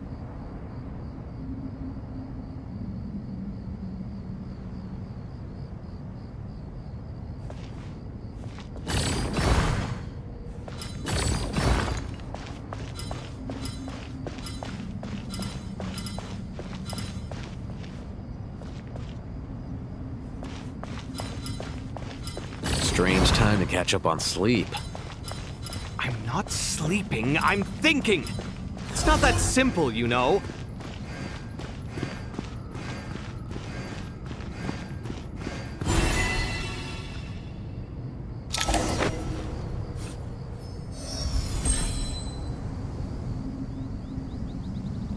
Done.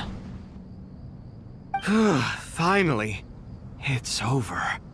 But seriously, that was incredible! Standing on the chessboard felt completely different from standing on solid ground. And also... Oh, sorry. I'll save my thoughts for later. Thanks to the three of you for helping us out with this. Is it just me, or were you giving us quite a lot of guidance? We made but a humble contribution. You lived up to our expectations. Bravo! Our aid was not given for naught. In addition to the existing functions, I'd like to ask you for another favor. Since Aru's interference shield can cover the entirety of the mausoleum, it should be possible to extend its range even further. Perhaps you can find a way. So, building upon the existing functions to... Ah! I'm with you! Imagine for a moment. What would the ideal outcome look like if this function were compatible with the devices? I agree. This is the best solution possible. Please, everyone, we beg you to help us. Me, oh my! Well, since you ask so very nicely, I suppose... Goti? Croco? What do you say? Naturally.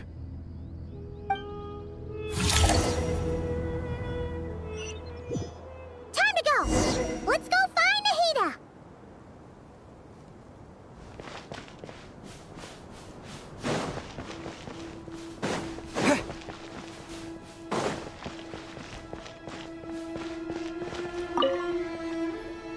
There you are. Miss Nicole truly is an angel. She shows great wisdom in guiding others, and she has already sent word to Natlan on our behalf.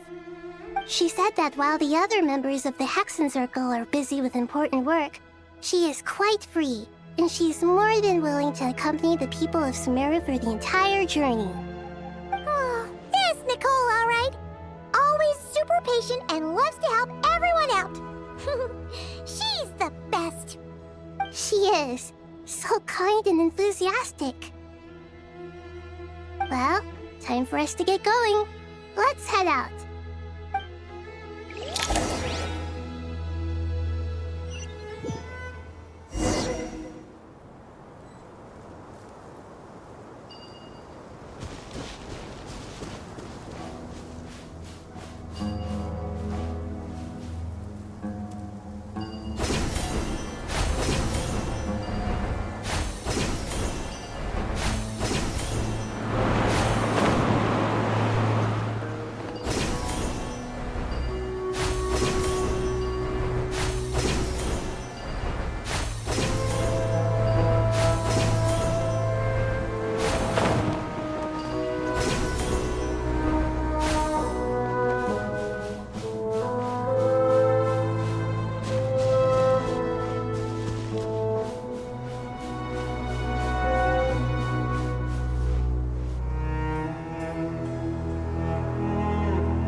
This should be one of the closest places to Natlan in all of Sumeru.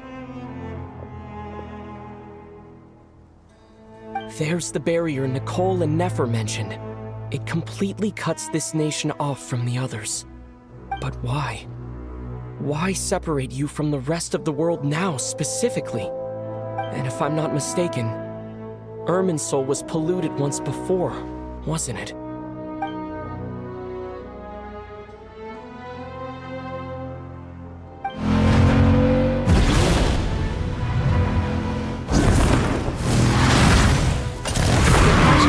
I'm wondering the same thing myself.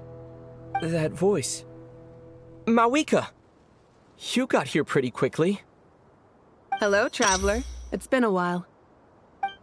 Hello there. Hello, Dendro Archon. Mawika, I apologize for asking you to meet at the border on such short notice. I also apologize for not being able to greet you in person. The form in which you see me now is one carried by the Traveler. The real me is inside the mausoleum of King Deshret, and I am reaching out to you with my mind from here. Irminsul has been infiltrated by the Doctor. We must be on our guard, as he can spy on information in the world from within the tree. Fortunately, there is no record of the Traveler in Irminsul, and you are still within Natlan's borders. My records will be preserved in the Night Kingdom, rather than the ley lines. As long as the Night Kingdom remains disconnected from the ley line cycle, the Doctor has no way of knowing my movements. Exactly. So by meeting each other in this way, the meeting essentially never happened. No wonder Paimon didn't come. You were concerned that her activity would be recorded by Irminsul. The Natlanese have heard about the situation in Sumeru.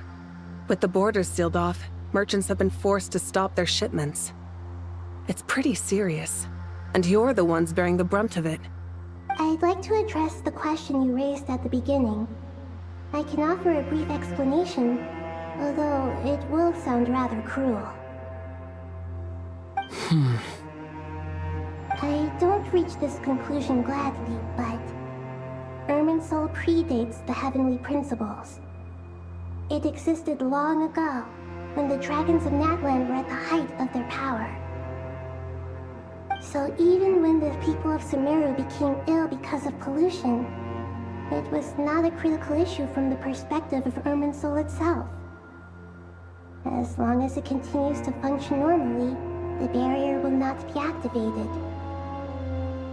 But this time, the Doctor's invasion has directly affected the tree. That is what caused the barrier to deploy. The heavenly principles established a rule that when Irminsul is plunged into grave danger, a portion of power will be reserved to isolate Sumeru. That way, even if Sumeru is destroyed, the outside world at least has some time to catch its breath. We'd certainly need it. The heavenly principles created almost everything that exists in Teyvat today. To them, preserving the existence of the world and its inhabitants takes priority over protecting Sumeru. Meaning, protecting Sumeru now falls to you. Yes. My own power may be limited, especially compared to yours. But that doesn't mean that we're just gonna sit around and wait for the end. If necessary, I will utilize any and every means at my disposal. Nicole of the Hexen Circle didn't say exactly what this meeting was about. But after hearing everything you've said so far, I think I can guess where this is going. That's right. Nahida and I discussed it at length. We both know how presumptuous this is, but... You need the pyronosis, don't you? Yes, you guessed correctly. Originally, I only intended to borrow it, but the situation is far graver than I foresaw. So instead, what I ask of you is to please give the pyronosis to Sumeru. Why do you sound so nervous? There's no need to be shy. Surely a gnosis is pretty important to a god. I guess, but it's not as if losing it would suddenly render us powerless.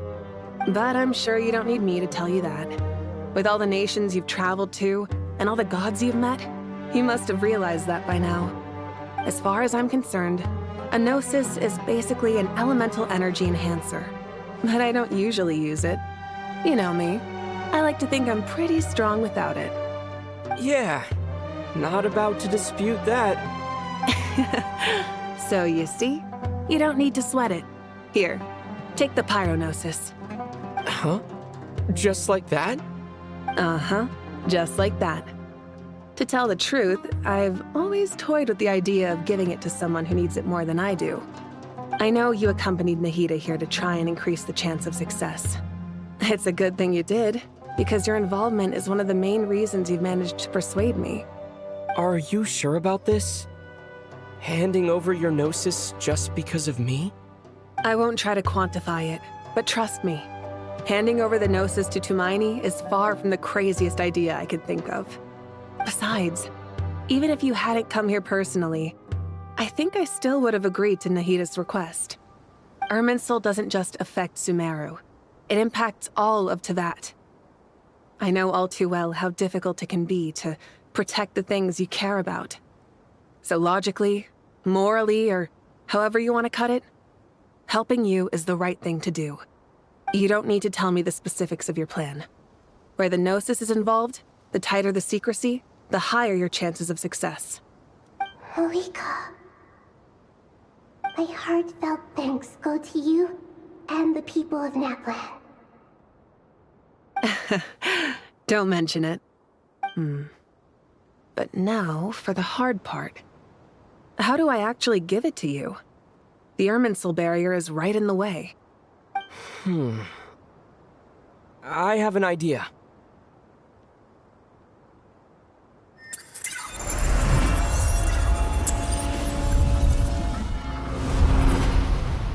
Just as I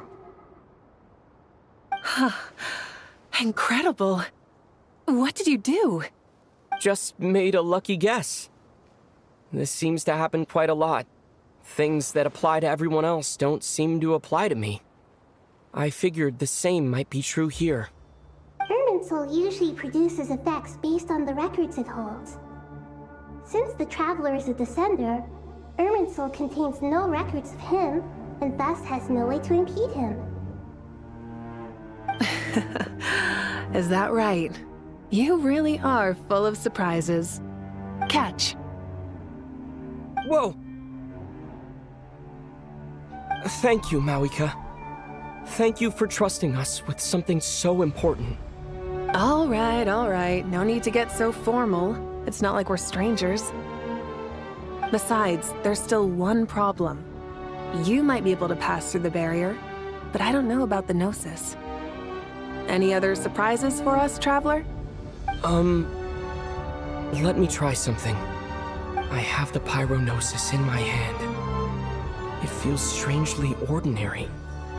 Not particularly heavy, and yet this tiny thing symbolizes the mighty authority of a god. I need to think hard about my memories of Pyro. My memories of journeying through Natlan. All those important experiences I've had. The Gnosis disappeared. Traveler, are you alright? I'm fine. The Pyronosis disappeared into my body. Just like phlogiston. Maybe it resonates with you because you've mastered the power of phlogiston. You might not be recorded in the ley lines, but you're still our Tumaini. Whew.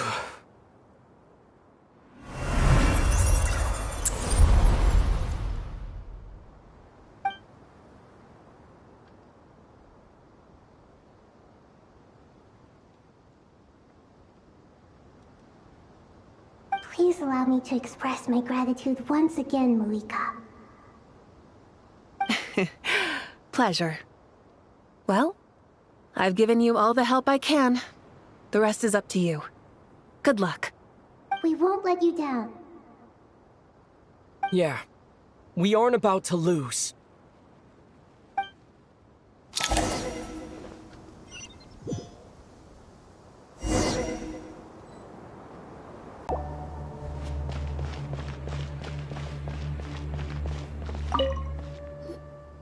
Traveler, Paimon, how are you feeling? Paimon's a teensy bit nervous, but only a teeny tiny bit. Seems like she's gotten way braver over the last few years, huh? Of course. After all the adventures you've had with the Traveler, I'm sure you've gained a lot of experience and grown as a person. I'm doing all right. What about you, Nahida? How are you holding up? With the negative effects of Irminsul, I'm a bit like a piece of fruit that's been burrowed into by hungry insects and left to rot. I'd be lying if I said it was nothing. But please don't worry. We all know what we're getting into, and we've prepared as well as we can. I believe in everyone. I believe in you. And I believe in myself. Stoking the fire inside oneself is certainly one way to live, but knowing when to rely on one's companions is also a form of great wisdom. I've been quietly learning little things from everyone, like plucking tufts of fur from a sumpter beast. Me too. With the constant traveling, I'm always learning and growing. That's the journey of life. I think there's someone else here who would share that sentiment. Don't worry about what I think. I was just passing by and happened to overhear your conversation. What are you talking about, Hat Guy? This is the top floor. No one passes by the top floor. Says who? You can fly just like I can. I would have thought it makes sense to you of all people. I don't know why, but I feel a little more relaxed now. It shows that you feel comfortable laying down your burdens in our presence. It means that Sumeru is a place you can trust, where you know we have your back. And we feel exactly the same way around you. That's what it means to be friends.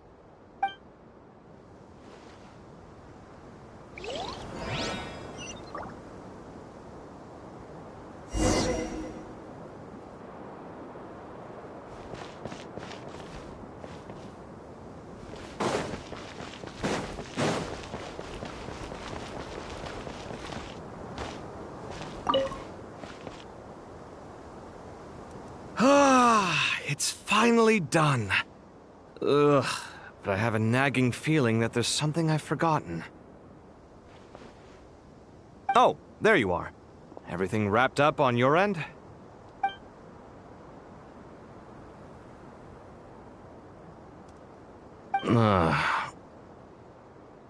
Okay, fair enough. That was a pointless question.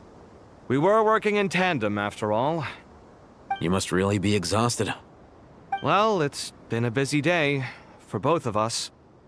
When work ends, you clock out. No looking back. Yeah, we're definitely due a break. Probably a little late to start drinking now, though. I'll stick with water. Here, this one's for you. Thanks. You want a bite to eat? I can grab us something. Or wait, I think there's a stove nearby. Let me take a look. Are you nervous? A little, yeah. Unlike you, it seems. How are you not feeling at all nervous? Because everything that happens next is beyond my individual control. I don't worry about things I cannot influence. What do you mean, cannot influence? You're the one who came up with half of the strategies we ended up using. There's only so much I can do. I was only doing my duty. Was it like this last time, too? You mean with Azar and his accomplices? Yes and no. The situation back then was easier to control, but we weren't as prepared as we are this time. So the enemy is stronger, but so are we. I still vividly remember the way you interrogated me in the library after the fact. Where were you when Sumeru needed you most? If your memory is so vivid, you might also recall that it was you who came looking for an argument. You're often the one who initiates these things, you know. I came for a conversation. I didn't know it was gonna turn into an argument. Anyway, at least I showed up this time. So, what do you think? What do I think? I think we're certainly better off for it. It's good having me around to help out, huh? Absolutely. As a citizen of Sumeru, you displayed a remarkable sense of responsibility in the face of disaster. Certainly feels that way. I just shudder to think how the world would have ended up if we hadn't gotten control of the situation. So, do you think this is what impending disaster looks like? The sky is so clear, and there isn't a whiff of decay or destruction in the air. It's hard to imagine that the fall of humanity could happen on an ordinary day like this. Awful things happen all the time. Sometimes people can stop them, and sometimes they can't. What you and I have done is increase our chances of stopping this one. Lofty ideals may provide no defense at all against nihilism, but perhaps little decisions can. Oh, nothing. It's nothing. I hope everything works out tomorrow. It will. As long as we stick to the plan, our chances of success are good. It's really strange. You're my junior, yet you always seem to act more like an upperclassman than I do. I think it's mostly a matter of temperament. Ugh. Walked right into that one, didn't I?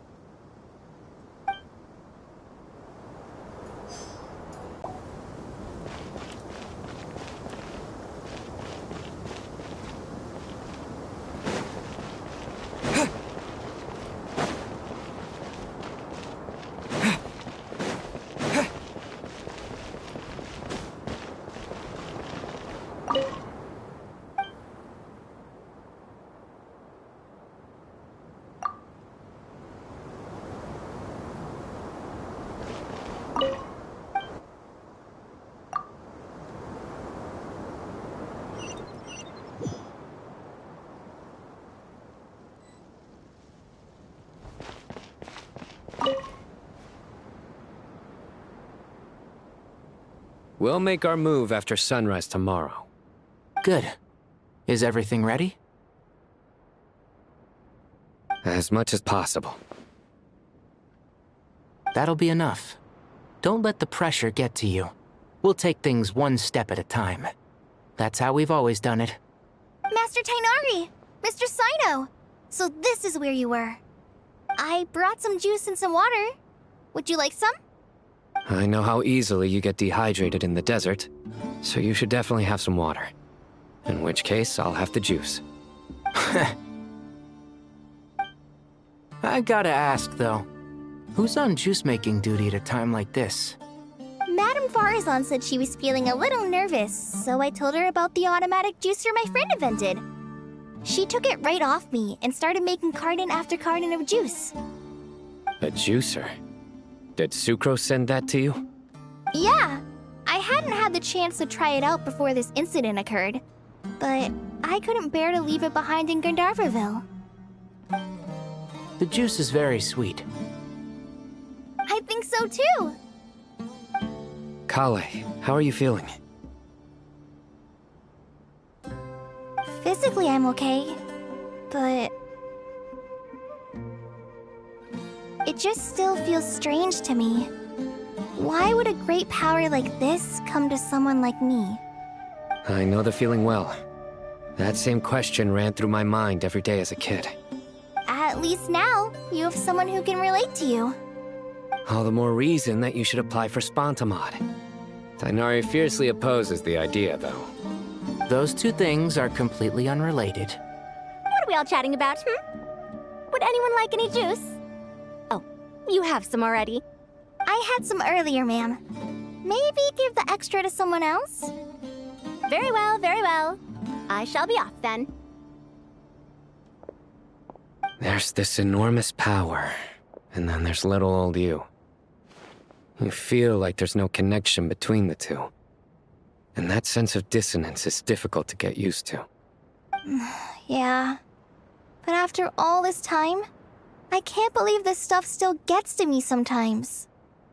Makes me feel a little childish.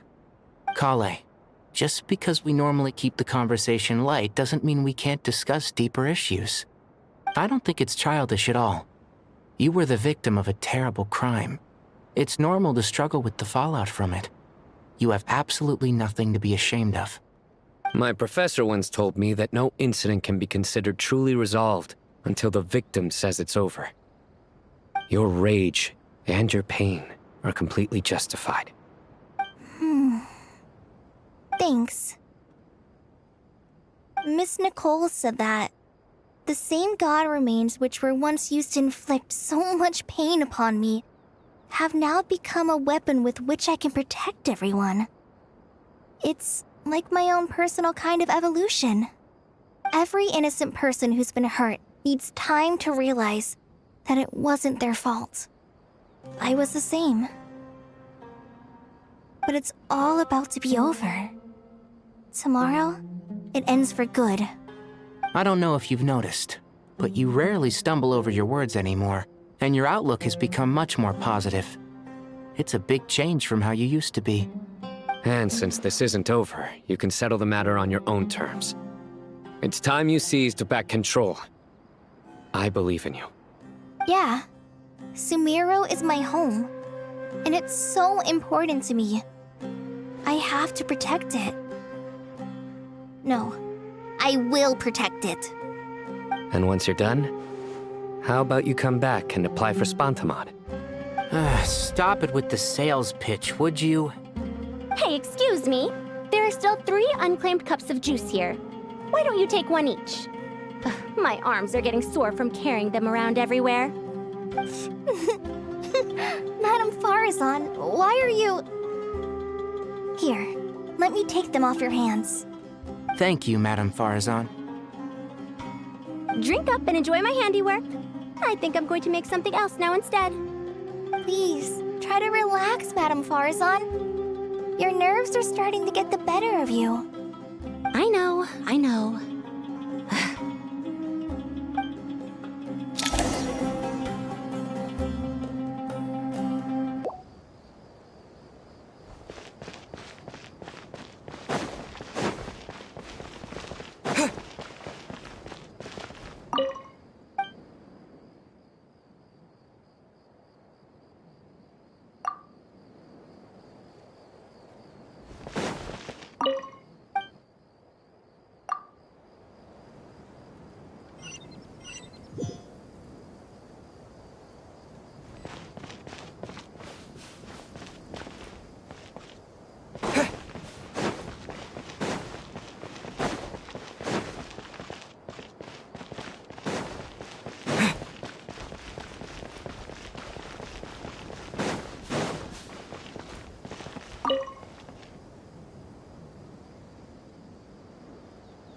Something on your mind, Miss Nefer?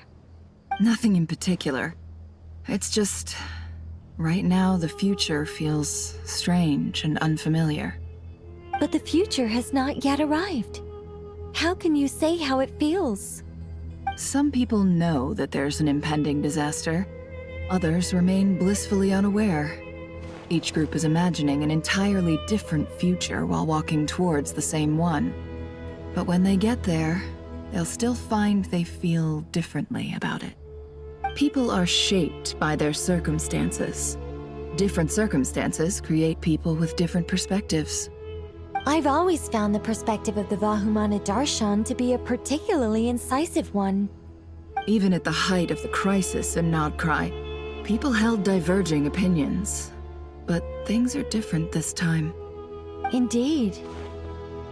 Regardless of faith, gender, wealth, skin color, or eye color, everyone in Sumeru knows what will happen tomorrow. The world has never been an especially fair place. Yet now, against all odds, a moment of unprecedented unity and equality is about to take place. It's fascinating. If only my father could have lived to see this era. Era. To me, that term represents a much greater span of time. It can be an unsettling word. I would even say I'm afraid of it. Do angels even feel fear? Yes, at least I do. I fear the gap that grows wider with each passing day and the never-ending flow of time. Time renders all memories insignificant and reduces all splendor to nothing. But those memories are the one thing I do not want to lose. You're very human in that regard. If angels draw too close to humanity, our wings burn away in the bright flame of awareness, and we fall to the earth. After spending so long among humans, I have lost much of my former glory. Maybe that's a good thing. You're more human than some humans are. I've been talking to Kale a lot in recent days. We seem to be in completely opposite situations. I suppose that makes us good case studies for comparison. Case studies for who?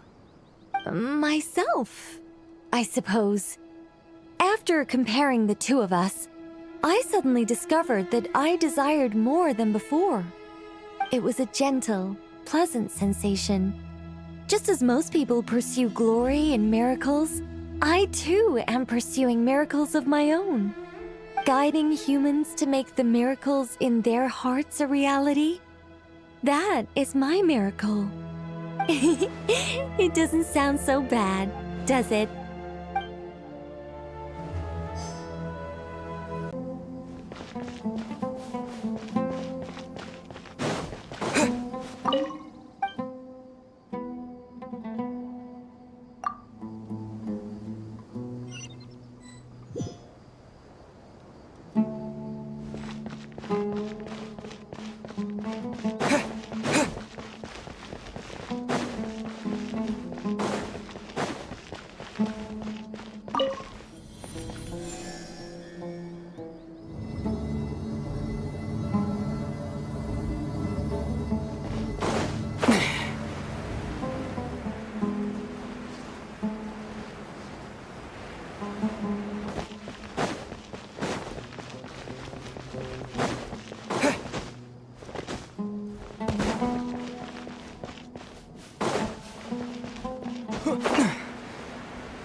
Look at the time. I should head back. I'm so sorry. I was in a hurry and didn't look where I was going. Are you all right? I'm fine. Wait, you're... Have we met? Not exactly. I think we may have crossed paths by the house of Dana before. Oh. You're Hat Guy! From Vahumana, right? You recognize me? The clue's in the name, Mr. Hat Guy. Fair point. It's getting pretty late. What's keeping you up? I could ask you the same question. If I'm not mistaken, all the workload for the Ratawa Histarshon wrapped up a good while ago. Well, I have something of a background in Satyavada life, so I was helping the Dendro Archon make some preparations. But I must have lost track of time. Did you find the experience enlightening at all? Honestly, it was tedious and uneventful at first. But eventually, I think I did sense some profound truths. But they also brought a lot of suffering with them. I was told that I even shed tears while I was meditating, though I have no idea why. Sorry. I hope I'm not scaring you. Not at all. It just proves you're very accomplished in your research. Good night. I wish you all the best for tomorrow. Thank you, sir. You too.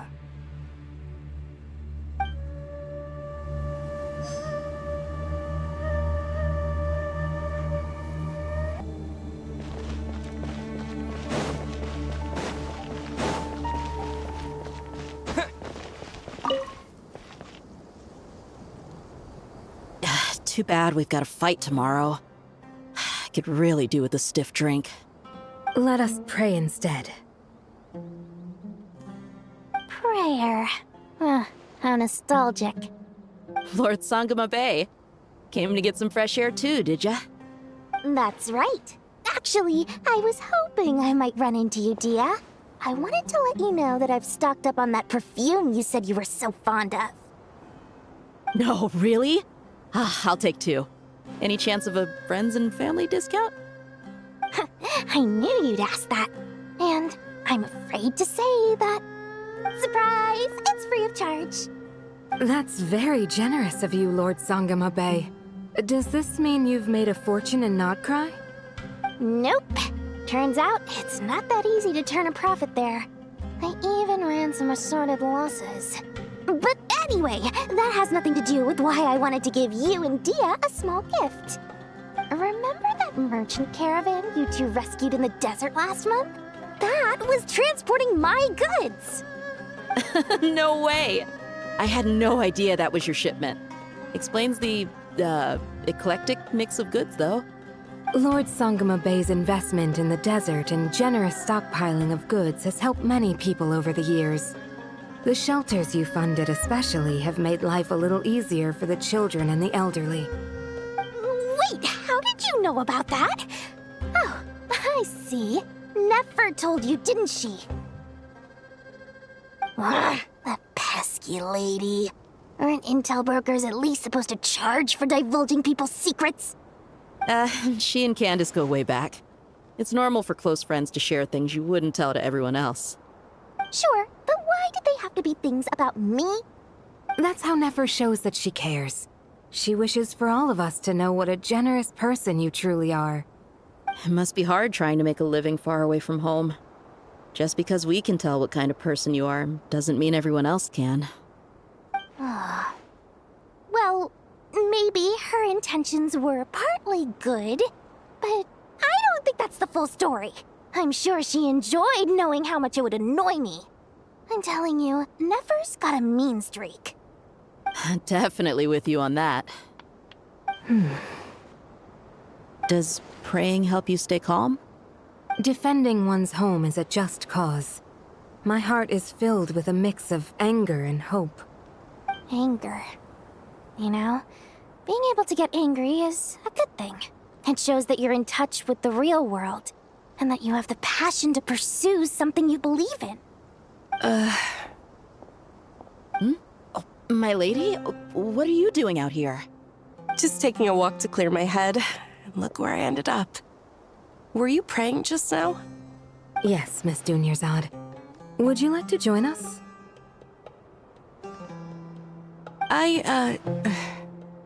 Come on, it's fine. She won't mind who you pray to. Oh, then sure. I remember you, Miss Dunyarzad. You visited my shop before. If I recall correctly, the god you worship is the Dendro Archon, correct? That's right. She is such a gentle and kind god. But to me, she's more than just a god I worship. I see her more as a friend. And so do many others. She's not some almighty god who reigns on high, but a genuine friend. Agreed. She's a wise teacher and a good friend. I spoke with several people during the evacuation. Everyone's aware that tomorrow's battle is one that ordinary people can join too. A battle to fight for our friends and our homeland. Oh, it makes me glad. I can finally do something for those who protected me. You've grown so much since we first met. Oh, a compliment? Ooh, more please. Thank you. My lady, you've always been a remarkably strong and ambitious person. It's indisputable. And that's not just a compliment. It's a statement of fact. What are you praying for? Our beliefs may not be entirely the same, but we both wish for the same thing. I pray that everyone will rise to the challenges ahead and return safe and sound. I pray for the safe return of all my companions.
Time to go! Let's meet the others at the mausoleum of King Deshret.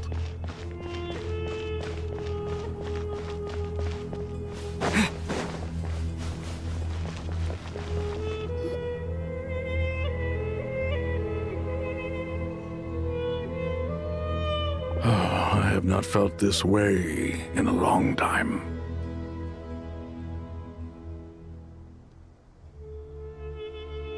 Standing up high, gazing out at the rolling dunes, one cannot know what freedom truly means without first losing it. The golden slumber truly lives up to its name as a dreamland. Though desert sands exist there too, no mirage, no matter how glorious, can compare to true beauty. Dendro Archon, what is on your mind? I was wondering whose counsel I should seek on the questions in my heart. What kind of questions? So many. More than can be put into words. As I once said to a friend, we look, we see, and we comprehend. But the question still troubles us. What are the many disasters that this world faces, but the sum of all irresolvable questions? The biggest question you should be asking is how to seize victory. Yes. Although, I would express it differently. I must not fail. And so the question I am most curious about now is whether the path to victory will be an arduous one.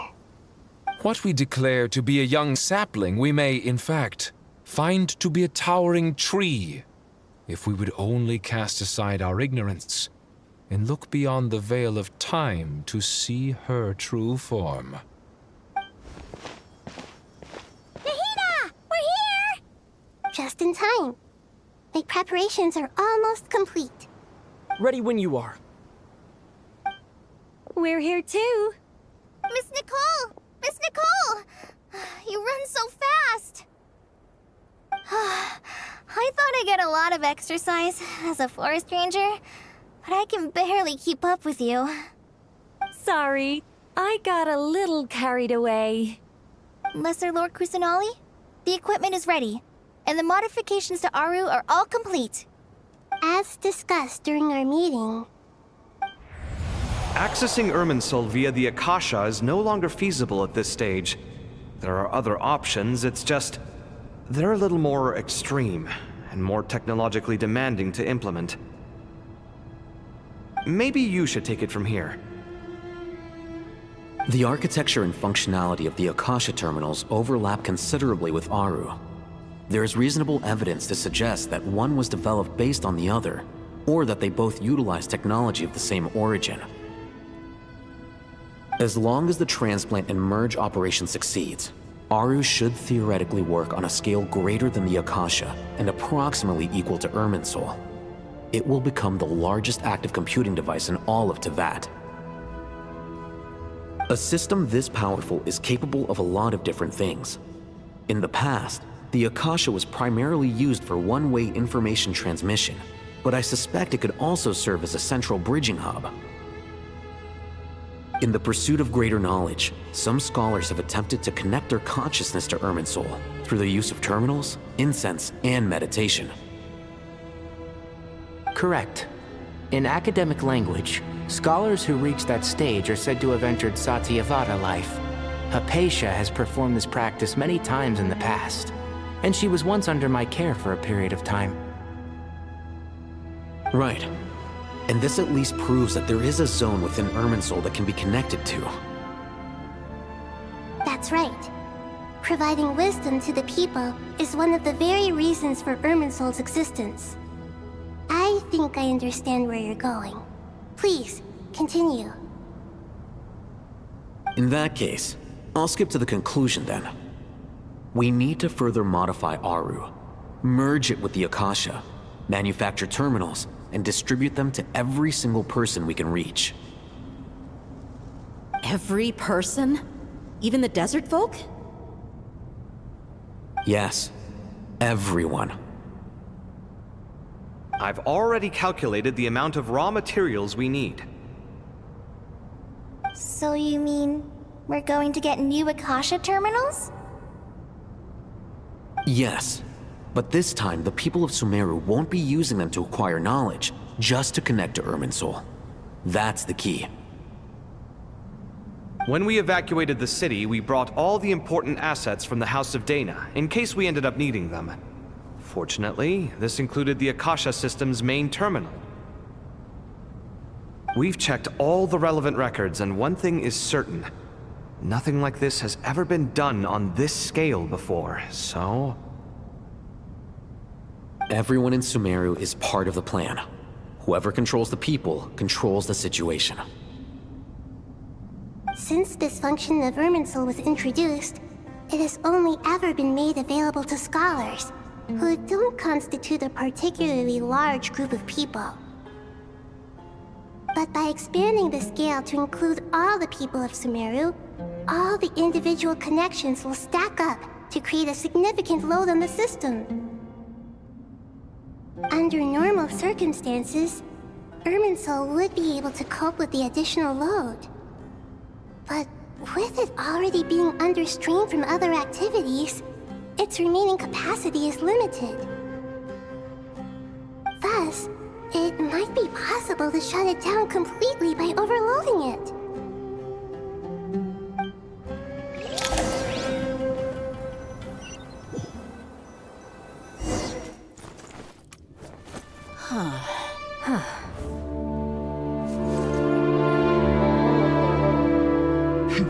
Counting down. 3, 2, 1. Are you ready? Ready!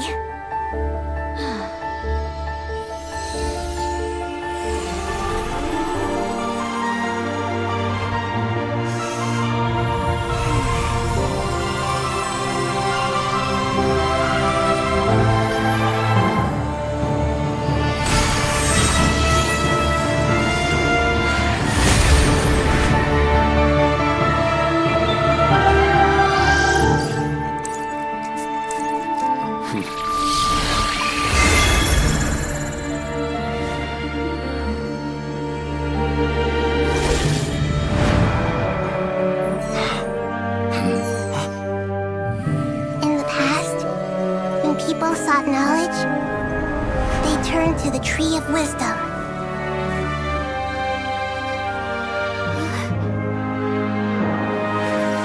Today, we use it to save Sumeru and the whole world. These boughs that nurtured learning must not become tools for destroying the world.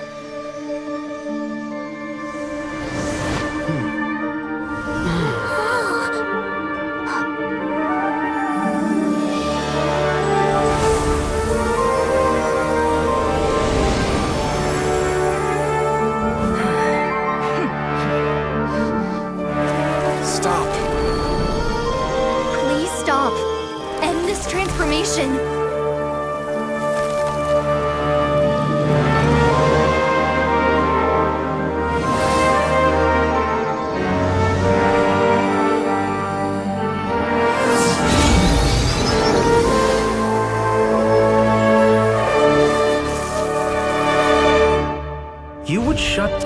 Irminsul just to stop me? You fools.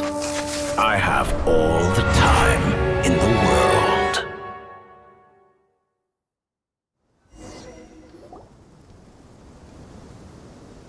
Success! The evil Irminsul tree has stopped growing! Great!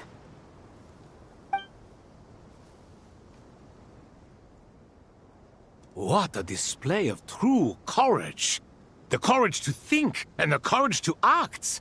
I never thought I would witness the shutdown of Irminsul with my own eyes. Perhaps this is human wisdom in action?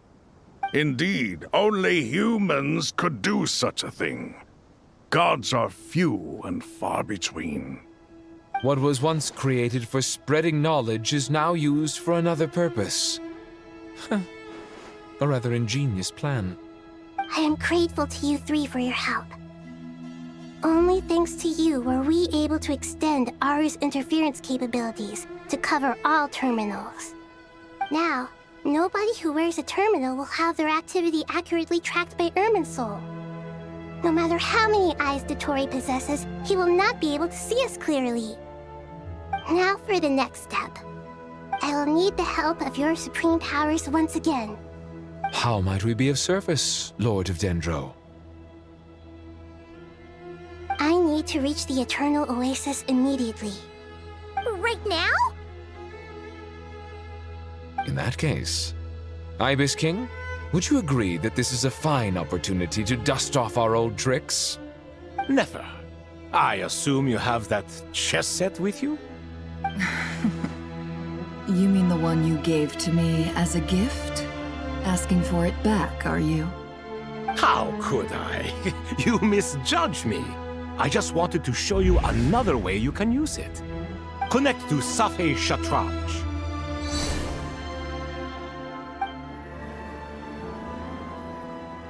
Safei Shatranj? You mean that place in the desert? Thoth's chess set gains its power from the chessboard laid out in the desert by King Deshret and ourselves. All ceremonies conducted using the chess set must be activated via Safei Shatranj. In other words, the chess set is an extension of the chessboard. In the past, moving a chess piece was a sacred and momentous act. Transfer initiated. Entering live combat mode.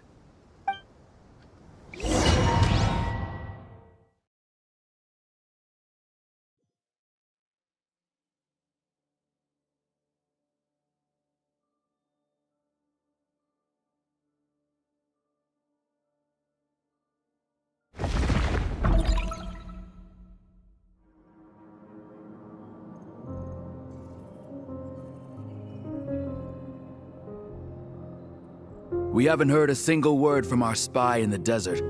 I'm afraid he might have been captured. Never mind. But we spent years turning him. And a lot of Mora. Nothing comes for free in this world, but the loss is not without its purpose. For a small price, we have wasted a precious amount of the limited time they have. Quite a bargain, if you ask me.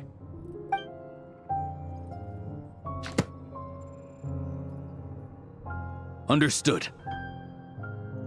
Weighing profit against loss is a necessary part of life. But to tell the truth, I have been operating at a loss since this all began. Since many centuries ago, in fact. For instance, why would a banker act as the executor of a will? If you hadn't deposited your personal belongings at Northland Bank, I would have no reason to be here right now.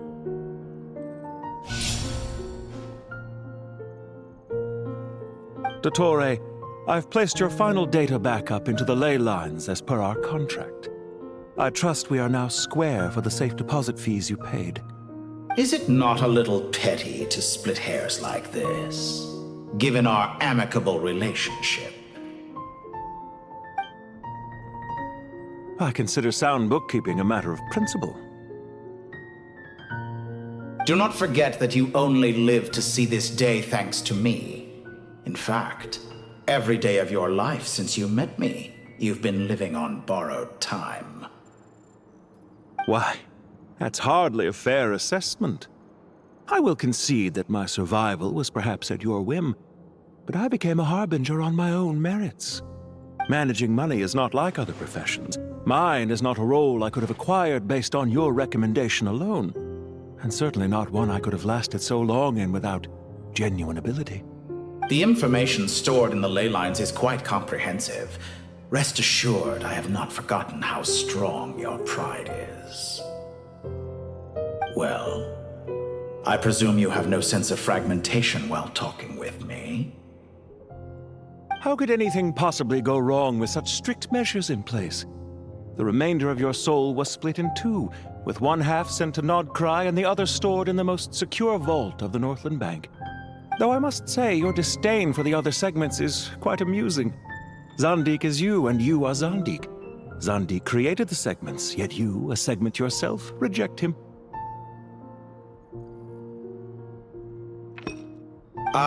That is, Zandik, created segments of various ages in his later years. To achieve this, he had to freeze time and part with a portion of his soul. But as constructive as it sounds, it erases my uniqueness. If each segment is equally me, then by the same token, none of them are truly me. A soul living forever in the past inevitably holds different views than he did in his later years. The same thing that completes me also restricts me. You too might ask yourself which stage of your life you want to be preserved at. The day your business failed? Or the day you were framed by a gang and sold off to a medical lab as a test subject? We needn't dredge up the past. This undesirable plan was eventually scrapped. Lesser Lord Kusanali was quite right. I needed an opportunity to eliminate myself. And after that, I concluded that there was no more effective plan than directly splitting the soul. Once the soul is transferred out, you will find that creating a physical body is far simpler than creating a puppet. The other half of your soul suffered a crushing defeat in Nodcry, you know. And yet in the process, I obtained the information I always wanted, did I not? Because now we finally know where the best testing ground truly lies. I once thought your ultimate goal was to ascend to godhood. But as it turns out, that was merely one of your experiments. Experiments take many forms. Most people are too eager for success, too fixated on the end goal. They forget that the experimental process itself is just as important. A suspiciously vacant seat, a new face. I trust you can put two and two together. The reason it doesn't exist is because someone tampered with the record.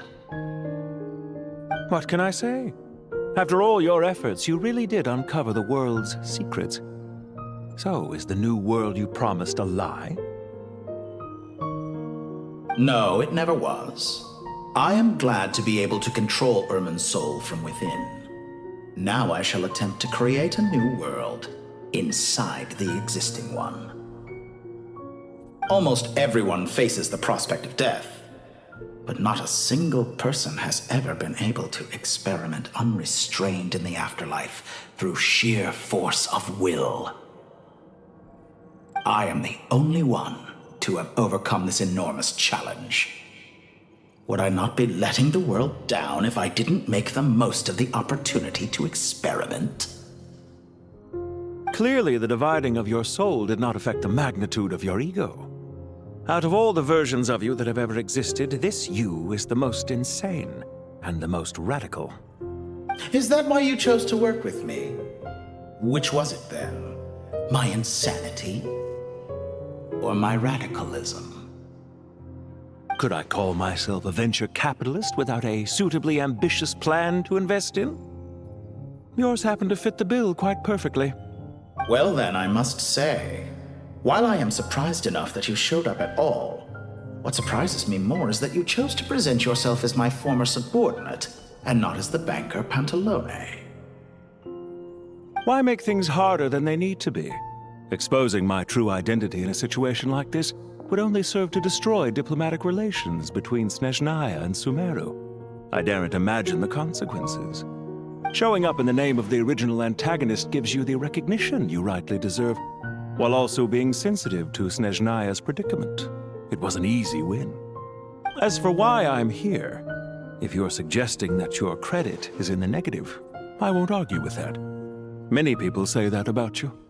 I'd argue that a significant factor in your willingness to cooperate is the fact that you have but a few years of life left after my death. Living and dying together has a way of binding two parties together rather closely. Is it not true that a relationship should be judged by both the positive and negative returns it yields? So some of what I said actually made it into your head after all. It's true that I hope you don't die too soon, but don't you find that a strange thing for me to say? After all, you've already had quite a long life, especially for a human being. Let's not pretend that you're any more innocent than I am. Are we not the same in this regard? We both despise the existing laws of this world, and neither of us enjoy being under anyone else's control. Is it really so greedy to want the world to operate by a new set of rules? Of course not, my dear friend. And as I've said before, mutual interest is the foundation for the most reliable of relationships. You can attest to that. I just hope there never comes a day when I have to work too hard to prove that. Regrader, sir. People have been spotted approaching Sumeru City. How strange. Despite your access to Irminsol's data, it appears the soldiers noticed before you did. They must have found a workaround. Well, Dottore, I trust you know what this means. The fact is... They're coming. They'll breach the city gates any moment now. But even so, I would say Irminsol is a wonderfully convenient thing on the whole. If you do manage to create a new world, perhaps you could plant one outside my office, too. I'll consider it. What do you need me to do? Stall them? The experiment will take time. Stall them for as long as possible. Very well. But you're really asking for the moon here. Have you heard this story? There was once a guilty man, kneeling in the center of a church while an angry mob outside waited to bring him to justice. He pleaded with the gods, begging them to grant him one final request, the chance to finish confessing his sins before he was sentenced. Many suns and moons passed, seasons changed, and still his confession continued, as if he intended to speak until the end of time. Are you suggesting I worship you as a god? Or were you hoping that I might confess my sins to you? Certainly not the latter. That would make my life miserable indeed. For someone who despises them so, you never seem to have any objections to me creating or becoming one. At first, I thought you'd be furious. Concerned I would terminate our partnership, were you? Not at all. You had reasons why our partnership must continue. Don't you find people's attitudes toward gods amusing? A god descends from the heavens and people worship it unreservedly, blindly following whatever rules are given to them. And yet, when they see an ordinary person gain godlike levels of power by virtue of their own hard work, they treat him with nothing but suspicion, even if he is a compatriot. Is that supposed to be a compliment? No. I was just thinking. I pity the man who would call you a compatriot. There's no need to be so self-critical. I know it's a little late in the day to be asking this, but how have you been keeping? I'm flattered that you would take the time out of your busy schedule to consider my well-being, Doctor. The part of your soul that went to Nodcry caused quite a stir, sending our organization back to the drawing board on numerous fronts. It was quite a headache for everyone involved.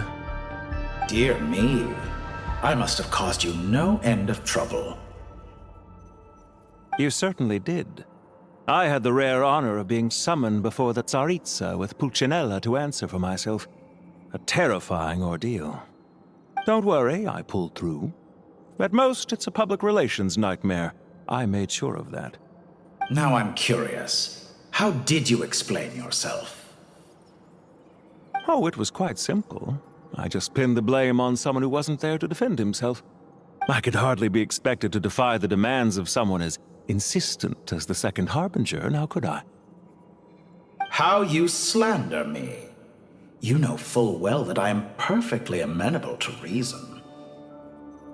There's no question that you are partly to blame for the ruin of my reputation over the years.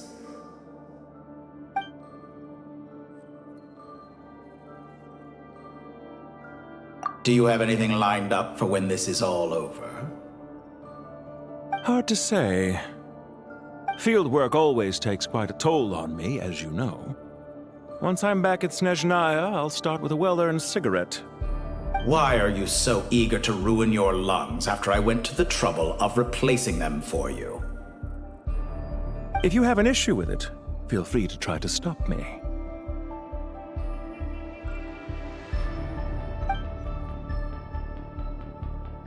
What's on your mind? The limits of humanity. It's a pity. Despite running countless calculations, I find there is simply no way to reduce any further the amount of one's soul required to sustain an individual. It's rare to hear you admit to being unable to achieve something. I beg to differ.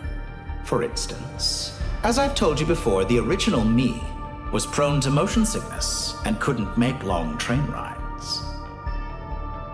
Ah, yes, of course. One of the reasons you often sent yourself out on errands. What are you thinking about now? A new experiment. In the event that my soul was depleted, say we extracted my data from someone else's memories, yours for instance, and then combined it with your intact soul as the base material, what would we create? Such a scenario would be impossible. Oh? As long as your current soul survives, there will be no need to create a new individual. Don't forget, you were the one who approved of the present situation wherein only one Dottore remains. And if you ceased to exist, who would be capable of performing this experiment?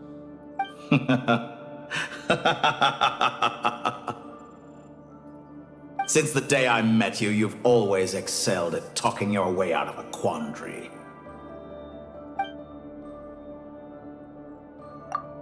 Isn't it a little too early to be saying goodbye? Not that I wish to keep you from your business, of course. Very well. Let's leave the conversation there for now.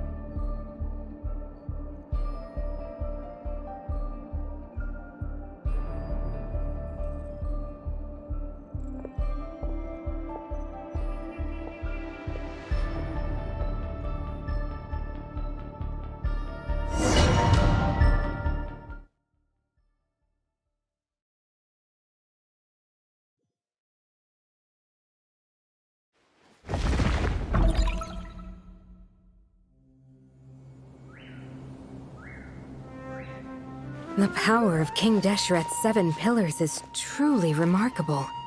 With just a chessboard, you can move an entire unit across the material plane. Yeah, sets us up for a much easier fight. Really makes my day. The last time we stormed the city, it involved a lot more running around. I wonder how many people can say they stormed a city twice in their lifetime. I was just thinking that. I've definitely had more than my fair share of unusual experiences in my life. This is my first time here, actually. We never usually leave Gandharvaville. I hope this will be my last time. Does everyone have to chime in? Can't we just fight? What an amusing comment, my dear lady. Yet humans often alleviate tension via small talk, do they not? Whoa!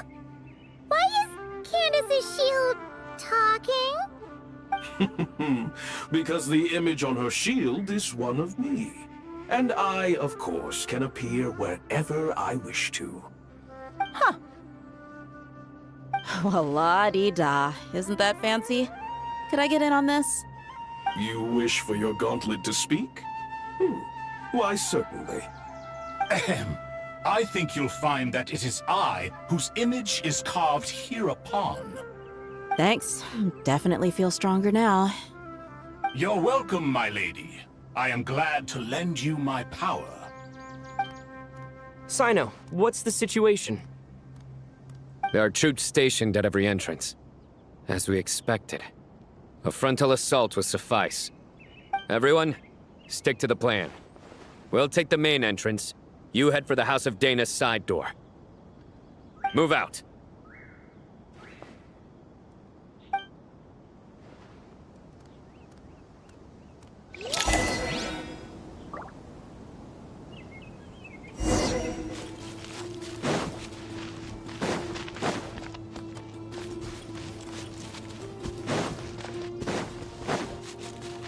Out of my way! Now it's your turn! Watch out! Get lost! Whew. Thank you, Jet. You gotta be more careful. If you're not ready to put your life on the line, you can't be certain of defeating your opponent. She's right. Keep your wits about you, Rana.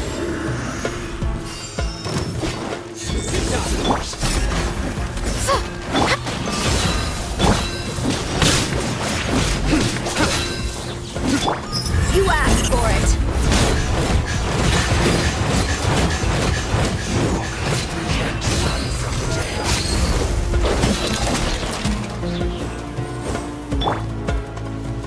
Take them out and secure the harbor. Reinforcements will arrive by water. Consider it done. Show no mercy. This! Through me, justice is served! This is Her Majesty's gift! Your penance is due! Winter shall eventually come.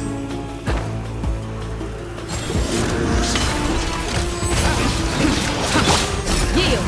Grant us your weapon! Gloves off!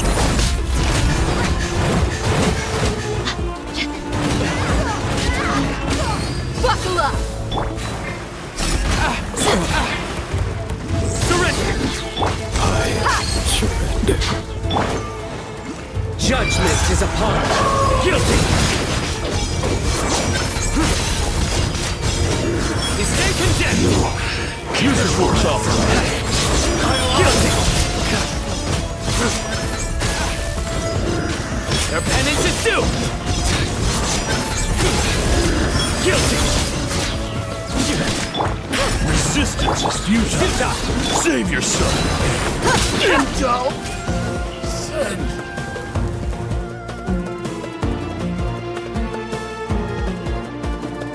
Waterway secured.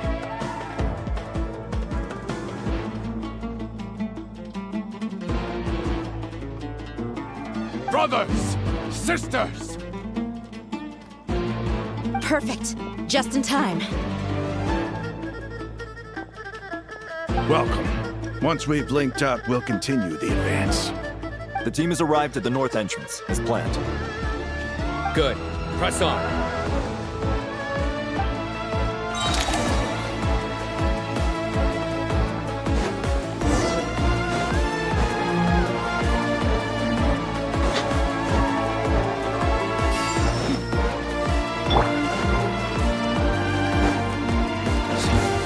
There we got ourselves a straggler. Let's get it on! For dead meat!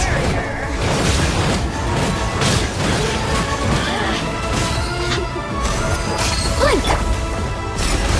Hear my prayer! Through me, justice is served.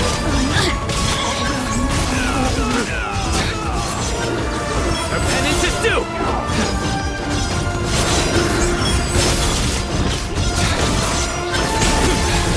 Guilty!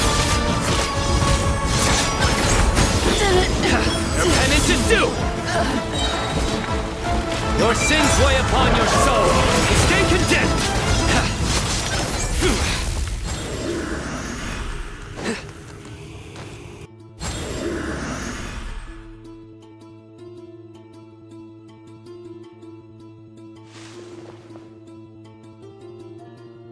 Look out!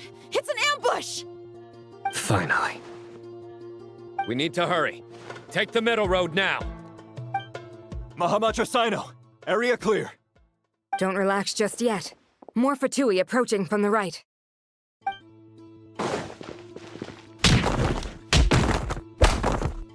Irminsul cannot track our movements. If necessary, we could split up. Don't worry. We'll wipe them all out.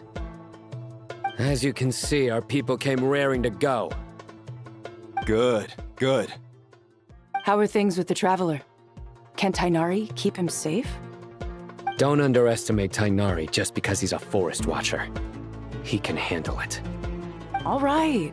You know that's not what I meant.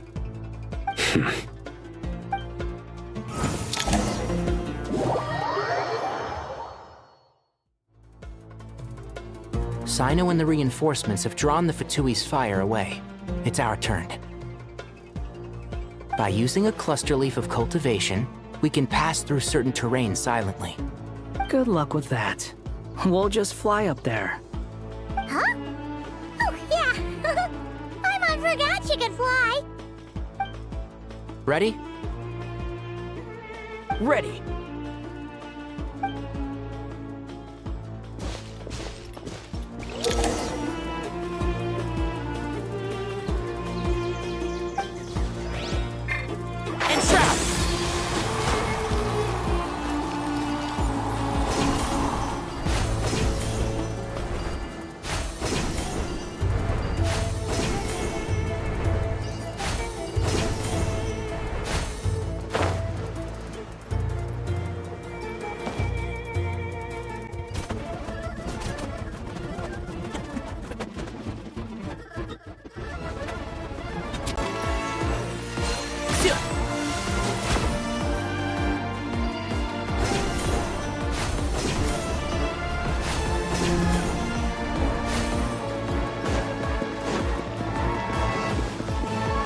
Keep up.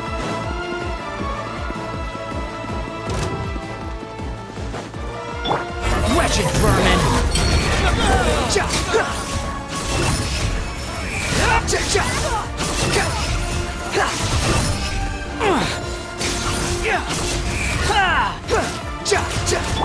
I'll uproot you! Couldn't fix it.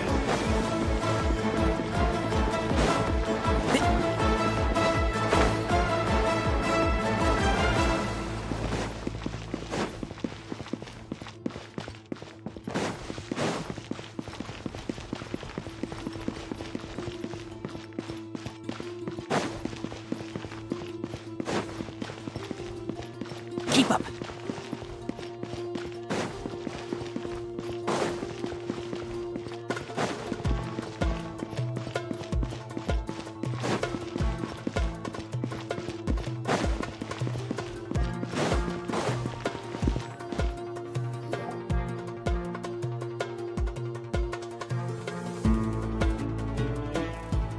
Fatui soldiers up ahead.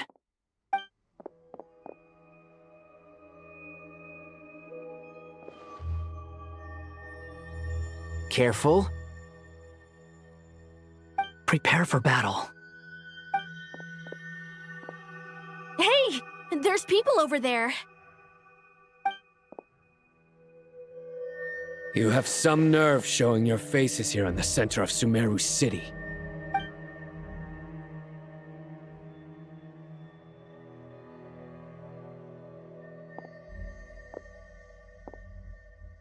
You're right on schedule. Well, this guy sure as heck isn't your average Fatui sergeant. They've stationed quite a few people nearby. It definitely looks like they were waiting for us. But something feels off. Everything about this guy feels too deliberate. I highly doubt he's just a subordinate of Dottores. And he's no mere sergeant. Whatever his rank is, it's high. Much higher than we thought. So you've been waiting for us. But it looks like you're geared up for a conversation, rather than a battle. Very clever, General Mahamatra Sino. I know you're the one in charge of this siege, and I look forward to making a deal with you. A siege? Sumeru City belongs to us! Historically, yes. But things can always change. We have quite a sizable force with us, you know. For instance... There's a Fatui ambush at the north gate. Can you handle him? We can for now. Yes, I'm quite sure both sides can hold their ground for the time being. The battle has not yet reached its climax. But what happens next? Do you enjoy watching bloodshed? Surely some of those here are people you count as friends. Once a war begins, some people must die. I doubt you wish that fate upon anyone you know. Wait a second. It's a trick. He's not even there. Silence! He disappeared. What was that? A ghost? Curses! He was never there to begin with.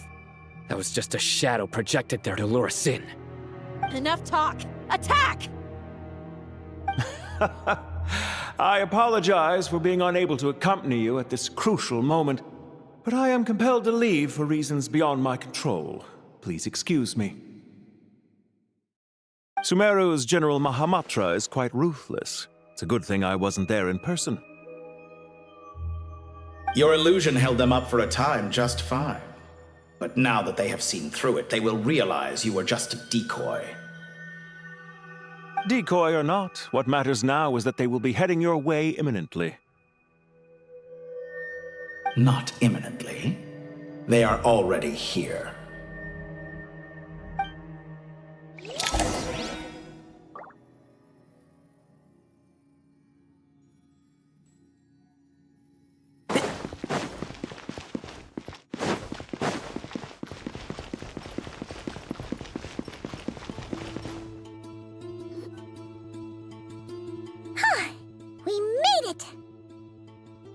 This is far enough. Tainari, you go help Sino. Don't worry about us. We'll manage from here. Are you sure you don't need me to stand guard? No need. Once the connection is established, we'll disappear from the Sanctuary of Surasthana. Go help the others. All right. Goodbye for now, then. Please tread carefully.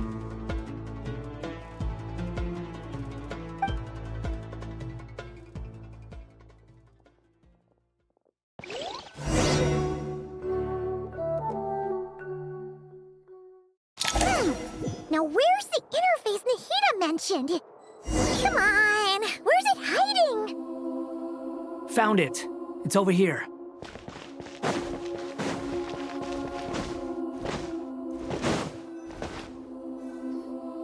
We can connect to the inside of Irminsul through the Sanctuary of Surasthana's built-in security system. You should be pretty familiar with the process. Is it the same route as last time? For the most part, we don't need to adjust any of the parameters. Then I should be fine. And Paimon? Once you're both ready, we'll set off. Wait! The stakes are way higher this time, right? Maybe Paimon should stay outside and help the others. Then, you can focus on the fight without having to worry about Paimon. Huh? Why are you staring at me like that? It's nothing. I just suddenly realized how much you've grown. Hey, you've grown quite a lot yourself. Don't you two start getting into it again. Well, anyway, Paimon thinks she's pretty knowledgeable. Who's the best guide in Tibet again? And don't forget, Paimon's a college student now. If we say Alhatham's not a weirdo, it's hard to explain how he came up with the idea of you applying to the academia. But for all that he counts, you're doing surprisingly well in your studies. She just goes to show how important it is to have someone supporting you. And Paimon's not the only one.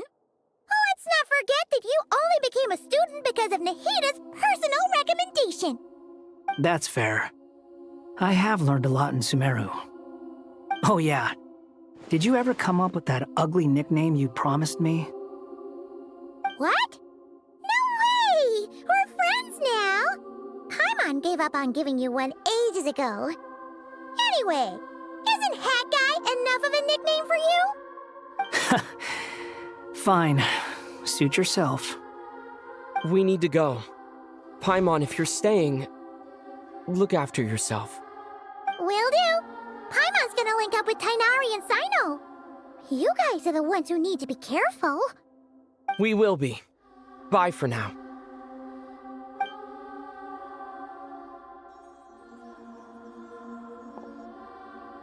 Initiating connection.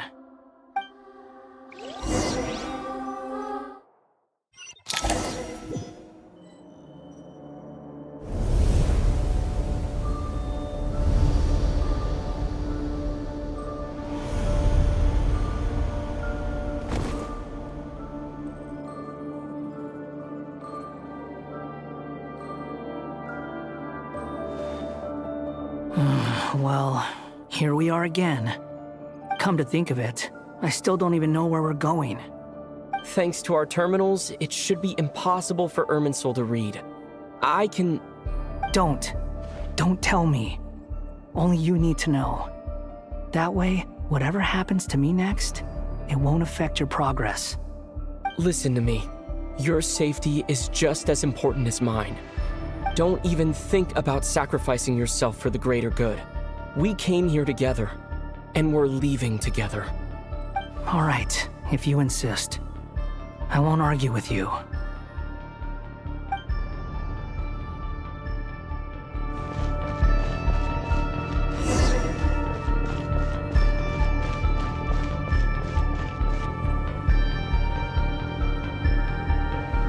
This place looks so different from how I remember. It's unrecognizable. It's a complete mess. Like someone's turned the place upside down. Must be Dottoro's doing.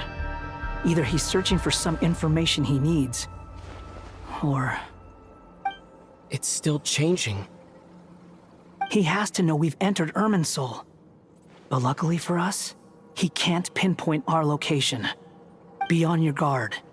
Don't let him find us. The red parts have probably been corrupted by Dottoro's power. Don't touch them, or you might alert him.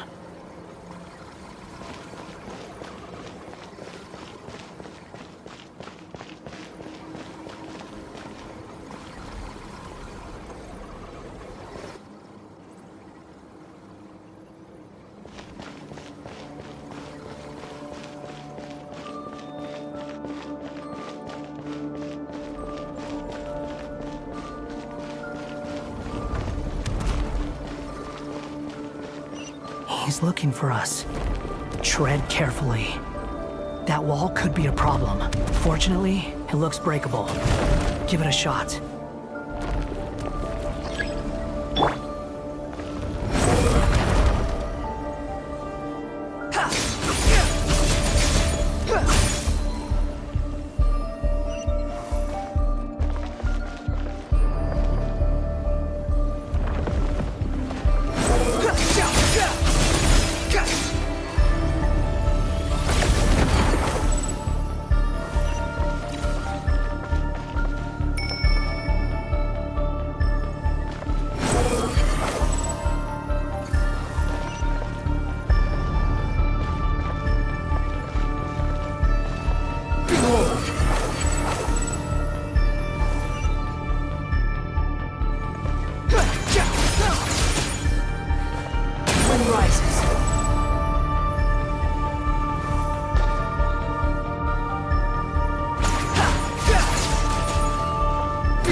Again?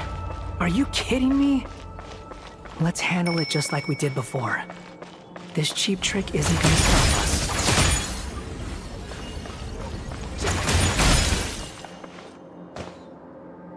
Oh no, it's a trap. Is that why he keeps doing it over and over? To get us to lower our guard?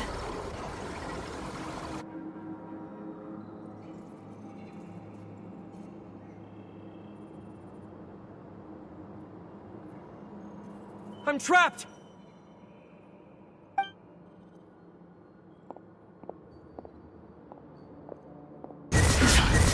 Why won't this thing budge?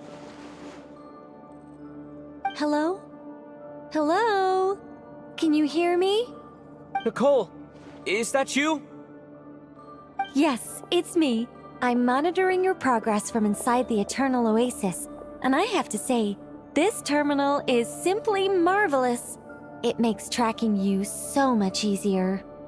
I couldn't see anything at first, but now that you two are inside, I can use your location with support from the terminals to get a partial view of the situation inside Irminsul.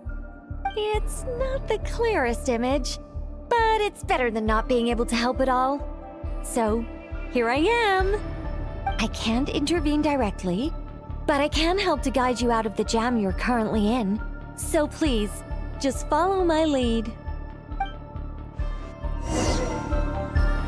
Dottore in his current form is a blight upon both Irminsul and the ley lines. Pay attention to your surroundings. There must be sources of his contamination nearby. The corrupted information is his means of manipulating the environment. You must destroy them. Is that one of them? Precisely. Take it out. Good work. But we're not done yet. Stay close, and let's see if we can find any others like it nearby.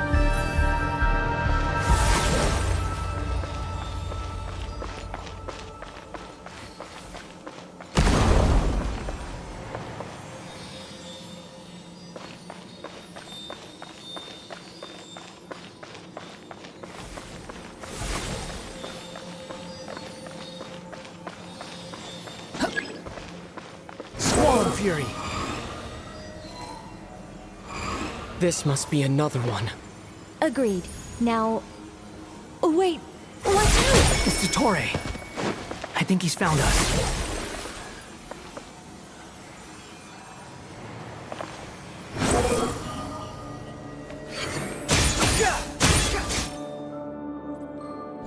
The seal is broken. Quick!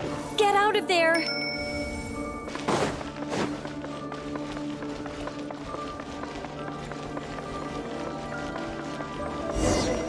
And where exactly do you think you can run to? What is that? Pursuers! That's gotta be it! Run! Don't let that thing touch you! Dodge that attack!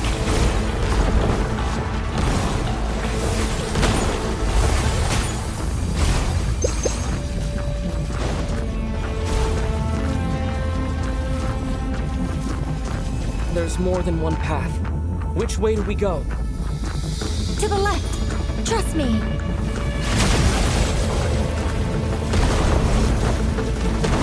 Fleeing like vermin. What a pathetic sight. Hey! Watch yourself! Stay focused! There's a cliff ahead. Jump!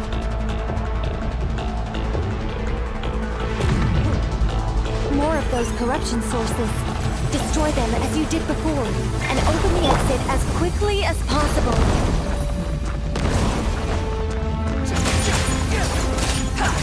They're relentless. Is he trying to wear us down? You'll just have to destroy these too.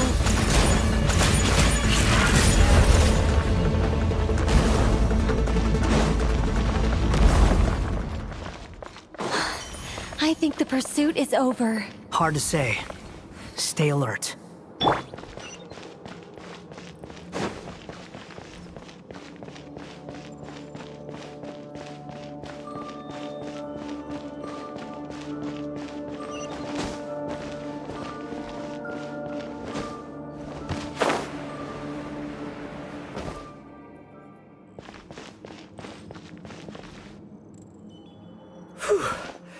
I think we have relative safety. That was tough. You doing okay? I'll be fine. Don't worry. Take a short rest, and then... Nicole? Nicole!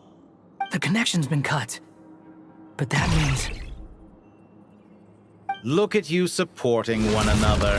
How very touching.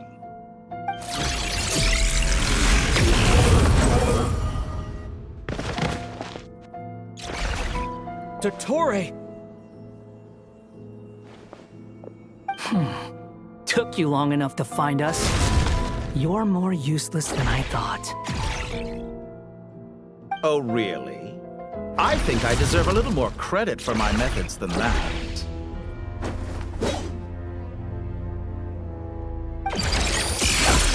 Rather than hunting you down, I chose to let you roam free. I indulged your presumption that I was unable to track your movements, played along with your clever little plan. Fleeing is for animals, but I rather enjoy watching you flee. Some things lose the will to run altogether as soon as you put them in a cage. If that's true, then why did you come looking for us? Because I wanted to observe you up close, of course. Don't misunderstand me, I'm not here for a fight. Is it so unusual that I wish to greet my old acquaintances in person? After all, it's been a while. Scaramouche.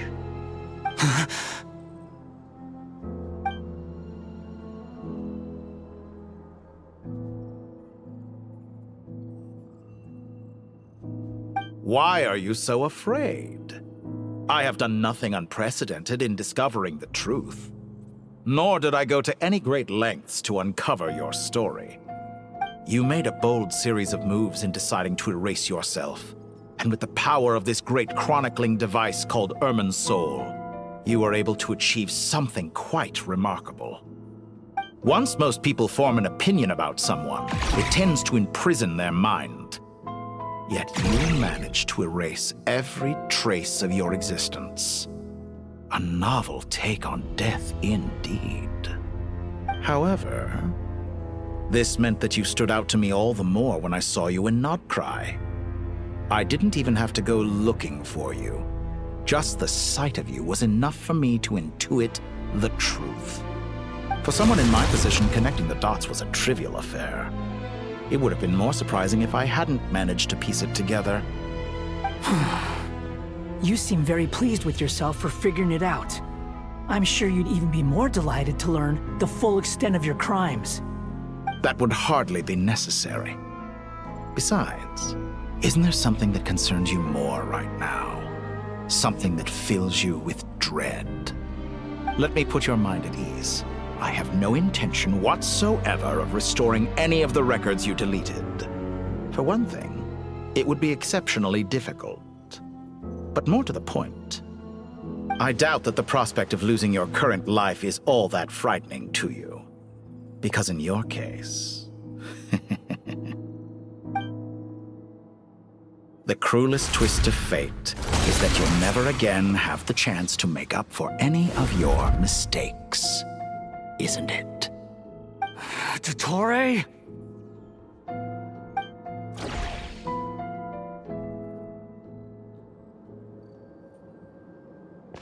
All here shall bend to my will. Scorching burn!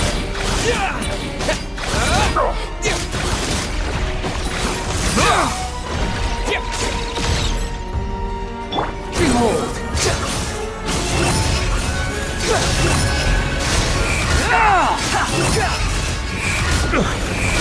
I'm afraid you'll need to do better than that to take me down. I expected you to have grown stronger. Ah, how foolish of me. I forgot that you lack any means to increase your power. You will pay for everything you've done! Oh, will I?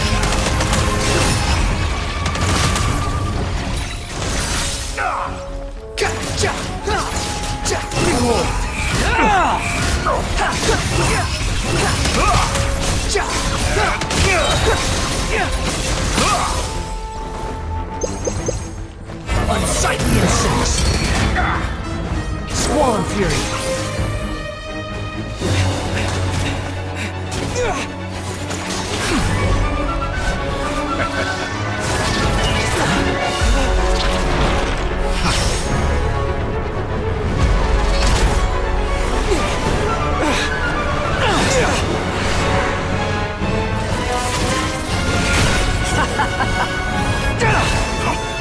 Does the prospect of death amuse you?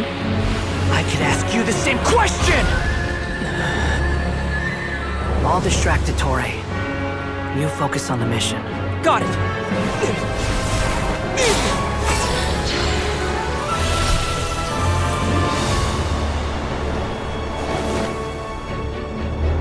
For the hopes and dreams of the masses. Open the secret door on this enchanting night. May wisdom's light eradicate ignorance and darkness, and hereby fulfill our ancient vow. Commence data extraction.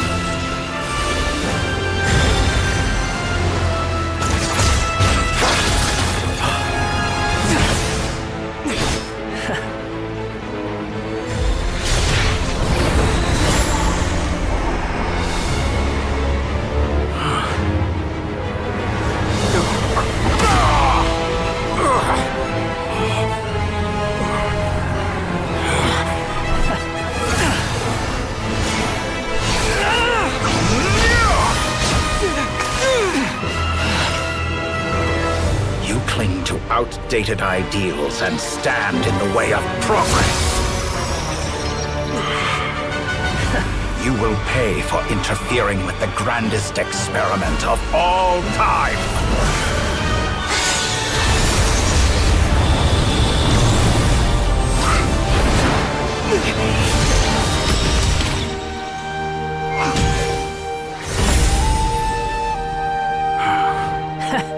Good timing.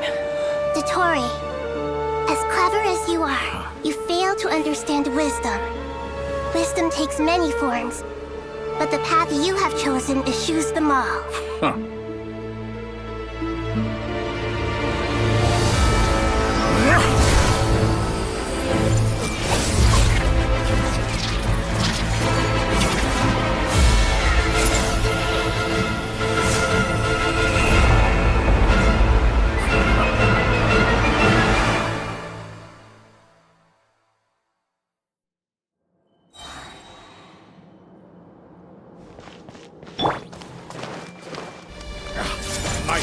This fading! Since you are within Irmin's world, it stands to reason that any power you wield comes from it. I'm extracting the information from Irmin's soul, just to strip me of my power. I will find his weakness.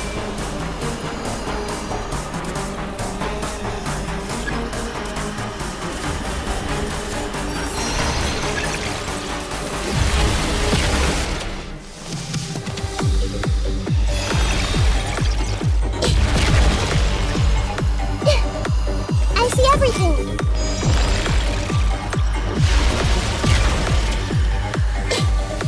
Bro!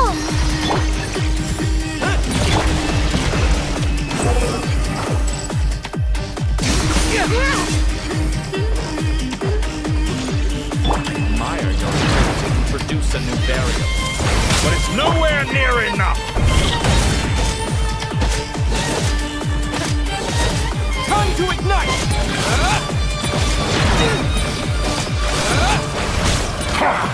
A petty trick! Swarm Fury!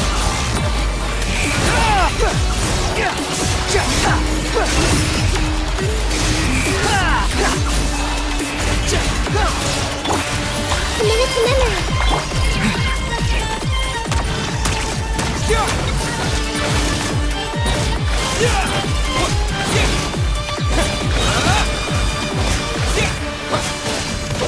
Burn all before you!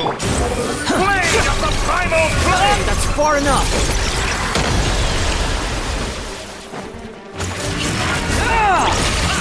You won't distract! Just hold on a little longer. I'll hold him off. Traveler, Hat Guy, the rest is up to you.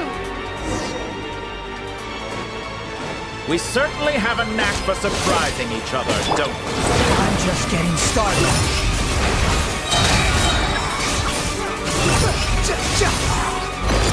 It's time! Say your prayers! The enemy senses, but watch your back.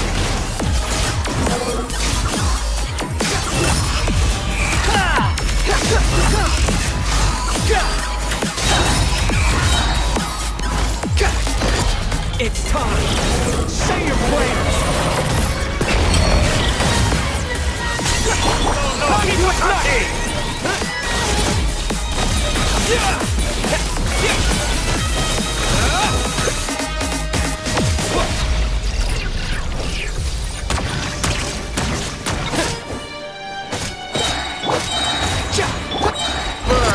It's time! Say your prayers!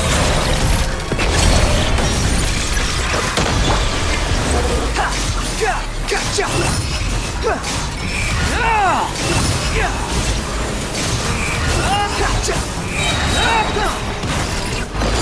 It's time! Say your prayers! Let's try this! Muso no Hitotaki! Too slow. Wind rises.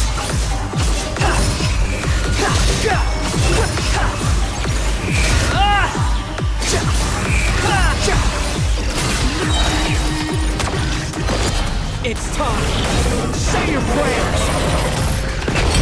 Finally, time for you to die. Decided? Time for me to die? How could I?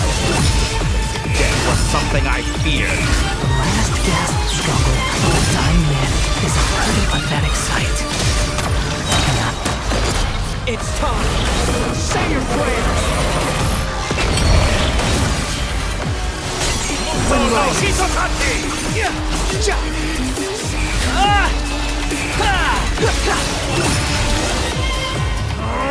That's enough!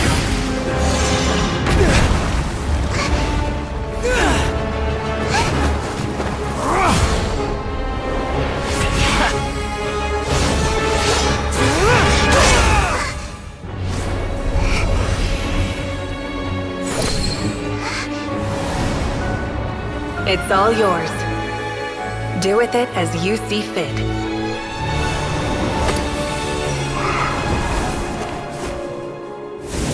Just as you say, this world is home to some archaic things.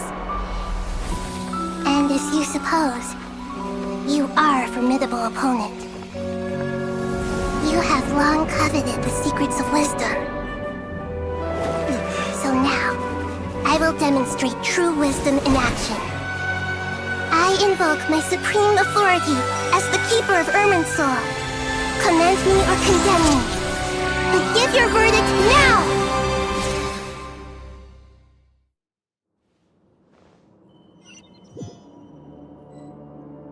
Blessed One of Wisdom, Mahakusaladhama, are you certain that you wish to exercise your authority to destroy Irminsul?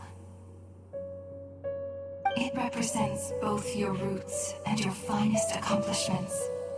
You truly intend to abandon the very thing you have always fought for? This is my decision. Irminsul has been corrupted beyond redemption. Irminsul is the original tree of Tevat.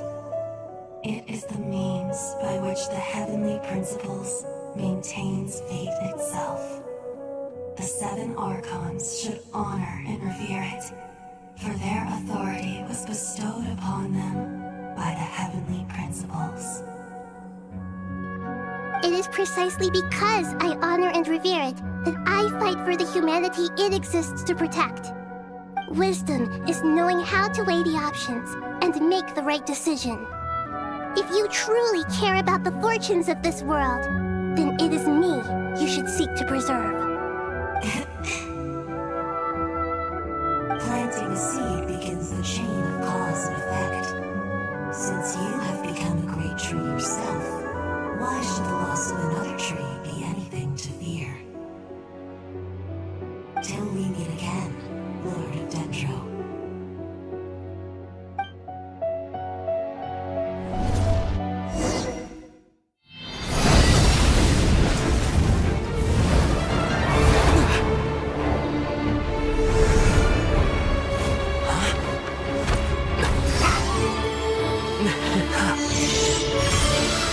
The first flame. The pure, cleansing fire.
shall we?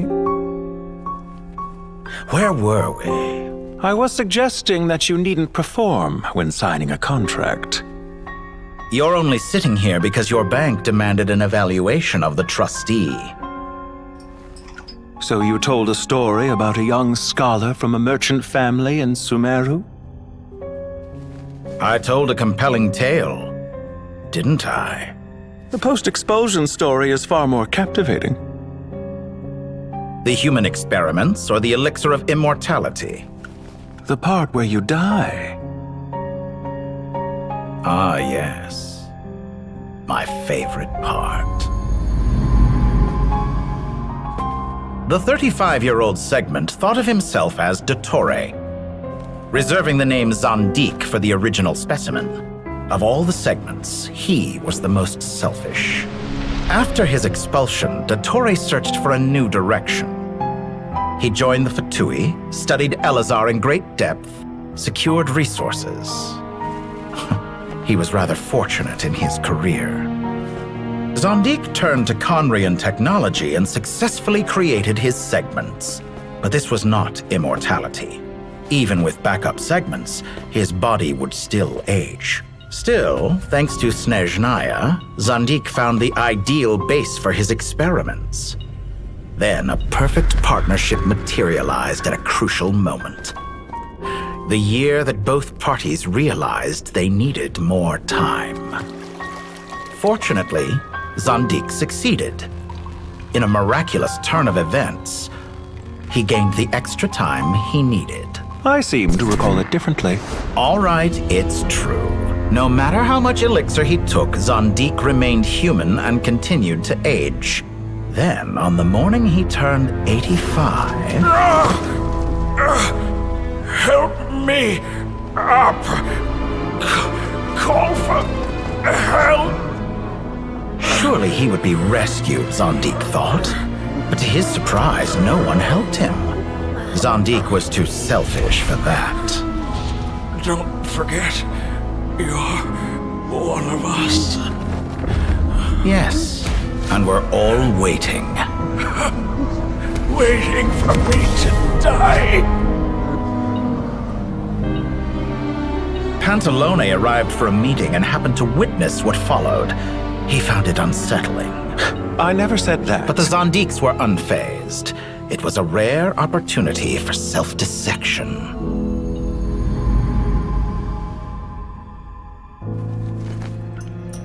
What does all that have to do with you depositing your data at Northland Bank? It has made me cherish my time in this world all the more.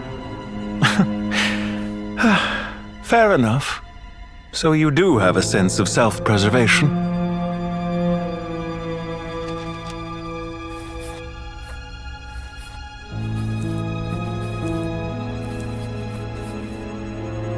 What do you mean?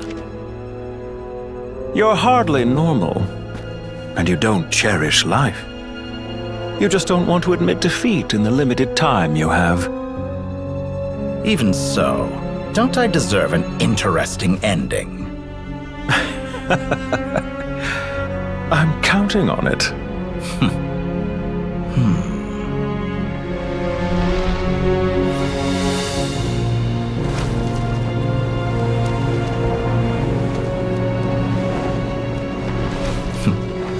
If nothing else, I expect my funeral will be a grand affair indeed.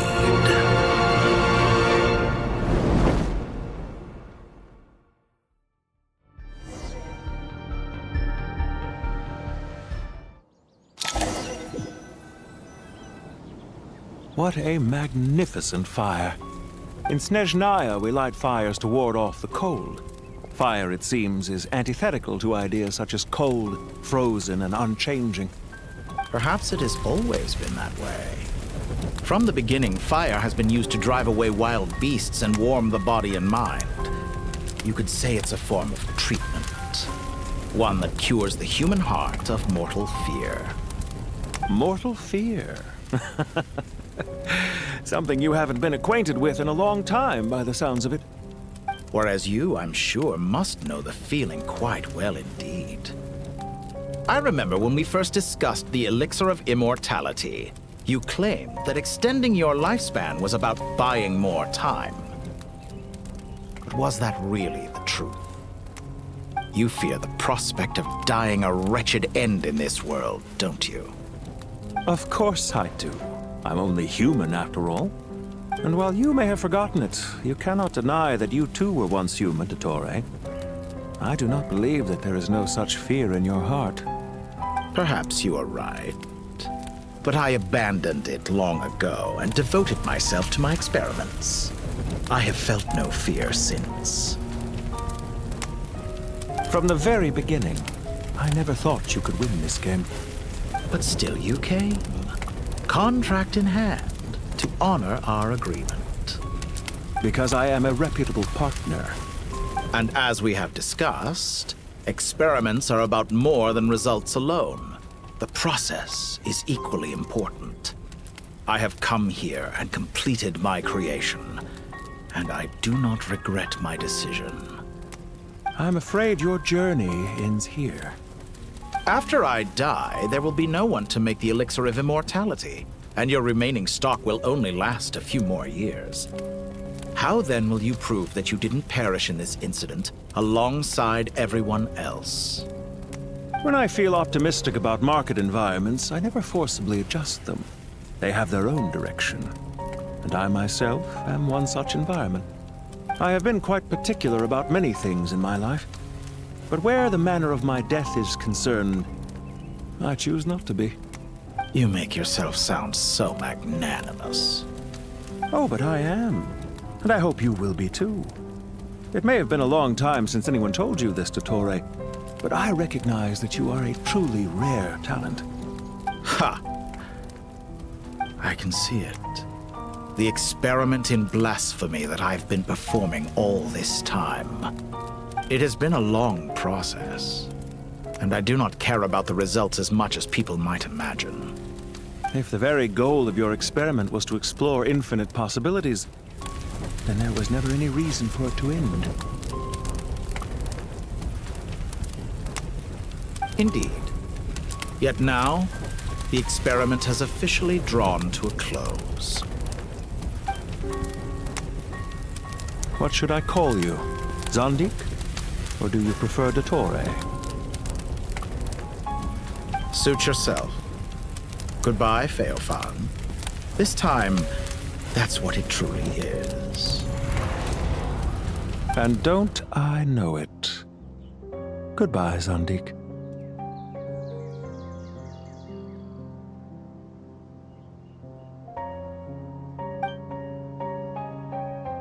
I could have carried out many more experiments, but to me, Lord of Dendro, this outcome is certainly not the worst. I believe you. But unfortunately, this is where it all ends for you. This experiment does not belong to you, nor do any of the results. Experiment? It sounds like you're trying to outdo me in my own field. Wisdom is conveying information in terms that people can clearly understand. You know exactly what I mean. Indeed. I can see no further outcomes. Ha. You have a formidable mind, and you are braver than I thought. Setting fire to the very thing your survival depends on. Your previous threat was empty, but this time, it is real. When necessary, wisdom can be as fierce as an inferno. Some of the flames that incinerate you come from within yourself. Perhaps you are right. You see what lies at the bottom of the human heart, and that is your wisdom. Here is where your journey comes to an end. All that is yet unknown belongs to those of us who will carry on living. It seems I have unwittingly been your arch-enemy all along. But now, it's all over. I do not deny your intelligence. But what you refer to as experiments, I would never describe in those terms. They are events that take place in the real world, and they are so much more than mere data. Goodbye. We will never meet again.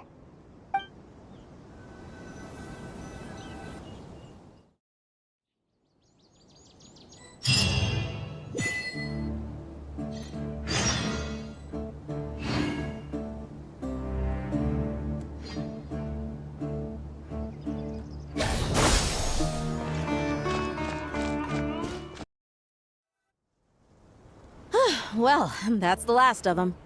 Everyone on the list is already back where they should be. It was a long, hard road, but we finally finished escorting everyone back. I just pray that we'll never need to leave again. I hope we can stay here forever in this peaceful paradise of our own choosing. Paradise. In the annals of the Temple of Silence, that word carries great significance. It represents the hopes and desires of the gods. Their longing for a place to rest. I wouldn't think gods need such a place. People always think they're the only ones who can lose their homes. They forget that gods too need a place to reside. As the Goat King once said, "A god without his people shall cease to exist." Gods need their believers every bit as much as their believers need them. Only we can truly understand how much the desert faith has faded over the centuries. But we still talk about the gods as though they're part of our lives. Given the myriad ways in which gods and humans interact, I'd say they really are. How else could Dunyarzad consider the Dendro Archon a friend? Well, that sounds about right to me. Describing them as friends sure makes us feel a whole lot closer. If you told me a few years back that I'd have this many friends, I'd have called you a liar. Belief is a choice, just like friendship. We've made our choices through battle. The right ones, wouldn't you say? I'll be heading back to the Temple of Silence. I heard the Goat King and the Ibis King decided to pay us a visit. How about you? It's back to Aru Village for us. Still plenty of supplies to distribute and people to help. Until next time, old friend. As long as you can find the time, you're always welcome to visit us in Aru Village. Right back at you. Make sure to drop by the Temple of Silence the next time you're free. Word is that 2 of the other 7 pillars, Shezapang and Bennu, might also be dropping by. Since you're wearing the symbols of their power, it'd only be fitting if you came to see them for yourselves. Dropping by? That makes it sound like they're visiting a neighbor's home. Well, the temple was founded by Hermanubis, so I guess to them, that's exactly what it is. Guess that's true. All right. We'll make sure to find time to stop by. Stay safe on your journey home. I will.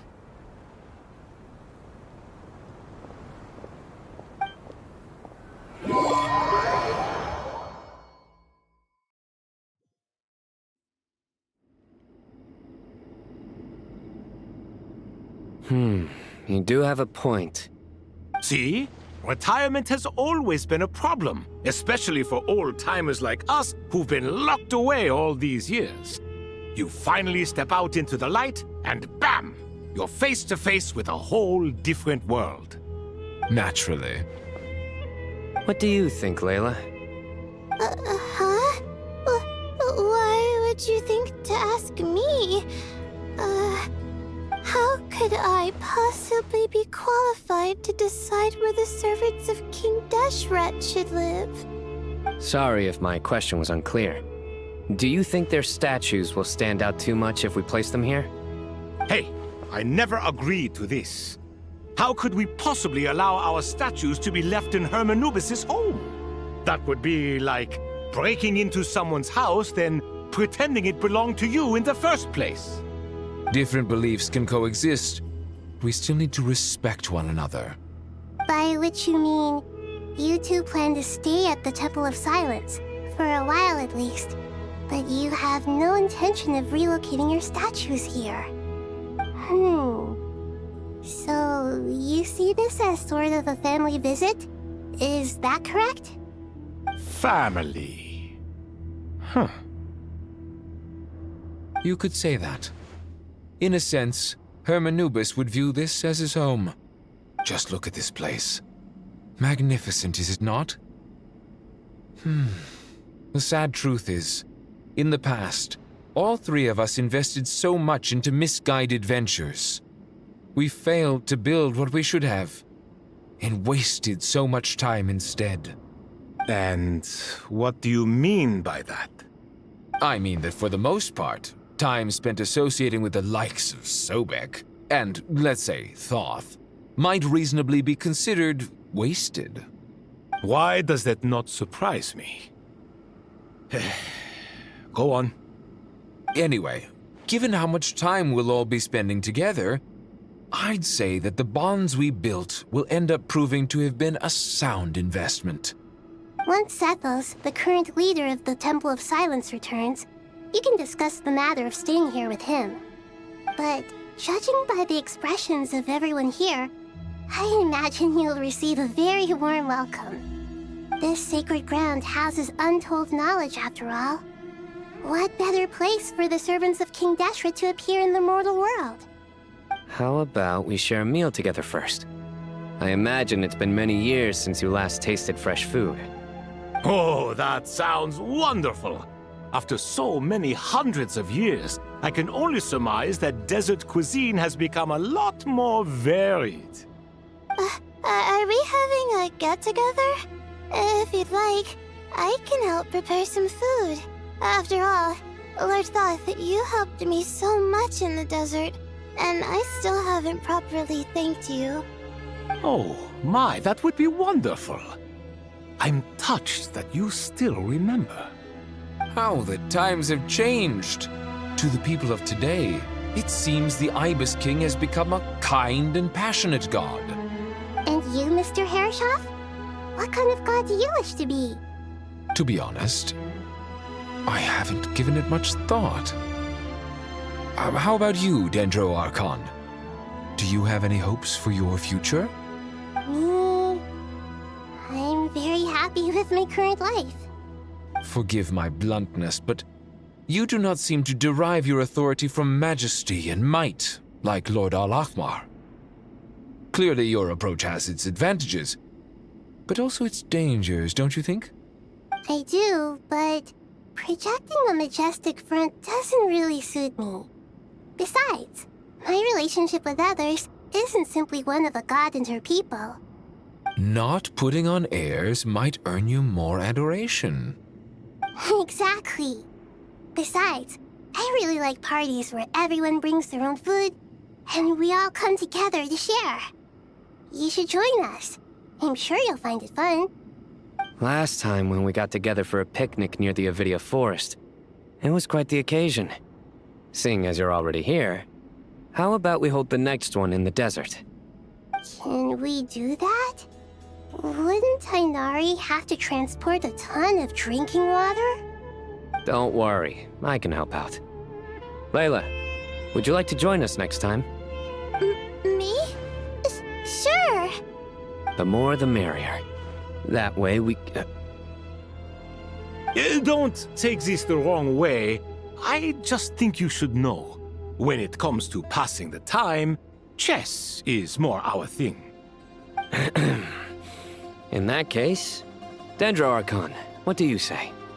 If I were to compete against you, I can't say with certainty I'd win, but I certainly wouldn't mind giving it a shot. Where's Sobek? I'm sure he'd be good for a few rounds. Cards, cards, cards! I'll always prefer chess. I wonder what variant of chess we're talking here. Mr. Thoth, is there some sort of astrological significance to this game? Oh, I'm glad you brought that up. As long as the leader of the Temple of Silence agrees, we can search Hermanubis' place for books to teach you how to play.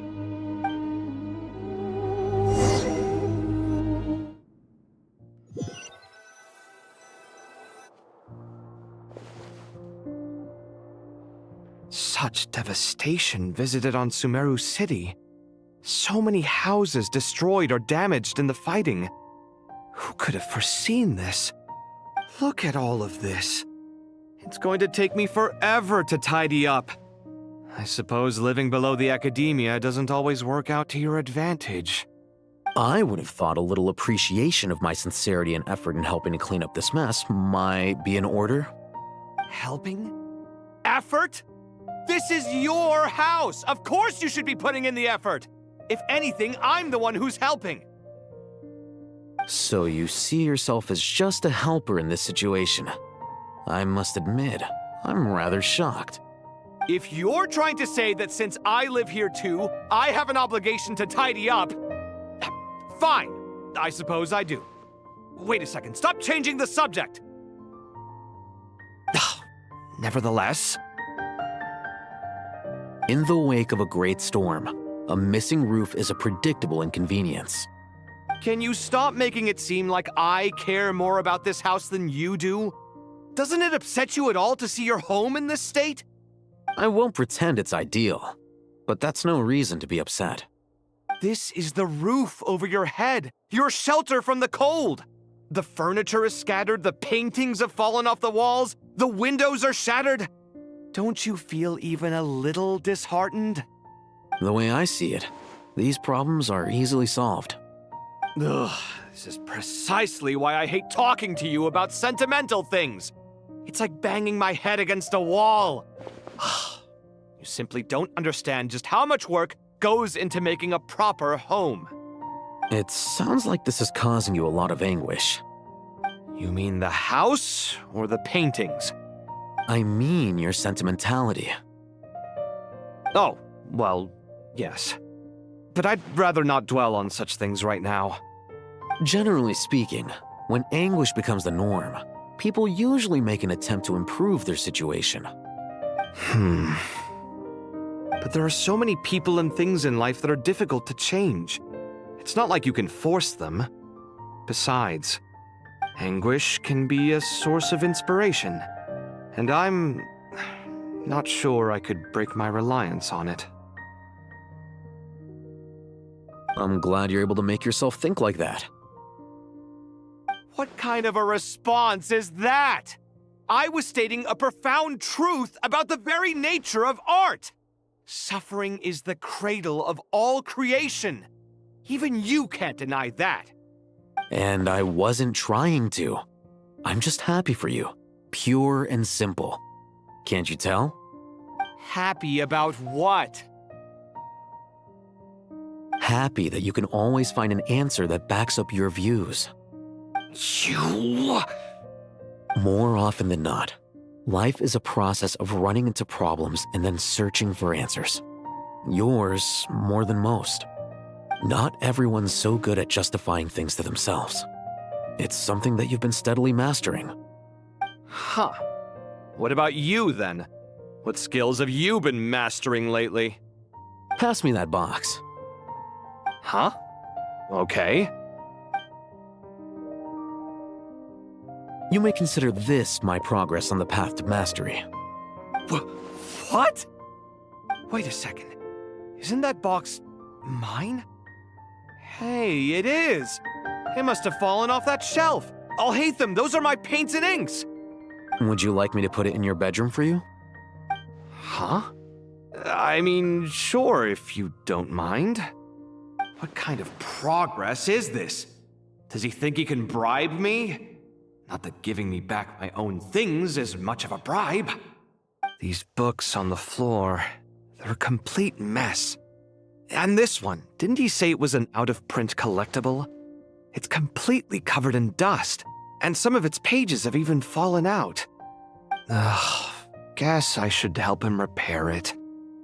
This one too. And this one.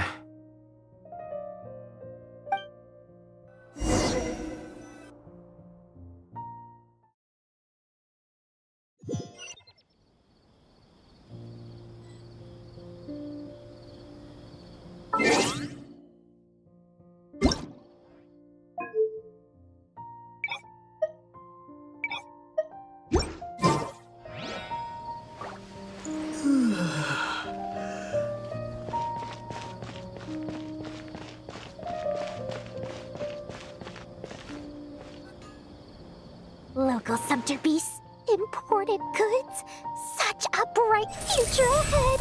I can picture the Mora just rolling in.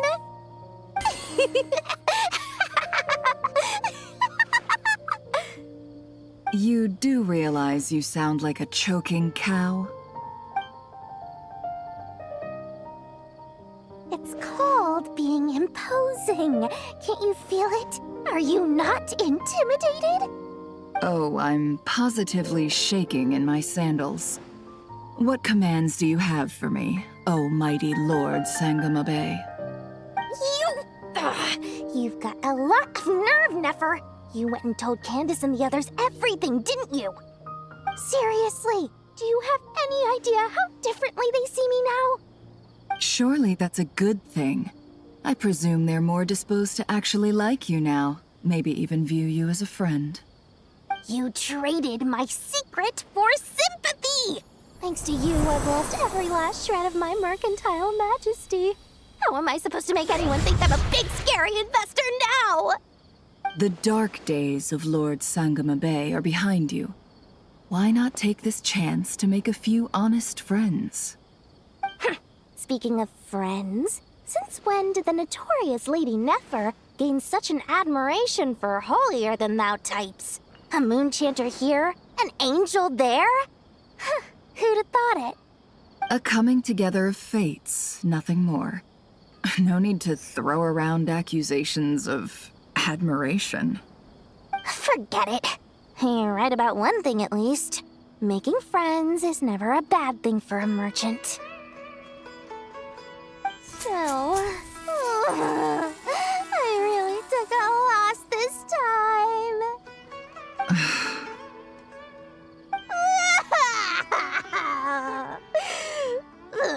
What are you looking at? I'm trying to see if you're really crying or if those are just crocodile tears.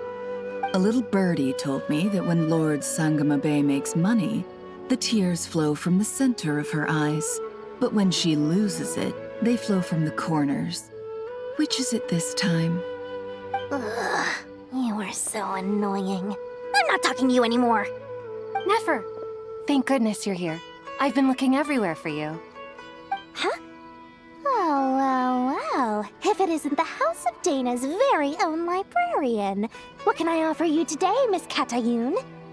Oh, no, I'm not here to buy. I'm here to bring Lady Nefer a book, and a fascinating one at that.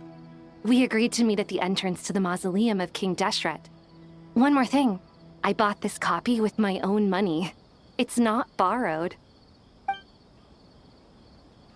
Reasoning knows not time of day, but suspense always follows a blizzard. That's quite the mouthful. Huh? Isn't that the one that... It was all the rage for a while. People throughout the city were clamoring to get their hands on a copy. The names inside were all circled. Everyone thought it was a riddle. Don't bring up that book in my presence. I don't even want to hear its name. That thing was nothing but a scam. Surprisingly enough, I've actually heard of this book, though it doesn't seem of much consequence. So what truth lies behind it? You're from the Vahumana and you're asking me what the truth is? I'd say the actual truth was about the least important part of the whole episode. I brought you this book because it probably has the most interesting backstory of any in the House of Dana's collection, at least in recent years. As for its quality, well, you can judge that for yourself. Don't tell me it's actually any good. You may not know this, Lord Sangamabe, but Lady Nefer has a fondness for books with... how should I put this? Mixed reviews? No eye for good literature, huh? Perhaps she feels that bad books hide interesting secrets? But I shouldn't put words in her mouth. It's probably fair to say she prefers the conversations that books can spark over the substance of the books themselves. Suits my style as an intel broker, wouldn't you say? Very interesting, thank you. I'll return it to you once I'm done reading. And as it happens, I have something for you, too. Incense? I imagine you've already used up the incense I gave you last time. Here's some more. This batch is from Nodcry, so the scent won't be quite the same. Well, actually, I've been saving the incense you gave me. I couldn't bring myself to waste it without a special occasion. But I'll gladly accept this, too. And I promise I'll use it this time. Katayun, you haven't changed a bit.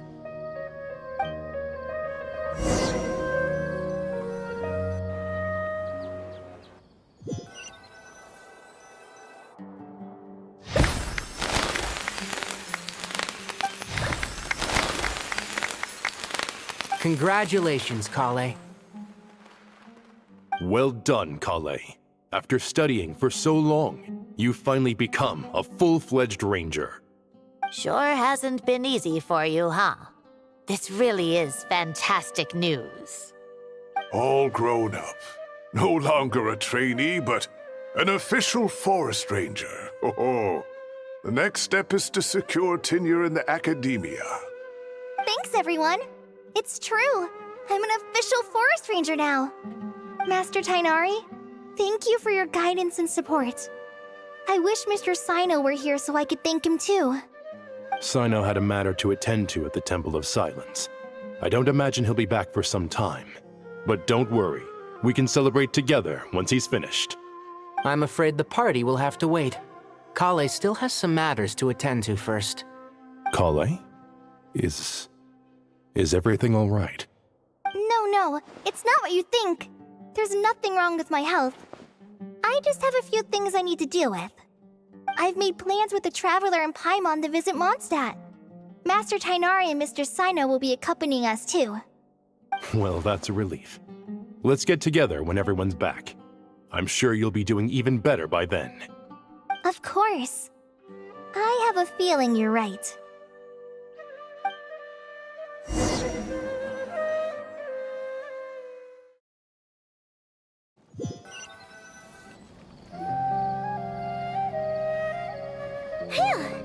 After all that catching up on sleep and food, Paimon's feeling full of vim and vigor again. For someone who spends so much time resting, your recovery routine is surprisingly simple. Hey! Paimon's been working her butt off too, you know. She flew all over the city helping everyone out. Don't worry, I saw how hard you worked. Alright, we all know you're the most hardworking person in Teyvat. As long as you're rested and full, that's what really matters. Paimon's been looking around the place, and it seems like the city's already on the mend. But Paimon's been wondering how Nahita's doing. We should check in on her.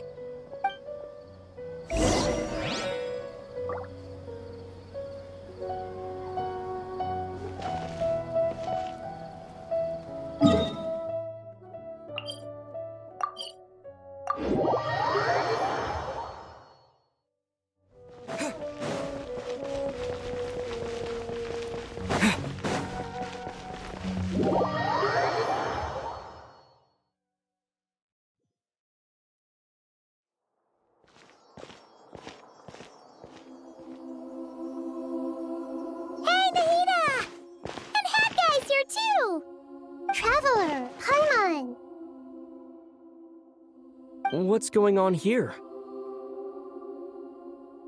Nothing much. Nahita was just expressing concern for my physical and mental well-being. Oh, the Traveler told Paimon all about that. We've both been very worried about you. Are you feeling alright? You make it sound like I'm on the brink of some kind of breakdown. Truth is, I'm doing much better than you might imagine. If we can just get to the bottom of Dotori's intentions, we can minimize his negative influence. That's the sort of thing I excel at. Just listen to that newfound optimism. It seems like having you enroll in the Vahumana was a truly inspired move. I can really see the positive influence. Observe, a classic Sumeru specialty. Chalking everything up to education and learning. To be honest, even I can sense the change in you. Everything Dotori said to you was a way to manipulate your mind. Fortunately, you're no longer under his sway. Can someone as old as me really continue to grow? If it helps, just think of yourself as a late bloomer. It's all a matter of phrasing, and it comes down to what standards you measure yourself by. For a puppet, developing at such an age is perfectly normal. But if you choose to call yourself a late bloomer, it sounds more like you consider yourself human. However you see yourself, well done. All right, I see what you mean. Anyway, what's your next step? What else can I do but complete my current courses? Everything else can wait. Anyway, that's enough chit-chat. There are still things in the city I need to help out with. I'll be heading there now.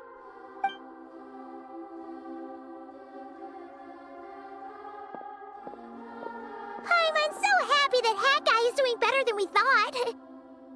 But what about you, Nahida? How are you holding up? The pyronosis burned down the corrupted Irminsul. The flames blazed for 7 days and 7 nights before they finally subsided.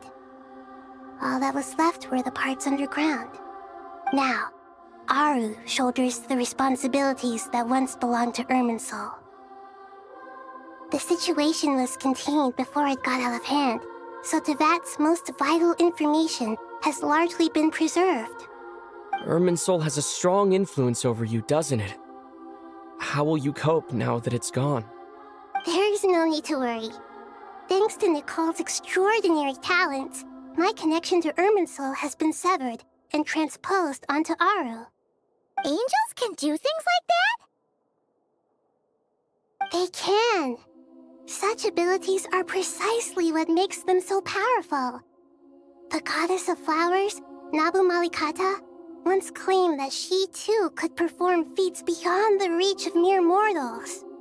In my eyes, much of what she went on to achieve reached such transcendent levels.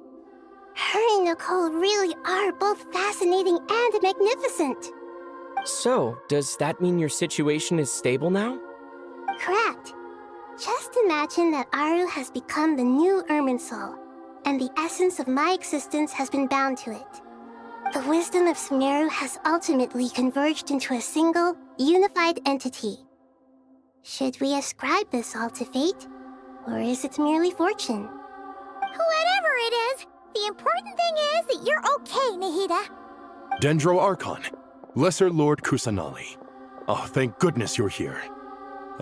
Greetings, Traveler and Paimon.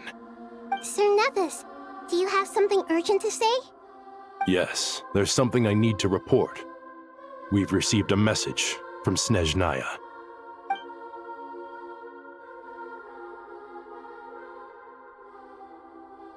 The Fatui Harbinger, the Rooster, sends us his sympathies, along with all the usual pleasantries. His stance is that, following the unrest and Nod Cry, Dottore was subjected to internal censure. This madness was the act of a rogue element, one who cannot be seen to represent the Zapoliarni Palace. No less than can be expected. Snezhnaya paid a heavy price working to stop him. They even lost one of their own harbingers. The letter goes on to say that even so, Snezhnaya cannot claim to be blameless. Apparently, they will deal with Dottore's subordinates in accordance with Snezhnayan law, holding all those involved in his crimes accountable. Additionally, they are supplying relief funds and supplies, which are already en route.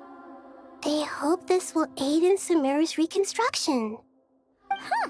Sounds like he's got an answer for everything. True.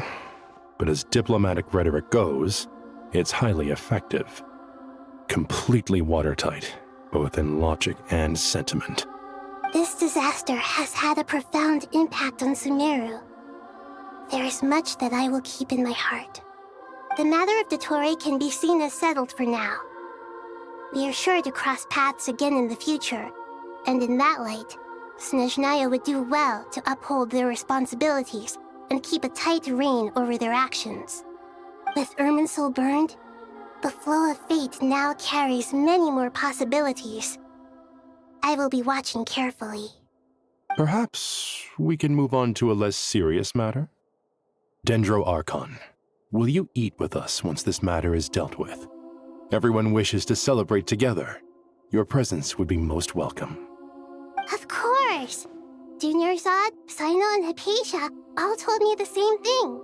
If there isn't enough room for everyone, we can arrange back-to-back feasts. What a wonderful idea. That just leaves the question of what we should eat. Not more tomatoes, surely. More? Dendro Archon, what do you mean by more tomatoes? Those good friends of yours are always talking about tomatoes. Sometimes when I'm walking through the city, I can even hear them arguing in the fields. Since you see them so often, you must hear about tomatoes even more than I do. Tomatoes. Tomatoes. The word has a certain magic to it. Like the autumn fur of a sumpter beast swirling in the wind, sometimes flying up my nose. Tomatoes. What can we make with tomatoes? Wait, why tomatoes? Take your time, there's no need to rush. The Traveler, Paimon, and I still have somewhere we need to visit. You'll have plenty of time to think it over before I return. Does this mean you're going to Natlan? Meet them there in person. It will require a long journey. I know. But this is necessary. I must go myself. Traveler, Paimon, we'll set off as soon as you're ready. Is that all right? Sure. We'll be ready whenever you are. You'll hear no objections from Paimon. We should grab some snacks along the way, though. It'll be just like going on a long holiday. Wonderful. I'm looking forward to this so much.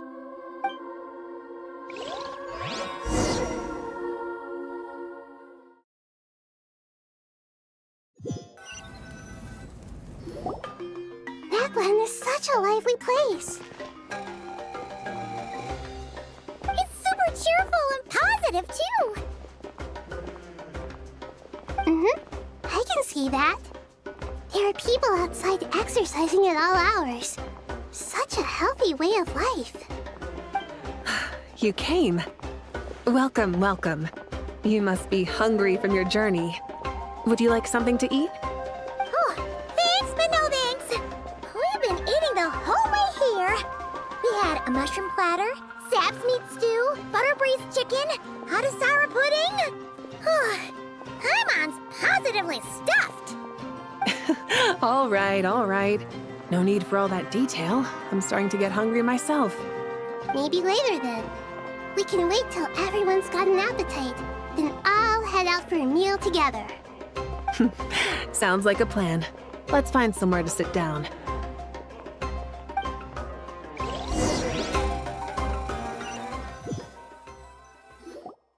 I should tell you, I already have some sense of why you've come. Why's that, Malika? To say thank you. Your senses are spot on. But on top of that, we also feel guilty. Because the pyronosis has vanished? I sensed its loss. Despite scouring through the remnants of Irminsul, we couldn't find any sign of the pyronosis. Not even any trace of it burning to ash. That's certainly unusual. Still, the potential fallout from Irminsul's loss is significant, to say the least.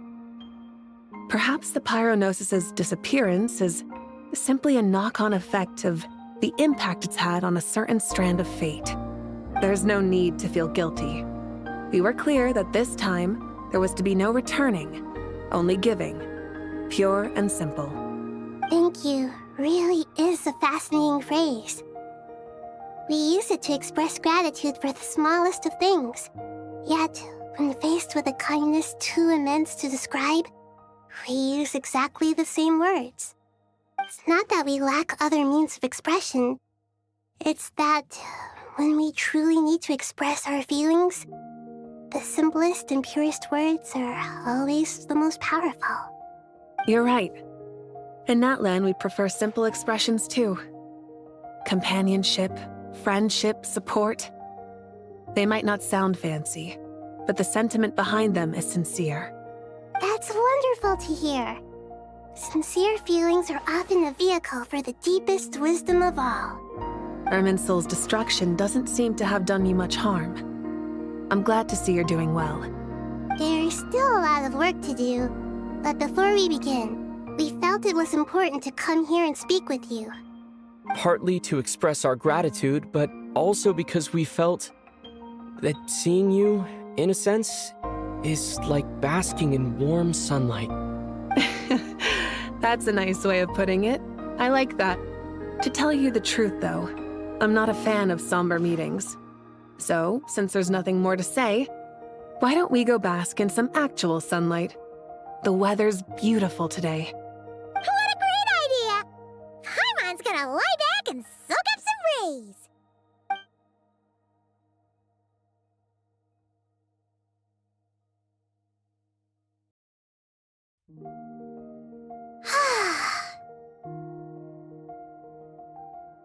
In that case, I think I'll lie down for a bit too before we head to our next stop. And where might that be? Mondstadt. Paimon and I are gonna head back there with Kale and the gang. Long ago, I sensed that the god remains inside Kali had come from the goddess of flowers, but I kept it a secret. Those remains weren't hurting Kali, not as she is now. They simply exist. Besides, I could sense a deep yearning within her. A yearning for an ordinary life. A yearning to hold on to the hard-won happiness she now enjoys. With someone like her, I have a responsibility to keep her secret. She should be ready to face the truth by now. Whenever people meet, there is always the potential to create warmth and kindness. Every child grows up, but even as adults, they are still children in the eyes of certain people. Oh, just like how Paimon sometimes sees Nahida as a little kid. Is that so? Well, anyone who's friends with a kid is probably a kid themselves. Of course! And there's nothing wrong with that. When we get back, we'll actually be hanging out with another of our friends who happens to be a kid. Or more like looking after, in her case. Anyway, we'll always be there to watch out for our friends. Dear Sucrose, when you receive this letter, I'll probably be as busy as always. But busy with wonderful things. That's because I'm no longer a trainee. I'm now an official forest ranger. Impressive, right? Sino said them official rangers sound much tougher than trainees. Though he did say it was already pretty tough to start out with. You probably heard that something big happened in Sumeru recently. Don't worry, it's all been taken care of. We're heading to Mondstadt soon, so if you're free, maybe we could meet up?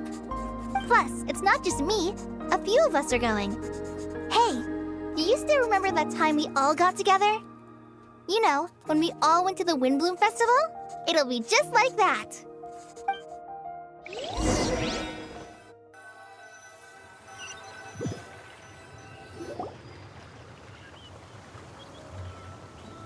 Dainari, is that... Don't you say it! Is that the great Vayu-Vyastra? Behold, the great Vayu-Vyastra, General Mahamatra. How times have changed. I wasn't expecting you to beat me to the punchline. You've changed. You've really upped the aggression in your battle against Sino's jokes. Kale, how did you know what I was going to say? For the love of... Hey! Traveler! Paimon! You're right on time! I hope we haven't kept you waiting. Kale! Sucrose! It's been so long! How have you been? I've been well. Everything's going great. What about you? Are you still busy? Not at the moment. Oh, right! That juicer you gave us works amazing! Farzan loves it! Seriously? That's wonderful. I don't suppose you drew up a detailed test report. Oh, what fruits did you use? How's the texture of the final product? Sucrose, you might want to try asking your questions one at a time. Albedo! Paimon didn't see you there! It's been a while since all of us were together like this. How about we follow the same plan as last time? Good idea, my friend. You never disappoint. So, what are your identities this time? Don't remind him. First things first. Allow me to introduce our very own official Forest Ranger Kale. The rest of us are simply her humble travel companions. This sounds like one of those mushy stories that gets people hooked on some corny, heartwarming premise. Oh, is our story not heartwarming?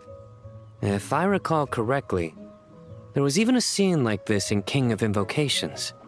Besides being heartwarming, our story's also about tough, impressive-sounding job titles. At least that's what I think.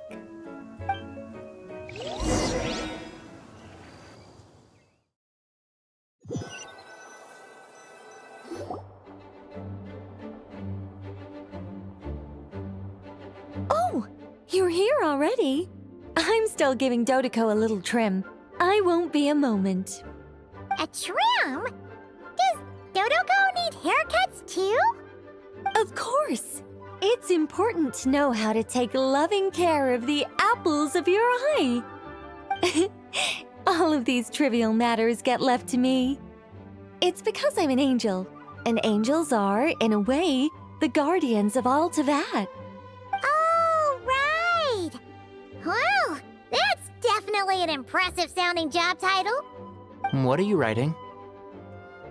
I'm just brainstorming some cool-sounding lines. Oh, write them on these card backs. Of course. Clearly, my lines are pretty amazing, wouldn't you say? Miss Nicole. Kale? You seem a little nervous. I was just wondering, who was the person you mentioned who needed their wish fulfilled? Wish? What do you mean? Miss Nicole asked if we could meet up in Mondstadt once everything was over. She said a friend of hers had a wish that needed my help to come true. Well, you never mentioned that before. All we knew was that you'd arranged to meet in Mondstadt. But we thought it had something to do with the god remains. To be fair, everything I told you was true. Anyway, my friend is waiting. Come on, let's pay her a visit.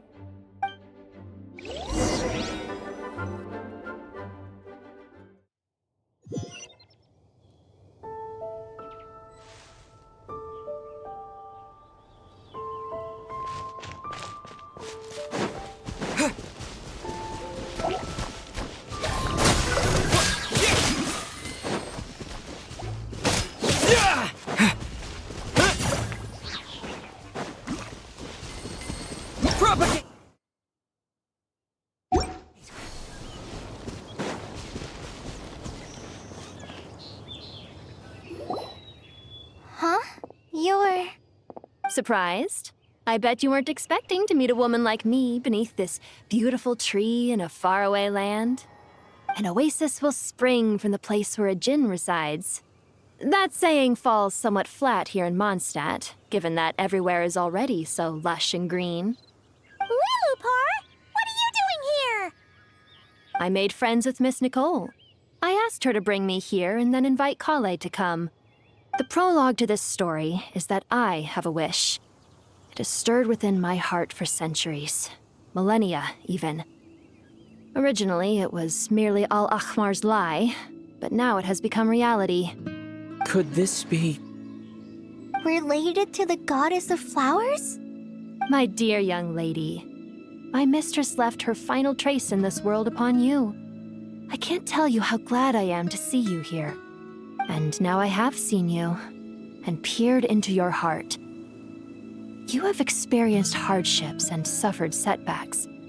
The torment an ordinary person might expect to face has befallen you threefold. This is the source of your resilience. But, beneath all this, I've witnessed the seeds of desire. You yearn to return to the simple life you once knew, do you not? I do. I want to throw away everything that isn't mine. But how do you decide what is yours? The scars that others carve into your flesh? The kindness and love they inscribe? Are these things not yours as well? They are. This is something I've talked about with Miss Nicole. Miss Nicole said I should learn how to adjust my standards. I just want to live as an ordinary human. Anything beyond that isn't mine. Don't you want anything from the remains of the goddess of flowers? She gave me a revelation once. I think that's already more than enough. In the past, you would not have possessed such a rich heart. Your brief life has taught you to hold on to everything good, to home in on kindness. How fascinating. You're nothing like Nabu Malikata, and you're certainly not her. Of course not. I'm not some great and powerful being, Miss Lilopar. Yet I am a Jinn. We exist because of the Lord of Flowers. We revere and love her. My wish is to see her one last time, to give everything for her. Kale, can you do this for me? But her remains won't be easy to remove. Are you sure this is what you want? That's beside the point. First, I need to know. Are you willing to do something for the soul of this lonely, wandering woman? I'm willing. But look, you know nothing about me. Even if you have heard the stories about me, all you would know is that I was rightly punished for the many evil deeds I committed. Ah, so you do know. Your lips are quivering, your eyes trembling, and still you're willing to do something for me. Life has been cruel to you, and yet you've learned to be kind. My dear young lady, to repay your kindness, I too must play my part. Are you sure about this, Lilopar? I yearn to see my mistress. For this moment, the world can burn to ashes, the universe be engulfed in flame. I care about nothing else. And you, Kale, I can give you a gift. You'll become just another ordinary human. But Miss Lilopar, what will happen to you? My wish will be fulfilled, and I can die happy. Why would you wish for that? A long, unending life might seem desirable for one who has never possessed it, yet it brings torment to one who has. My remains are scattered across the yellow sands, but my soul can find no peace. Since you've promised to grant my wish, give me that release. Allow the dying to die, and let the dead rest in peace. You have my thanks. Kale, there's no pressure on you. What she said, it's all true. A wish is a genuine desire, after all. It's as if you want to use the last of your life to give me a better future. Nothing so selfless. We'll be using our futures to fulfill each other's wishes. This is a noble act, a beautiful and secret transaction between two women. I understand. Miss Lilopar, I'm ready. Close your eyes, Kale. Then open your soul. From there, I will embrace my mistress. The downpour of flowers is your touch, like returning to the very beginning. Like surrendering to your grace, my mistress. People say that devotion is beautiful, yet filled with pain. How foolish of them. For me, devotion is beautiful, pure and painless. Devotion is my love. Thank you.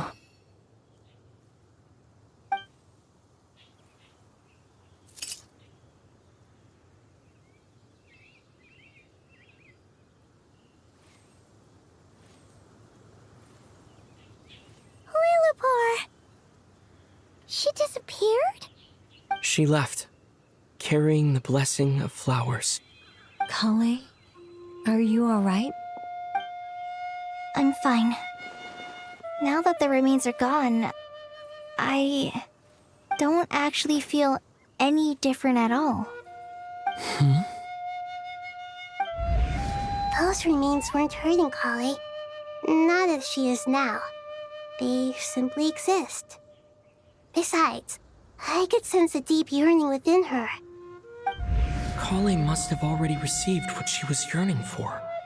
I'm doing fine. I feel relaxed. There's really no need to worry. Then my wish has come true, too. To become ordinary? That's just one of my wishes. Actually, I have a few more.